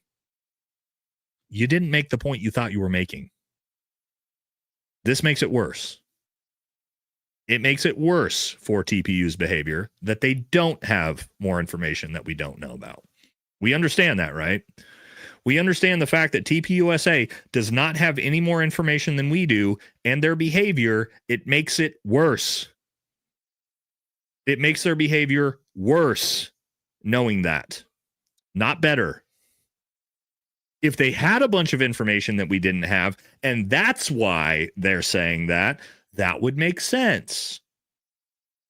But the fact they don't have any better information, that makes it worse for TPUSA. Okay? Let's use our brains, chat. Please try. Okay? Adam says, I uploaded my CK's ballistics testing my channel if you were interested. Yeah, you talked about this one before, Adam. You said you were going to do this. Is it on your actual direct channel? Look at that. Be interesting to see. Hasn't been anybody be able to reproduce what I've said for them to reproduce, which is the actual shot and what happened, but interesting to see. I'll take a look at it. Maybe Candace shouldn't be exonerating her. That's no one's fault but Candace. Candace should be questioned too and held to the same standard. Oh, with Erika? Yeah. So now Mikey called Elizabeth first and then called Dad and Erika on a three-way with Elizabeth. Am I the only one who never heard of that before? That's not how I call people, especially under duress and under, I don't know, the guy that I'm working for just got shot in the face. It's not what I would do. I would be more concerned with what was happening to goddamn Charlie Kirk than making phone calls. 1 second, Not even 1 second. 0.8 seconds after Charlie shot, Mikey never turns around. He never turns around. The shot goes off. He picks up his phone. He walks off into the distance. That's it. We can watch it on video. There's no debating that. There's no arguing that. We can all watch it on video. That's not normal. That's not fucking normal behavior. When somebody just got shot in the face in front of you, it's not. It's not normal behavior for anyone. I'm not saying you're saying that. I'm just saying the idea that Mikey McCoy, oh, he called his wife, and then he called his dad, and then he three-way called his dad with Erika. It's like, what the fuck are you talking about? I don't believe any of that. Thank you, Joe. All right, Gary says, hey, I got my flag today. Love it. Hanging in the bedroom. Keep doing your thing, man. Love the show. Hell yeah, brother. Glad to hear it, man. Glad to hear it. Follow the money. Candace is now shilling for Rumble. Bongino Rumble. She did do an ad for Rumble. I don't know. Is Candace on Rumble? I didn't know Candace was even on Rumble.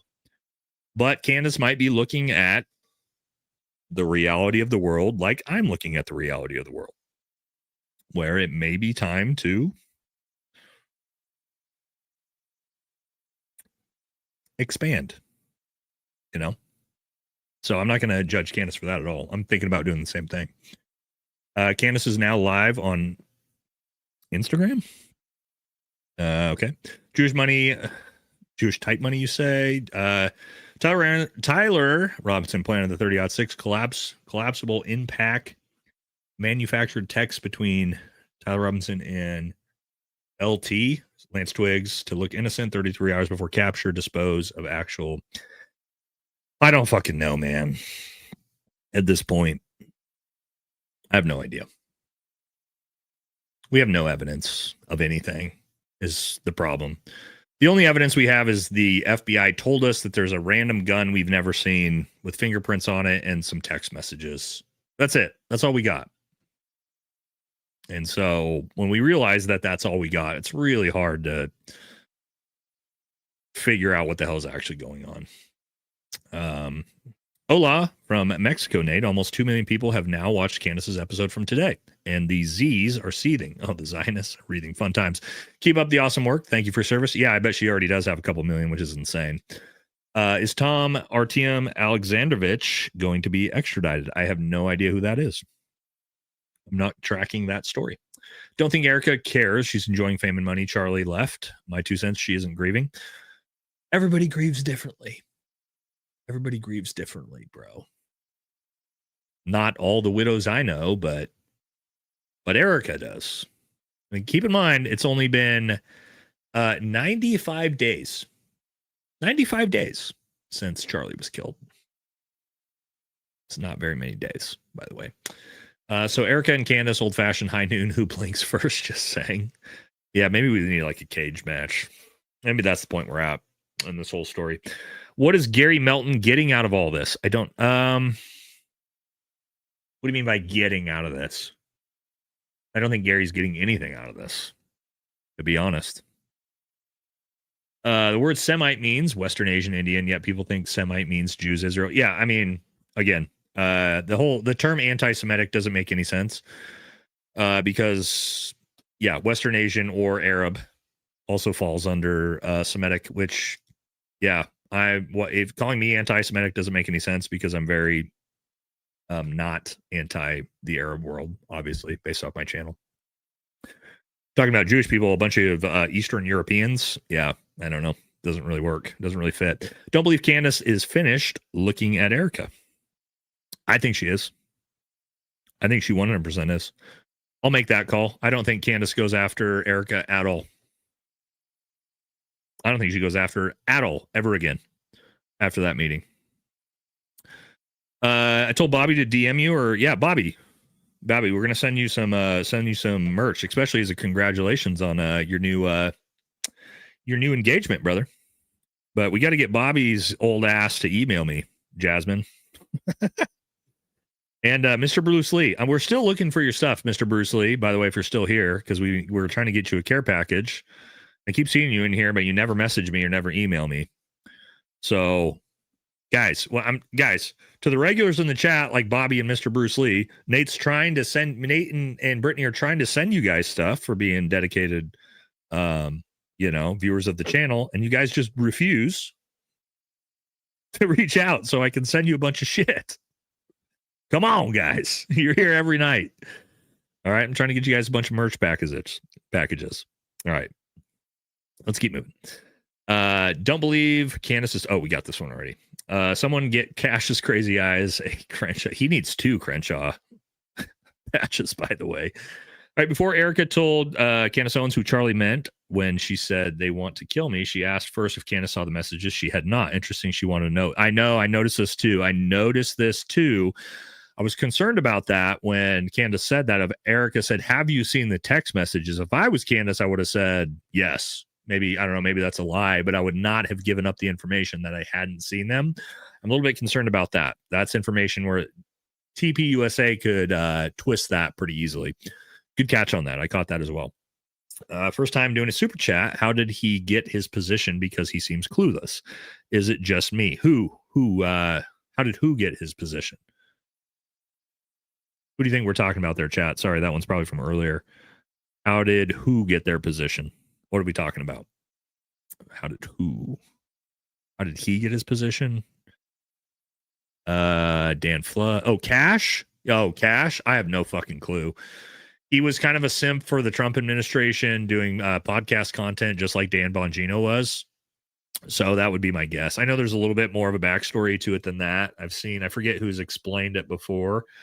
But it's mainly because he was a sort of a Trump simp and doing podcast content that way. As far as I remember, Dan Bongino, 100%. But yeah.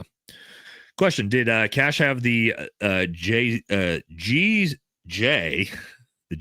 before or after he was appointed FBI director? Curious, and just saying GJ. What do you mean the GJ?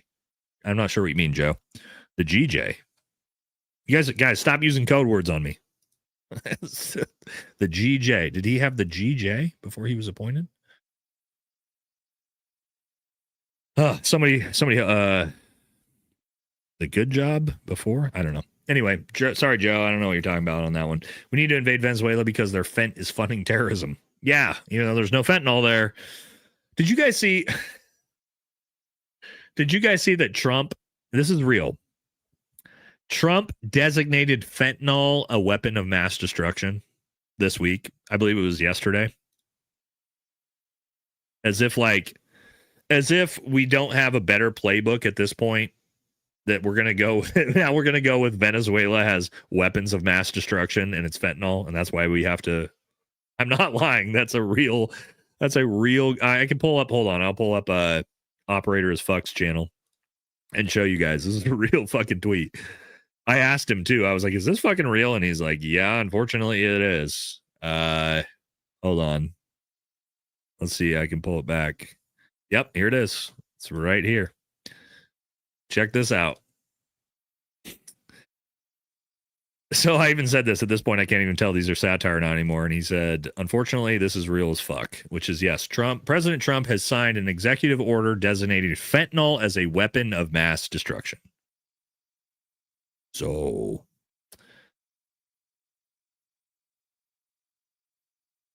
we don't have a better bullshit reason. We gotta just use the same. Oh yeah, dude. OAF Nation. Great Instagram channel, guys. If you're not following him already, you need to go follow him. Great channel. But yeah, that's real. That's fucking real. So that's fucking crazy. But anyway, sending the best wishes from down under. That photo is debated to be AI. The entire thing is sus. Yeah, that him being a part of the IDF. Yeah, I think as well. I haven't got any proof on that at all. Still looking into that, but appreciate it. But it's all over the internet. That's why I gave a disclaimer of I do not know if this is true on that one, but it's all over the internet. All right. Collect Fully Hannah says if she's playing the long game, staying on good terms with Erika Kirk is a good strategic move because she could potentially get more info from her, like she did with Mikey's call logs. This is kind of fair too. You get more bees with sugar than shit, as we say in the military. So very true. Good point. Candace tweeted this would happen mid-December. She did. Candace said there would be a 9/11 style attack in the second week of December. And that's pretty much what the Australia attack was. So whether Candace got lucky, I don't know. What's up with your boy, Paramount Tactical, all over the Fed slot media the past few days? Pathetic. I'm still very disappointed in Candace. I don't know, like, so Gary is a big fan of Charlie Kirk. He's a big fan of TPUSA. I don't think Gary is, how do I want to put this? I don't think Gary, like, there's no Fed slop in this. I think that's just the side that Gary wants to take. He wants to take the Charlie Kirk TPUSA side, and that's what he's deciding to do. And obviously, we've seen now that he's doing content with them, which I think was a really bad idea. And again, I'm friends with Gary, but like, I think it was a really bad idea to do that because now he's no longer an unbiased source. If you're going to do content with TPUSA grifting for their narrative, which, hey, do what you got to do. If that's who you support, that's who you support. And there's nothing wrong with that, in my opinion. We all have different takes and different opinions, but like, once you decide to start doing content with those people, you're no longer an unbiased journalistic reporter, in my opinion. You know what I mean? It is what it is. I don't think he's being paid. He's definitely not a Fed, but you know, it's Gary's choice. Gary's a good man, dude. He's a good guy. And I'll stick with that. I'm going to defend Gary as a fellow Green Beret, but at the same time, doing content with TPUSA, I think was a bad idea, personally. And I would tell Gary that too. I think that was a bad idea. Because again, he's no longer an unbiased source. Now he's part of TPUSA's network. You know what I mean? So, but again, you know, Gary can do whatever he wants. And I don't have anything negative to say about Gary. Obviously, you guys are constantly trying to get me and Gary to beef with each other, and it's just not going to happen no matter what.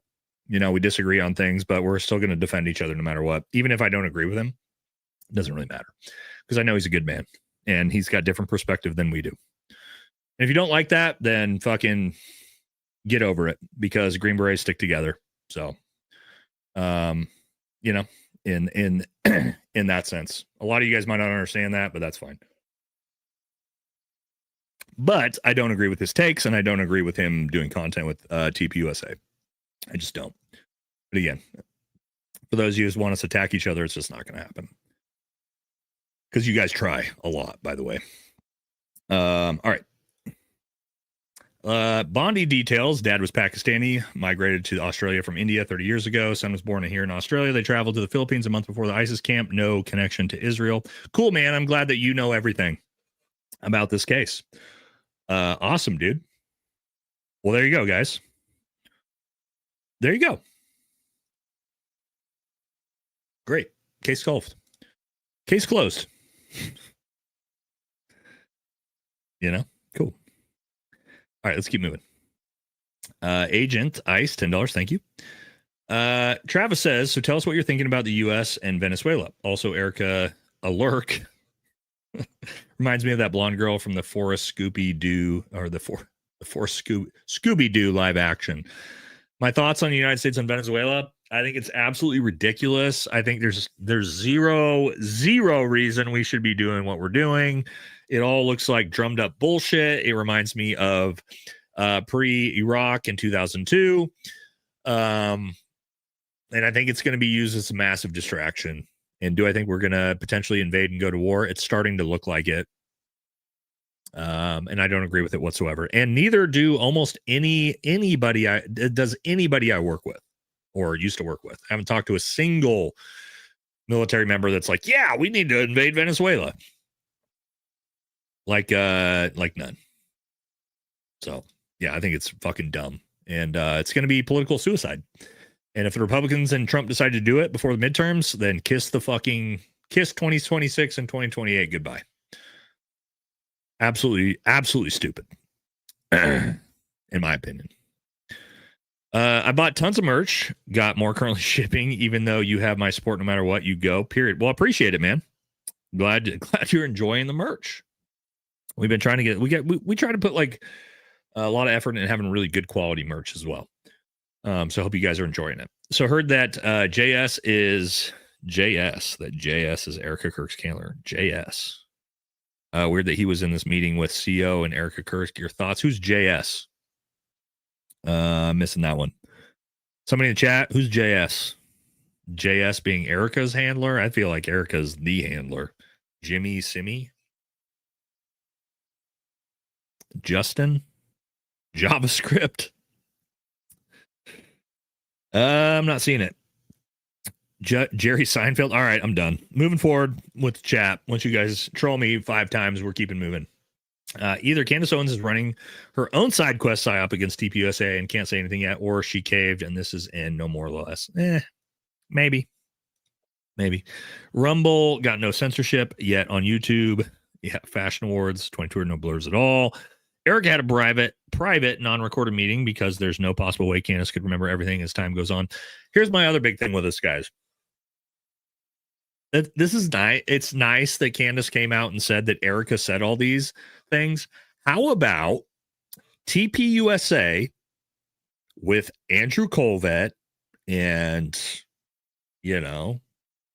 Blake Snuffy or whatever the fuck his name is, the bald racist one, and Erika do a live stream and they come clean and admit all the things that Candace said was true.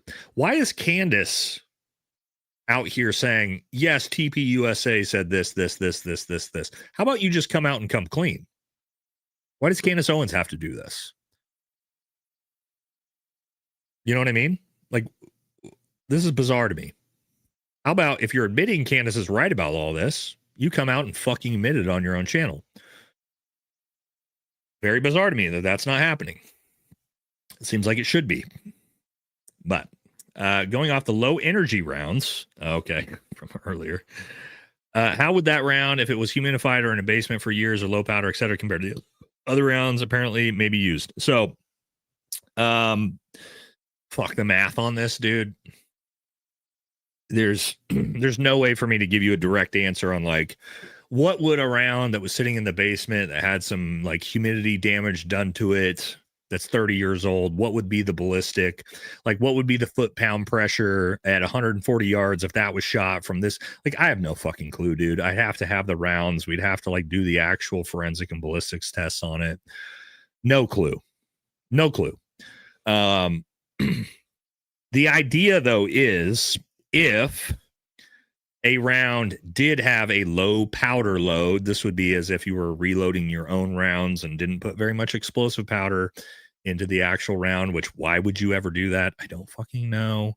Or the idea that, yeah, these are bad rounds with, humidity's done damage to them. How much would that lower the actual, terminal velocity and all these things?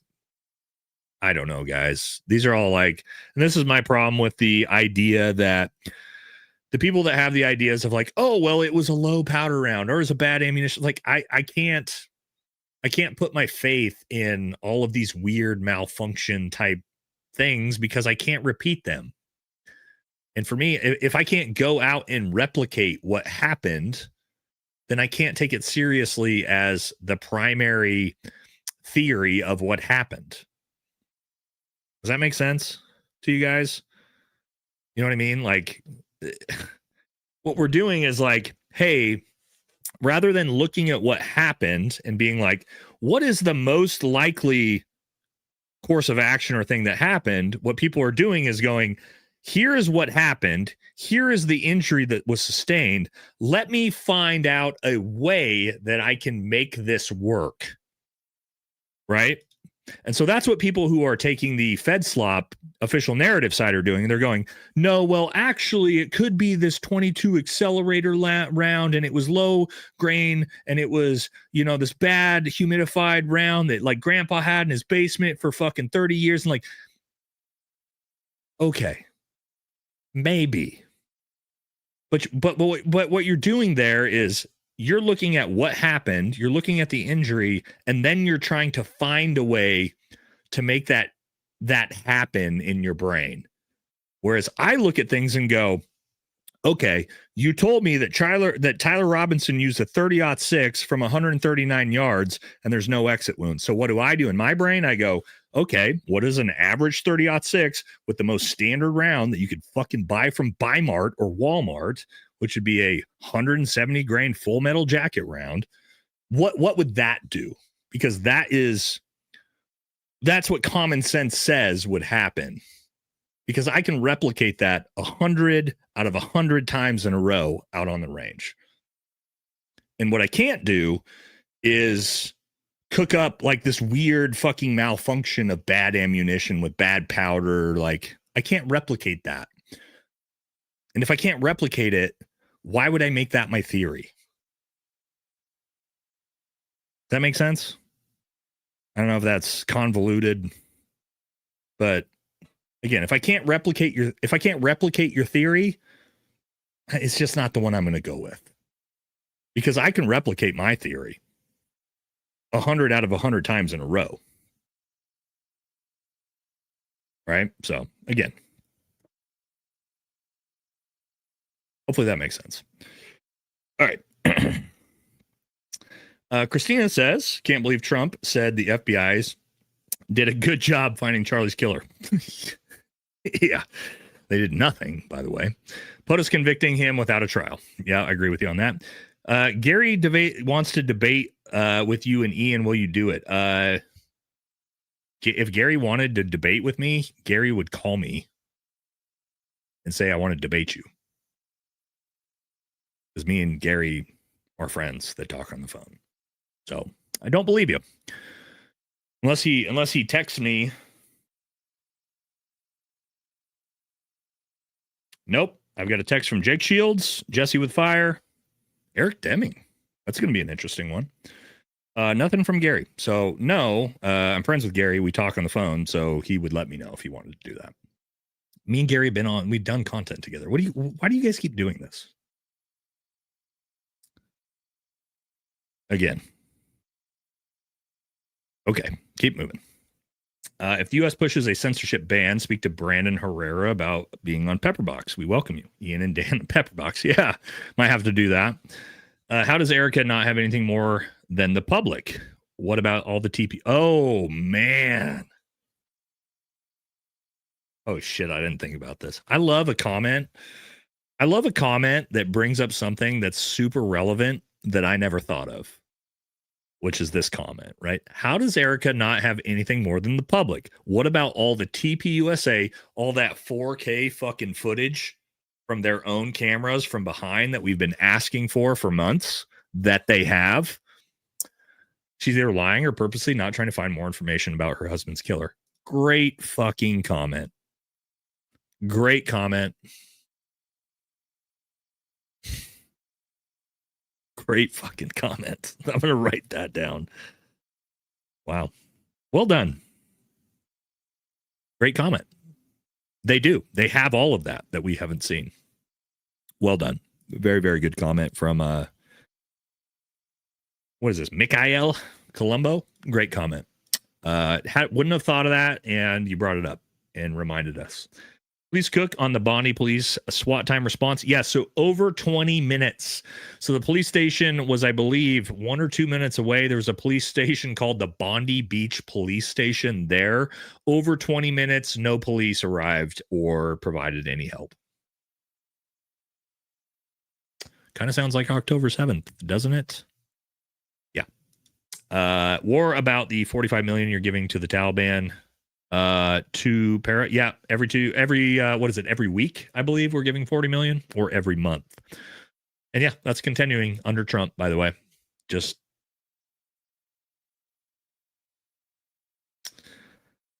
another one of those. Struggling as an Army active duty Sergeant First Class E7. You're struggling? What are you struggling with? What are you struggling with, brother? We don't like to hear that. I don't want to hear that you're struggling.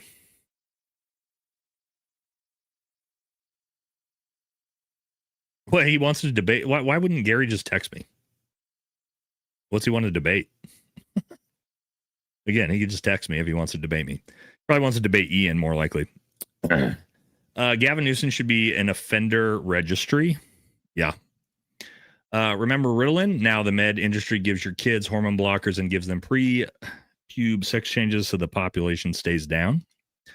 A couple of implementation sciences and the people running it, and this will all make a lot more sense. Implementation science. Haven't heard of that one. I have to look it up. Is it possible Candace is playing 4D chess and building a plan that with concrete evidence to take Erika down? That's why she hasn't said anything.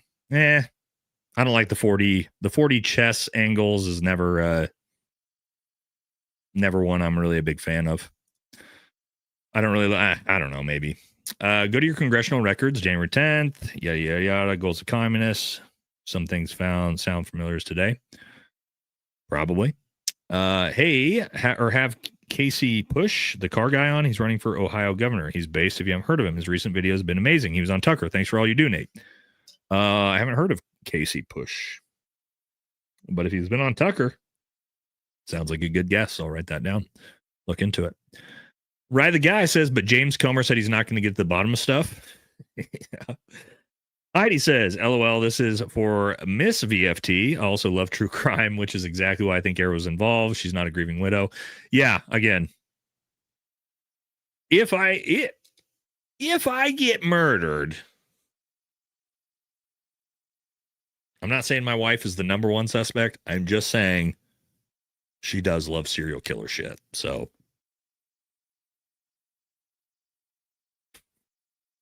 she might be one to look into. Love my wife. I don't think she's going to kill me. But if she does, I'm expecting one of my friends to lead the charge like Candace is. Okay? I don't know who it's going to be. Maybe it'll be Ian Carroll that'll have my back. I know JD DeLay will for sure. Jesse with fire definitely will. Jesse, Ian, and JD will definitely try to figure it out. I don't know about anybody else. I know Ian, Jesse, Dan from Heavy Duty Country, and JD DeLay will definitely try to figure out who killed me. I know that. So I got that going for me. I don't know who else might. Oh, Stacy, thank you very much for that big giant donuts. Thank you, Stacy. Thank you for always being here and the generosity of the channel.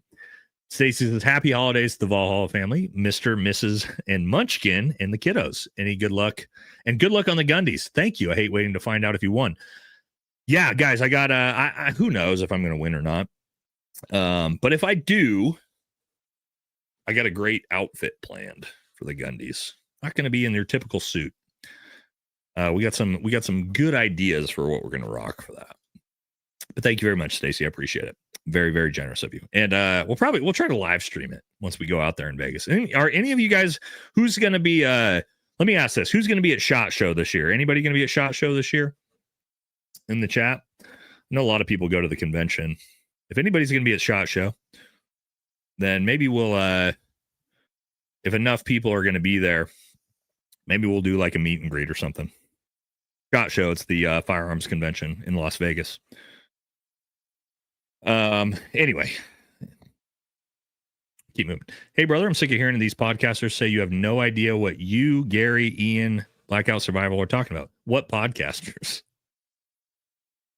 You know what I mean? We don't know what we're talking about. It's just not just me. We're talking about guys like Rob O'Neill, SEAL Team 6 operator, like Jimmy Watson, Navy SEAL. Like, there's fucking almost nobody that disagrees, other than that weird French guy who's got the rubber band neck theory. Yeah. There's anybody I've seen that's like, yep, story checks out, no questions, is either 7K or with TPUSA. That's it. I don't know anybody else that doesn't fall into one of those two demographics. Again, not saying that like, hey, you got to believe in these crazy different theories, but just the idea of like, hey, this story doesn't really make sense. Hey, the idea that a 30-06 round from 139 yards, leaving no exit wound on a human neck, that's bizarre. It is bizarre. There's no arguing that that's bizarre. Period. Even people who agree with the official narrative, for the most part, will say, that's still weird. So, anyway, no social media for the kids. Get off the phone and play outside. Fair. Hanlon's razor. Is this like Occam's razor? After the FBI screwed up at Brown University, it's possible the FBI knows Tyler Robinson isn't a shooter, but the Trump admin just doesn't want to admit it. F up, realize it's our greatest ally. Yeah, I don't know. The fact that this trial isn't going to be out till May now is starting to be very, very suspicious, if it wasn't already. Candace is keeping the enemy close, playing nice, but not wasting energy going after Erika Bigley. She's taking the high road, good cop, not bad cop. Again, if you're going to go after Turning Point USA, the CEO is not off limits. Period, to me. It's my opinion. Number one person to dep or talk on a live. Number one person to det or talk on a live. Travis, I'm not sure what you mean, brother. Sorry. Do you think Marjorie Taylor Greene goes scorched earth after she leaves? I want to know what she knows. Scorched earth? I don't know. I think she's going to run for governor of Georgia, probably, or maybe president. But I don't think Marjorie Taylor Greene is done with her political ambitions at all. Oh, shit. We got Range Day Bro in the chat. There we go. Hell yeah. Here we go. Here's another fucking good creator who also doesn't believe the official narrative. And our homie Range Day Bro, who's done a lot of really fucking good work. He's done his own ballistic tests. So again, just another guy who knows what he's talking about, who has some questions for the theory. I'm sure you all know who Range Day Bro is. If you don't, go follow him. But obviously, you know, he's got some shit. I think Range Day Bro's got the biggest Charlie Kirk video of anybody. What do you got? Fucking 5-6 million views on one of your videos? But yeah, Range Day Bro is the bro. And yeah, go watch his stuff if you haven't, for sure. We'll I was gonna say we'll put it in the chat, but I've already got something in the chat right now. But anyway, Range Day Bro on YouTube. You probably have already seen his stuff if you're following Charlie Kirk stuff, but follow him if you haven't already. We love Range Day Bro. All right. Travis says, what do you think is going to happen with U.S. Venezuela? I don't know, but we're probably going to bomb the shit out of them and potentially invade if we needed a big enough distraction to the Epstein files, would be my guess. But we'll have to wait and see. Stacy again says, Nate, what do you think about the publications, including YouTube, putting out a list of top podcasts? Candace nowhere to be found. She number one. Call Me Daddy is on there. I saw that. Candace wasn't on there. Candace is the number one podcast in the world. She's bigger than Joe Rogan. She's bigger than literally fucking everybody.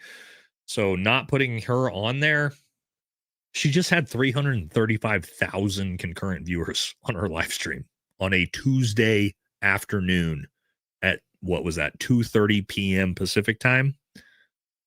Nobody's close to that. Joe Rogan's not close to that. Nobody's close to that. Nobody's anywhere near the universe of that. So, yeah, that's pretty disingenuous that she's not on there. And at number one, to your point, Stacy. Bruce Lee says, the chat is wild tonight. Think I'm going to go hit my anxiety pen. Yeah, what was that, Dean Withers or Winters? Shoot some low-energy rounds at my steel targets. Keep them nice and scratch-free. Sent you an Insta DM. Hell yeah. Tara, okay, finally, we got you to message us on Instagram. Okay, we'll hit you up, brother. Appreciate you. We've been trying to get you to hit me up there for a while. Good to know. Okay, tracking. We'll get it worked out. Okay, Travis says, so earlier someone mentioned low energy rounds. How would rounds that have been in a basement meant and it's exposed to humidity or loaded with low power compared to what everyone that don't think it was a 30-06? Again, there's no way to know, man. There's no way to know. Like, what would be the velocity loss? What would be the terminal ballistics on a round that had been in a basement for a while? I don't know, dude. I don't think anybody fucking knows. There's no way to know. You'd have to test it. You'd have to test a batch of the rounds, right? To get a good understanding of what that batch of rounds is doing based off of the, you know, shitty explosive power or the humidity to it. There's just no way to know. There's no way to know. And so that's why it's like, what's the point for me to even talk about it? Because you'd have to test it, you know. And they'll have to prove that in the trial, by the way. And if the prosecution's argument is that, oh, these were bad rounds that were in grandpa's basement and had humidity damage to them. You have to prove that. You have to, they're going to have ballistics experts replicate that and prove that to the jury. You can't just say that in front of the jury. You can't just be like, well, they're probably bad ammunition rounds from the basement, and that's why there's no exit wound. That's not how the trial works. You have to be able to replicate it and prove it. And that's going to be a hard thing to do, in my opinion, to the jury. Because if you have and you're in Utah, right? Utah, Provo, Utah, a jury of your peers. And if you have a single person in that jury that's a hunter and you try to fucking put that Fed slop up to them, they're going to go, yeah, no.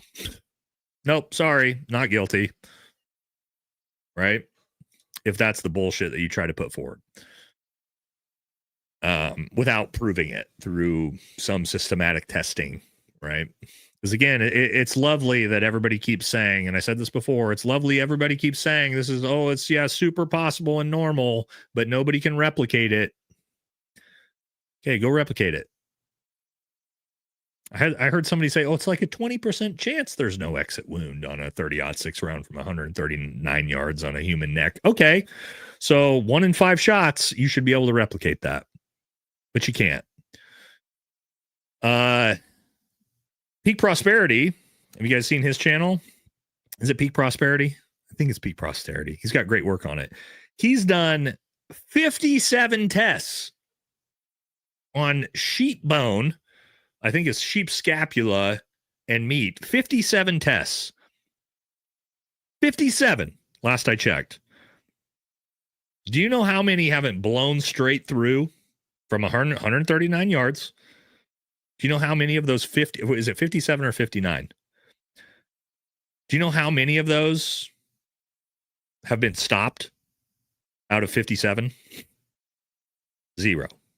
He's 57 of 57 blowing straight through with a 30-06. So again, that's my point. The people who are testing this, so the people like P. Prosperity is also testing this. It's 0 times. He's been able to replicate it. Okay. 0 times for Nate, 0 times for Range Day Bro, 0 times for everybody who's tried to replicate this. We haven't been able to do it. So it's not that common. So for everybody who tells you this is super common, where's the video of it? That's all I'm saying. Right? Next poll, dog people, cat people, no pets. Should be dog and cat people. Benny Johnson loves Johnson. Or Benny loves Johnson.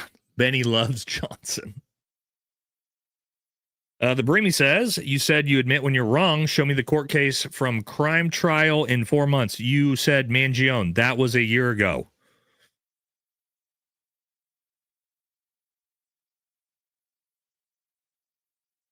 Somebody decipher this for me?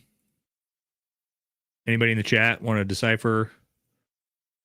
I don't know.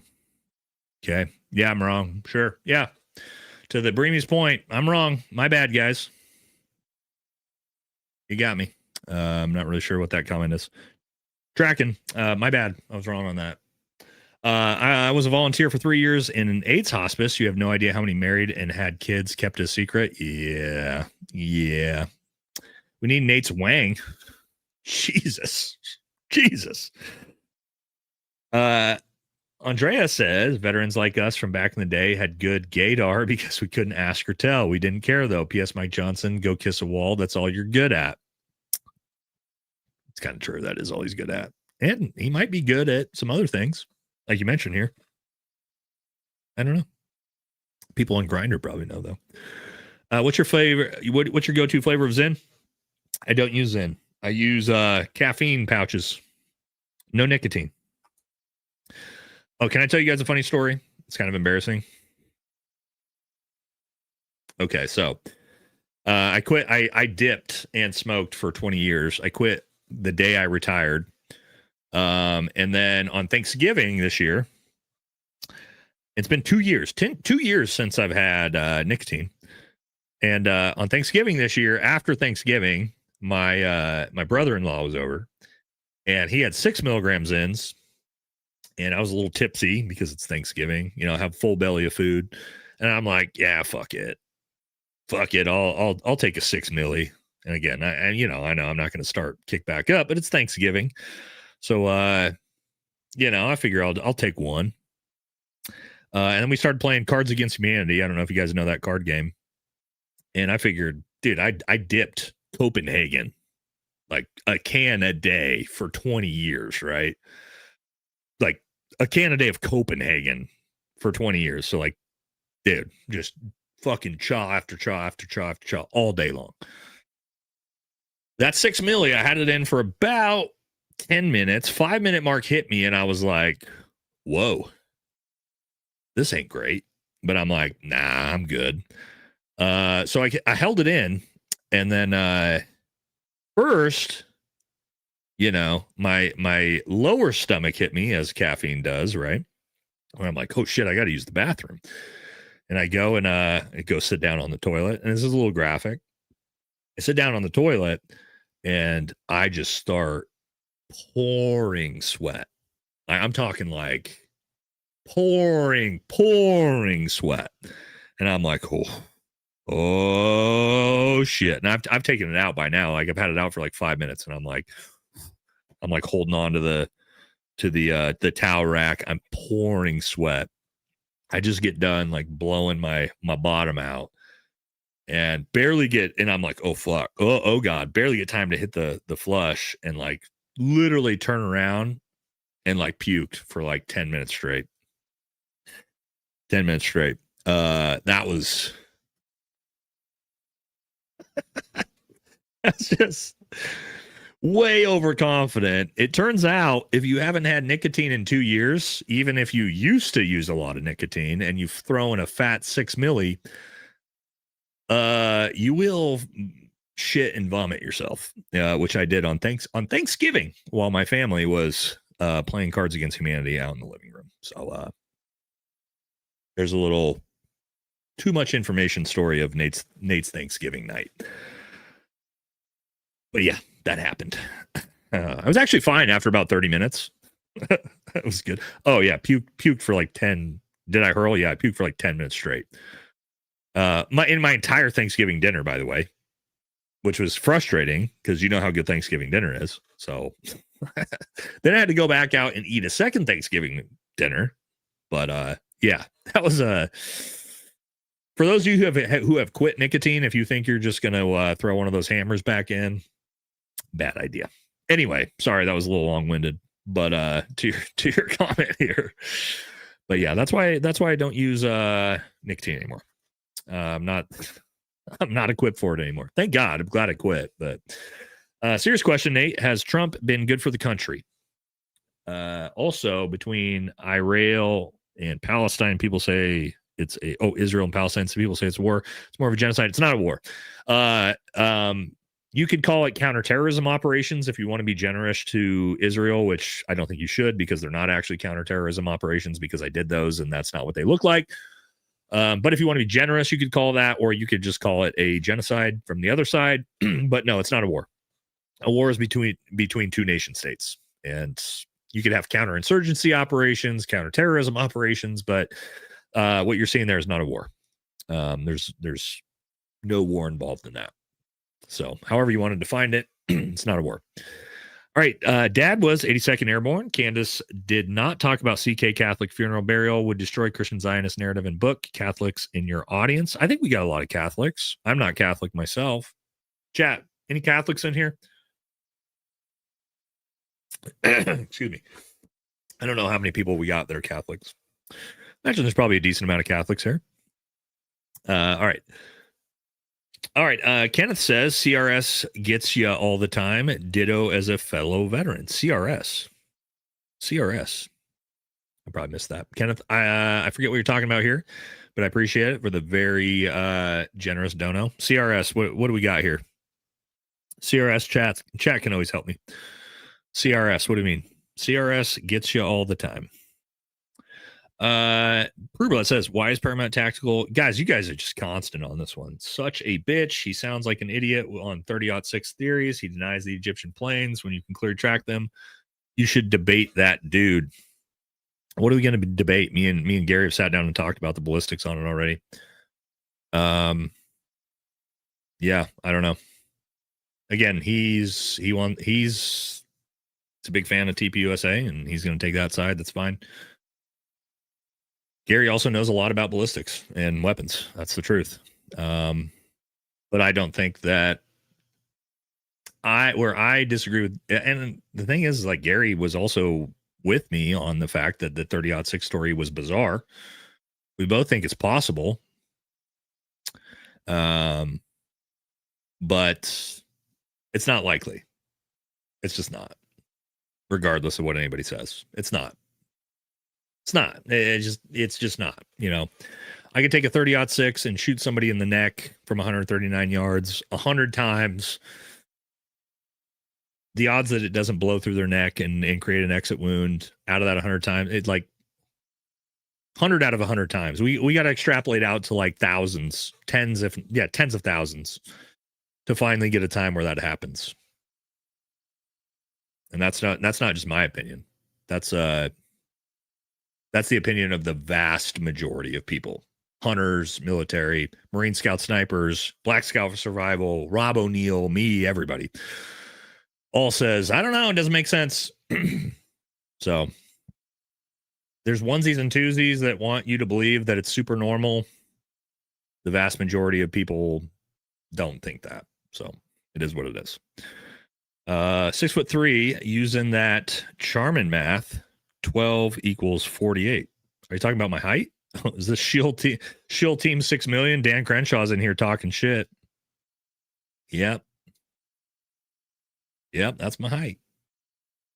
I think I could hold on. Let's see 1 second. Let me pull this up. See if I can do this. Can I go here? This is usually a good way to do this.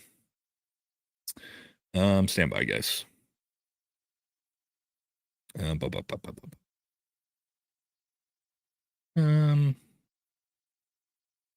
Oh, here we go. This is a good way to do this. Okay, look. Here is a photo, a class photo of me with my students. Okay, here's me on the far right. Here's Nate. Here's literally everyone else out of 20 fucking people. There's Nate. Okay? Do we understand now? There's 20 people. 20 people. And these are, guys big into guns. There's Nate over here. Nate looks different than all the 20 people. Okay? So, do we got it now? Is that a good enough frame of reference with fucking 20 goddamn people next to me? Okay, moving on, guys. All right, maybe those are all midgets. There you go. All right. Dude, the Steve Bannon, Jeffrey Epstein lore took like 3 weeks to process. Yeah. 2 years. So you did COVID in the Army. Oh, yeah. I was in the Army for all of COVID, homie. Unfortunately. You have to watch Nadia for real to get the whole story about the slap. I do know the whole story. Yeah, I do know I know the entire story for women propaganda and the slap. Yeah, like the little penguin guy thought that he was actually an agitator. Turns out he wasn't. He realized after he fucking slapped the shit out of him, oh shit, I actually am on this guy's side. Took pictures together. Whoopsies. But at the same time, if you get bitch slapped in the street, you can't not defend yourself, homie. And I'm gonna stick with that. You got to defend yourself. All right. Hey, brother, have you had to disarm a bad guy in a hand-to-hand combat style and take their weapon? No, I haven't. Nope. God forbid in combat you have to be in a situation like this. So, no, I have not been. I've been in very, very close, very, very close gunfights from as close as about 10 meters. in a near ambush in a couple different situations, but no, never any hand to hand. Most of the politicians that are wearing the yellow ribbon pin, it's not for our troops anymore. It's for allegiance to you know who. Wouldn't be shocked. JD's couch is not pregnant. It was a pull. Great joke. JD's couch is not pregnant. It was a pull-out couch. I like that. The way JD Vance talks, he's gay. He might be. I don't know. I don't want to get sued. But if I had to guess, my opinion is that I think he probably is. But again, I have no idea. Combat 100% service connected. I tracked hundreds of UFOs during the Iraq invasion. Thoughts on how this plays into real disclosure? I don't know anything about UFOs, homie. Not that I don't believe in potentially aliens or whatever, but it's just not really my angle. Not my thing. I got no expertise in that whatsoever. I would just be yapping my mouth. USA could use a work program for any and everyone, create a positive mindset, network, stay busy, youngers to build independence, plenty to do. Yeah, I mean, that was kind of a thing during FDR, right? That kind of was pretty valuable for the country. Dr. Wang informed me that he heard Nick once deboned a squirrel.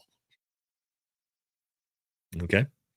Got him before MasseyCon in 2008 or 2028. A few shows ago, Theo Vaughn said we should have a Republican Dem office. You should go on his show to get this done. Yeah, if Theo Vaughn wanted me to have on a show. I love Theo Vaughn. I went and saw Theo Vaughn in concert recently. Love Theo. If he ever had me on, that'd be awesome. Yeah, we talked about this before when you brought it up. I thought it was a super interesting idea. Two America First candidates, a Republican and a Dem. I kind of like it. Actually like it a lot. I like it a lot. We actually used to do this sometimes in the United States, but we don't do it anymore. But I do like the idea. I don't think it'd ever work, but you know. Ms. Max says most big MAGA influencers are under the judo. Don't botch this joke. The judo. Don't botch this joke this time, Nate. Love your stuff, by the way. Thank you very much. I know I boloed your joke last time, and I'm sorry. But we appreciate you being here, Ms. Mag. Thank you very much.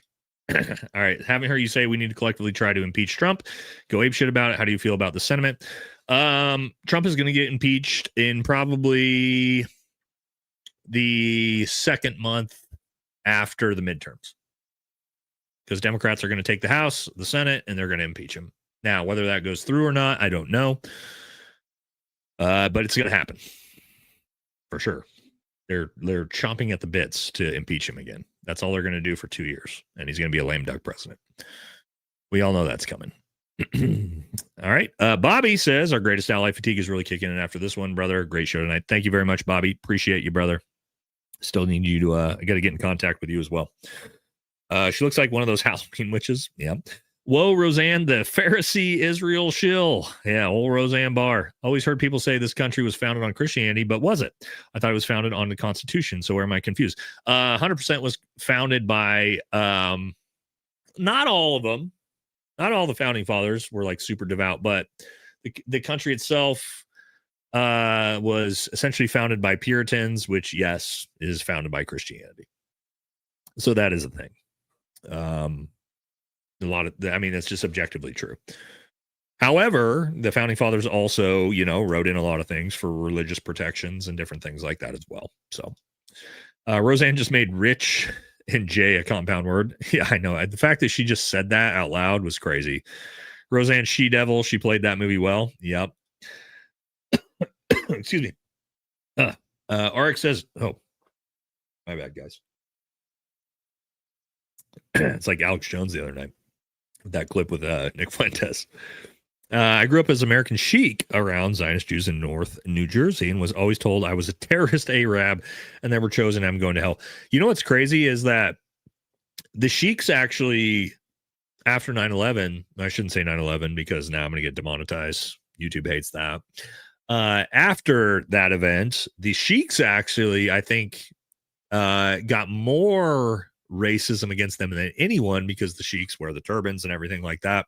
Obviously have nothing to do with Islam, but that was a big problem back then. And so this definitely happened for sure. Sorry to hear that, man. I send politicians Ben APAC emails and I get PragerU advertisements constantly. Yeah. 230 was what Biden threatened. Yeah, he threatened him with, but he never did it. because they donate shit tons of money to their presidential campaigns. Funny how that works.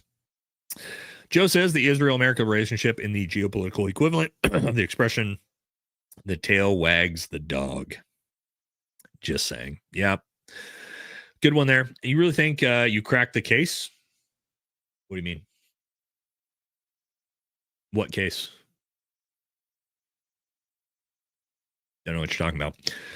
Nate, I didn't say Candace knows about the military. I was saying she knows everything about Erika, and she's been acting. You misread my... And she's been acting. You misread my comment. Well, my bad. My bad if I misread it. I read it in the way of you saying that Candace knows everything and nobody else does, which my bad then. Didn't mean to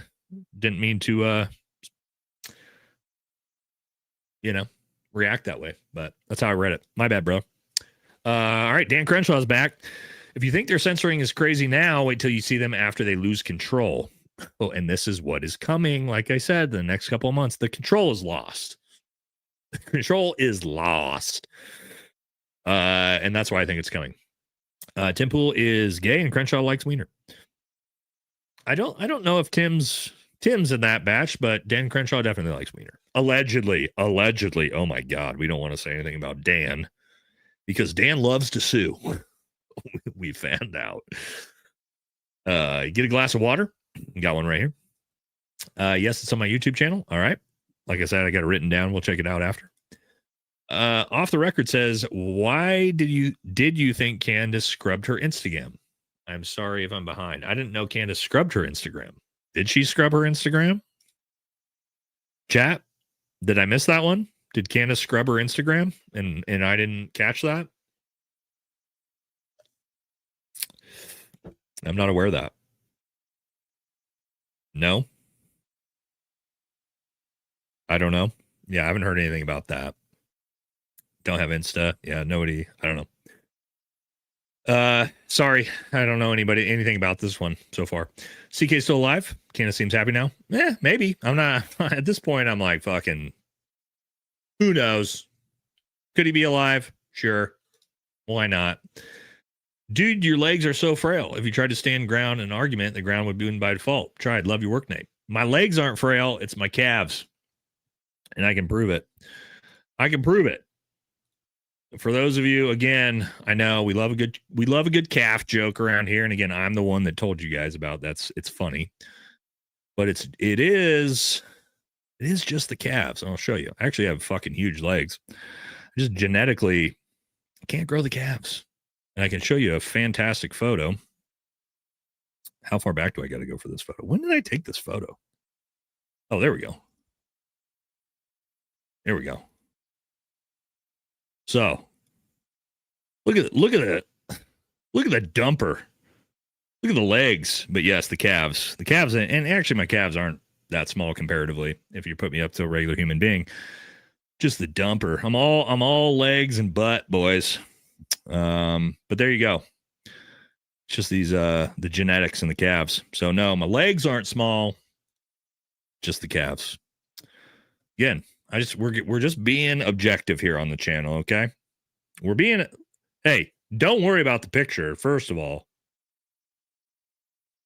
Don't worry about the picture, okay? Don't worry about what I was doing that day. Okay? I'm just proving points.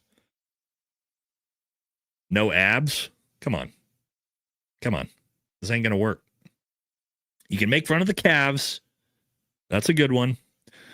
You can't make fun of the dumper. You can't make fun of anything else. Okay? Keep the insults accurate. Okay, guys? That's all I'm saying. All right? I'm just saying. You guys can make fun of me and you can insult me all you want. Okay? I think it's funny. That's why I gave you guys the material to make fun of me for. But make the insults accurate. Okay? Don't try to insult the dumper. Don't try to insult the quads. You can insult the calves because they're pathetic. Okay? But keep it accurate. All right? I don't want to hear any of this shit about Nate has small legs. Okay? Nate's got small calves, not small legs. All right. Glad we cleared that up. Glad we cleared that up. All right. Discovering your channel is one of God's gifts to me this year. Congrats on your growth and much more to come. Proud of start being an Nate fan. Thank you, brother. Appreciate it. Glad to have you here as well as everyone else. What's next? Soylent Green? I don't know. You must have made bank from super chats this year. What's bank relative to what I used to make in the military? Yeah, we're doing pretty well. Compared to what big creators are doing, yeah, we're nowhere near that. But it's my job now, guys. It is what it is. I spend a lot of time putting these shows together. If you haven't figured out, if you watch my shows, I don't just log into the live like a lot of people do and sit here and talk to you for a couple hours. There's like a week's worth of work that goes into putting these shows together. So, am I making money off that? Yes, I am. Because it's my job. If I was making no money, I wouldn't have time to do this. I'd have to go do something else. So, got to provide for my family just like you guys do. Work goes into it. All right. Keeping it moving. Oh, we got that one. Erika's going to Candace, and Candace flipping is making me reconsider the Charlie is alive conspiracy. A lot of people have been saying that. I don't think that's true, but who knows? The shot was subsonic. Okay. So you think the shot was less than 1,100 feet per second? Okay. I looked up the stats for the 30-06 to be subsonic. That would be a 200 to a 2. That would be a 240 grain round. I'm thinking 110 grain subsonic rangeable, but they claim 110 grain supersonic. Bro, this is all over the place. This is all over the place. First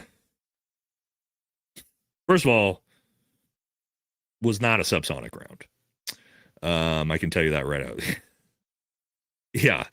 To Range Day Bro's point here, a subsonic round at fired out of 30-06 at 139 yards, moving at 1,100 feet per second would be, I don't know the math on that. It would be a massive drop.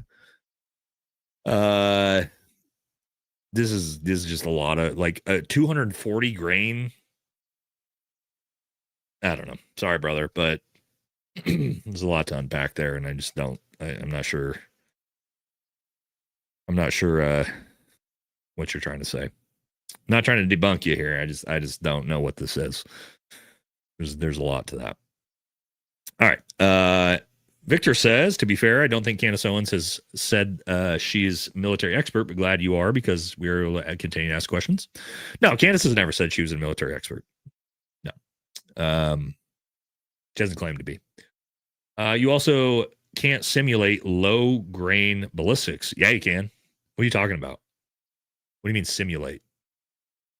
If you can't simulate it, then that means you can't shoot Charlie Kirk with it. I mean, if you can't simulate it, that means it doesn't exist. If it doesn't exist, then it wasn't used. I'm not sure what you mean. No. Anyway, it's not the lie they tell us. It's the truth they don't. Don't tell Netanyahu, but he's still alive. Yeah, maybe Netanyahu knows about that. Lots of love from Germany. Keep up the good work. It's 6:35 in the morning here. Oh, my God. You should go to bed. How did the feds know what car Tyler was driving? I don't know. I don't think they did because they never caught him. He escaped and he made it back to his house. So I don't know. Didn't Erika specifically say a while back that she has seen what they have on Tyler? Yes, she did. She 100% said this. She said, I've seen the case. I've seen everything. I'm 100% confident they have the right person. So that was a lie, turns out, according to Candace. Big yikes. Jay Burke, what's up, brother? I said, what's up, good? What's up, dude? Good stream tonight. Keep the solid content. Give Munchkin all the snuggles. Wish I could see you at the SHOT Show, but Daniel Defense had a layoff, so we got screwed. Well, that sucks, man. Sorry to hear that. I'm just going to be there for this year. Usually we go to the back half of SHOT Show. This year, I think we'll be there for the first 2 days because that's when the award show is. So if you're going to be in there in the first couple of days, let me know. Message me on Instagram. But yeah, Erika Kirk is wild. She did a Erika Kirk town hall. Yep. You rock, dude. Thank you. It's a good looking pup right there. Ms. Mac says CK wants an audit of Turning Point, dies, then Turning Point makes 100. Technically, Ms. Mac, I believe it's 140 million. We don't want to discredit TPUSA. Okay. I believe it's 140 million that they've made, not 150 million. We want to be accurate when we talk about these things. I believe. So,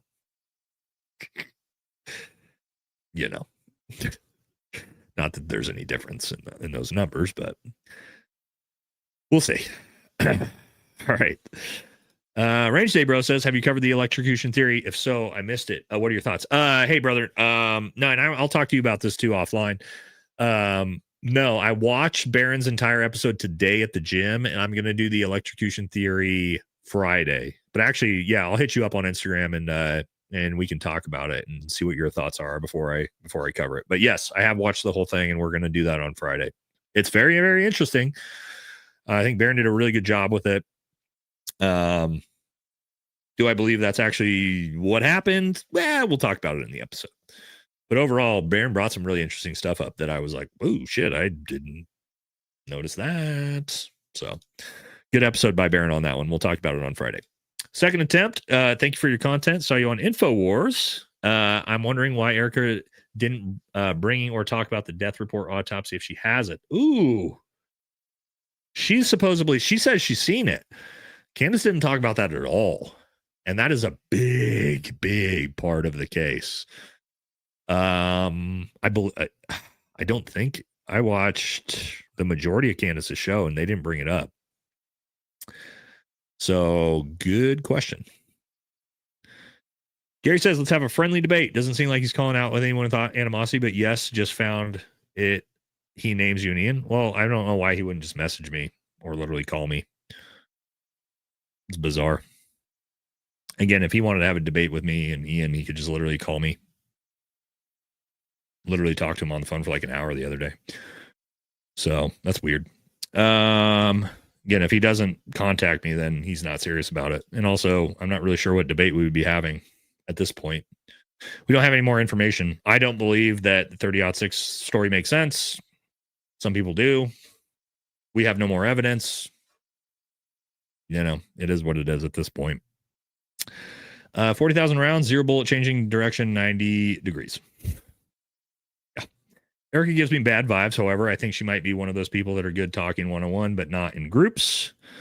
No, Nate, I confirm he's 6'3". Oh, there's Marshall. Yeah, we got one of our buddies in the chat. Talk to JD Delay. JD hates taking pictures with me, dude. And JD's tall. JD would be like, fuck this, dude. I'm not taking pictures next to you anymore. I'm not like the tallest dude in the world, but yeah, we're doing okay. CRS can't remember. Okay.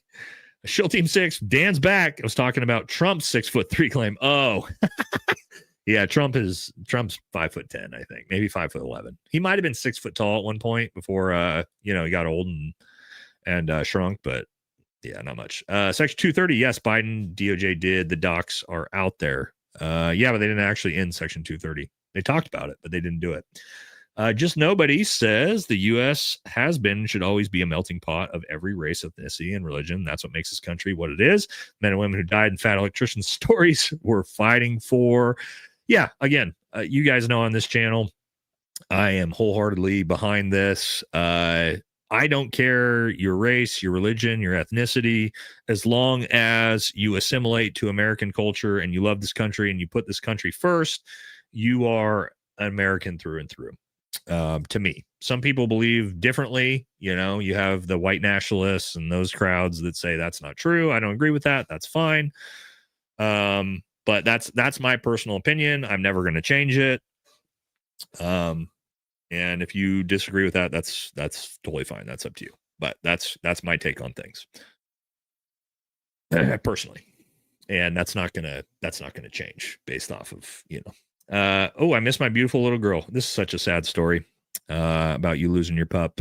Every time I see this one, the dog Paul with this one makes me emotional, just as an animal lover myself. Another good show tonight. Thank you very much. Single best lessons you've learned. Single best lesson you've learned this year. Best lesson I've learned this year is not everyone's gonna like you. I think this is something you have to learn the hard way when you're a creator. Is like in your everyday life, and I'm somebody that like, and I think anybody you talk to that knows me will say like Nate is super kind. Nate will bend over backwards to help you. Like that's just my thing. If you meet me in person, you'll be like, God, Nate was like the fucking most friendly guy ever. I try to be that way. I try to be kind. And you just realize that like on the internet, when you're a creator, a lot of people fucking hate your guts. They just hate your fucking guts. And you have to learn the lesson that it's not about you. Like people are going to hate you no matter what. And so I don't like that personally when I know people hate me, even though I shouldn't. Not that like I get super upset about it, but I don't like making people upset. I don't like making people angry or sad or any of those types of things. So that's been the biggest lesson for me, is just like learning to not give a fuck about those people. You know what I mean? Because of all the people out there that hate me, there's 10 times more that really like my show and support me. And so that's the biggest lesson I have, is like, yeah, people are going to hate your fucking guts no matter what when you're doing social media content, and that's fine. You can't, because I almost quit YouTube at one point because it was so bad for my mental health. Just from like people that are just constantly fucking attacking you and telling you they hate your guts and you're the worst, and you're like, well, this kind of sucks.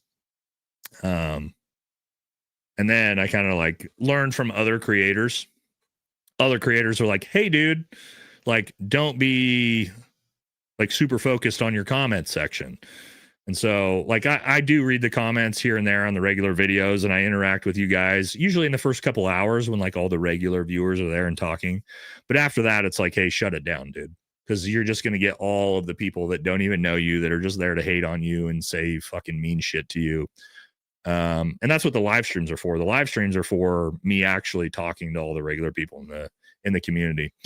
So no, I'm not anywhere. I'm talking like over a year ago when I was just sort of learning YouTube and the channel was starting to grow and like starting to get tons of hate, just because that's everybody. That's not just me. That's like literally every YouTube creator is going to get that hate. You know what I mean? Like, whether you're JD DeLay or Ian Carroll or Candace Owens or literally anybody, Ben Shapiro, like people are gonna hate your guts. So you can't let it get to you. And it took me a long time to get to where I was just like, oh, okay, yeah, people hate me. Thumbs up, you know. So that's the biggest lesson I learned, was to just kind of like let that shit roll off your back. Which you would think like it's easy to do, but you know, once you become a public figure, I guess, which I don't think I'm really that, but you start to have a lot of people that are attacking you all the time over literally anything. You got to be able to do that. So good question though. I don't usually get questions like that.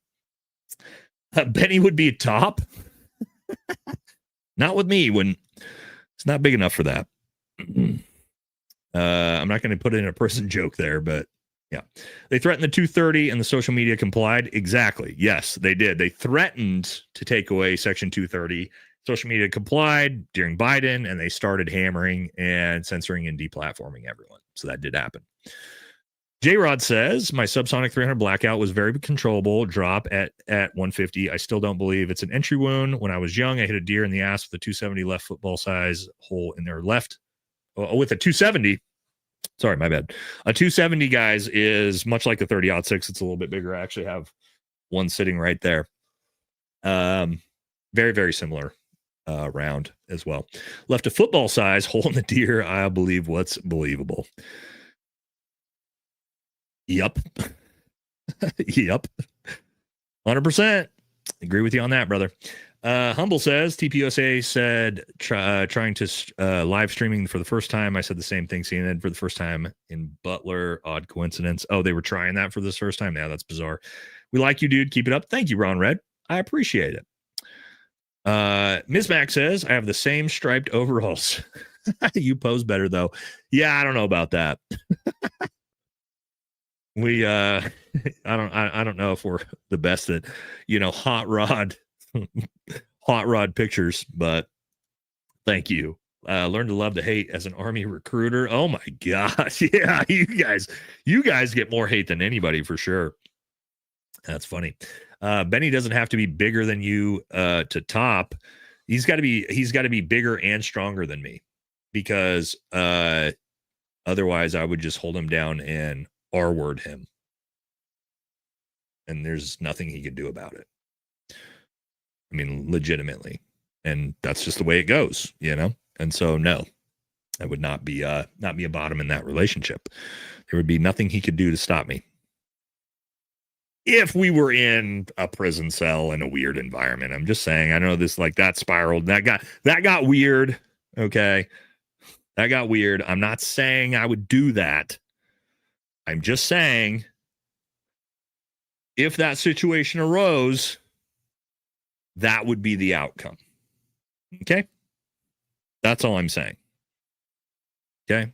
I know things just got uncomfortable. Okay. And that's fine. I'm just saying. We should talk to JD Delay about this. Okay. We're getting weird in prison shit. All right.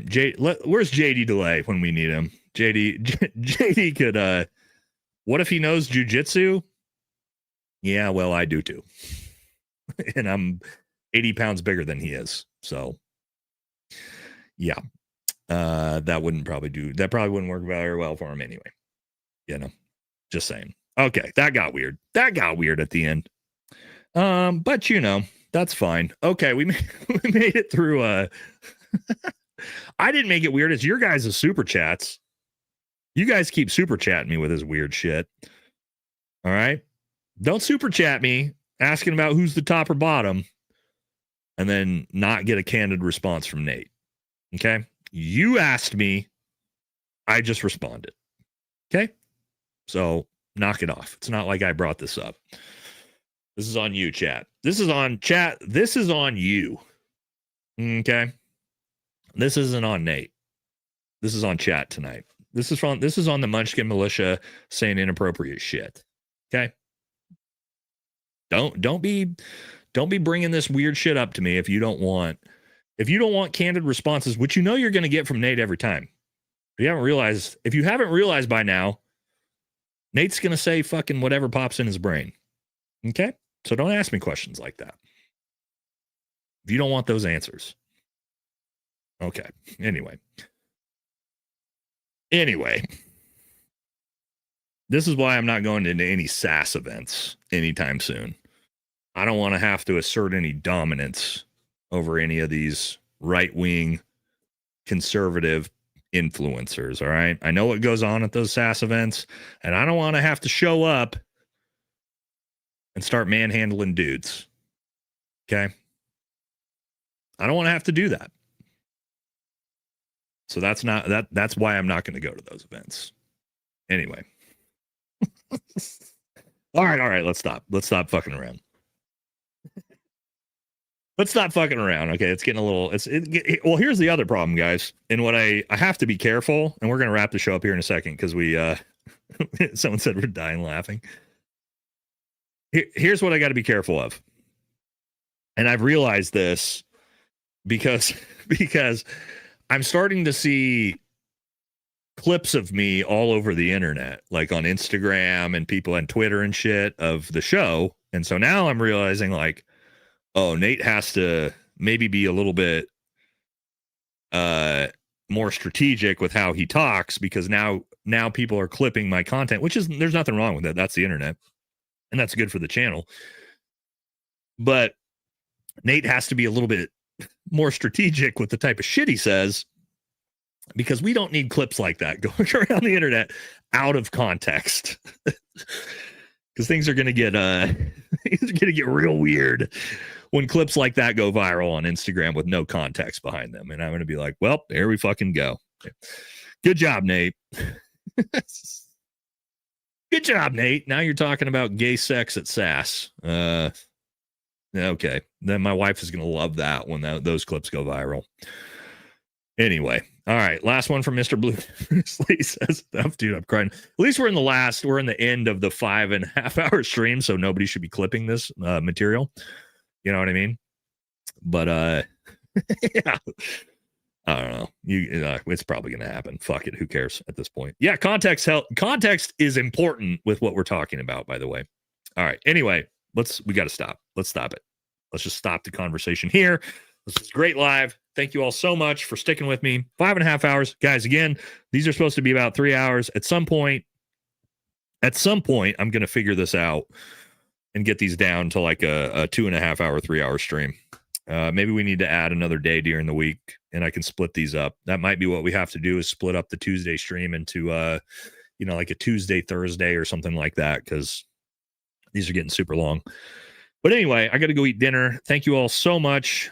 And we'll be back. What do we got coming? We got Friday. Friday's going to be a good one. We got, fellow Green Beret Chuck Ritter coming on, who again has been fucking shot to shit. Great guest. We're going to talk about the Baron electrocution theory, and it's going to be a really fun episode on Friday. Okay. So, should be super interesting. Come by Friday, 5 p.m. Pacific. And, that's going to do it for this one. Thank you all so much. And I will catch y'all on Friday. All right. Good night, everybody.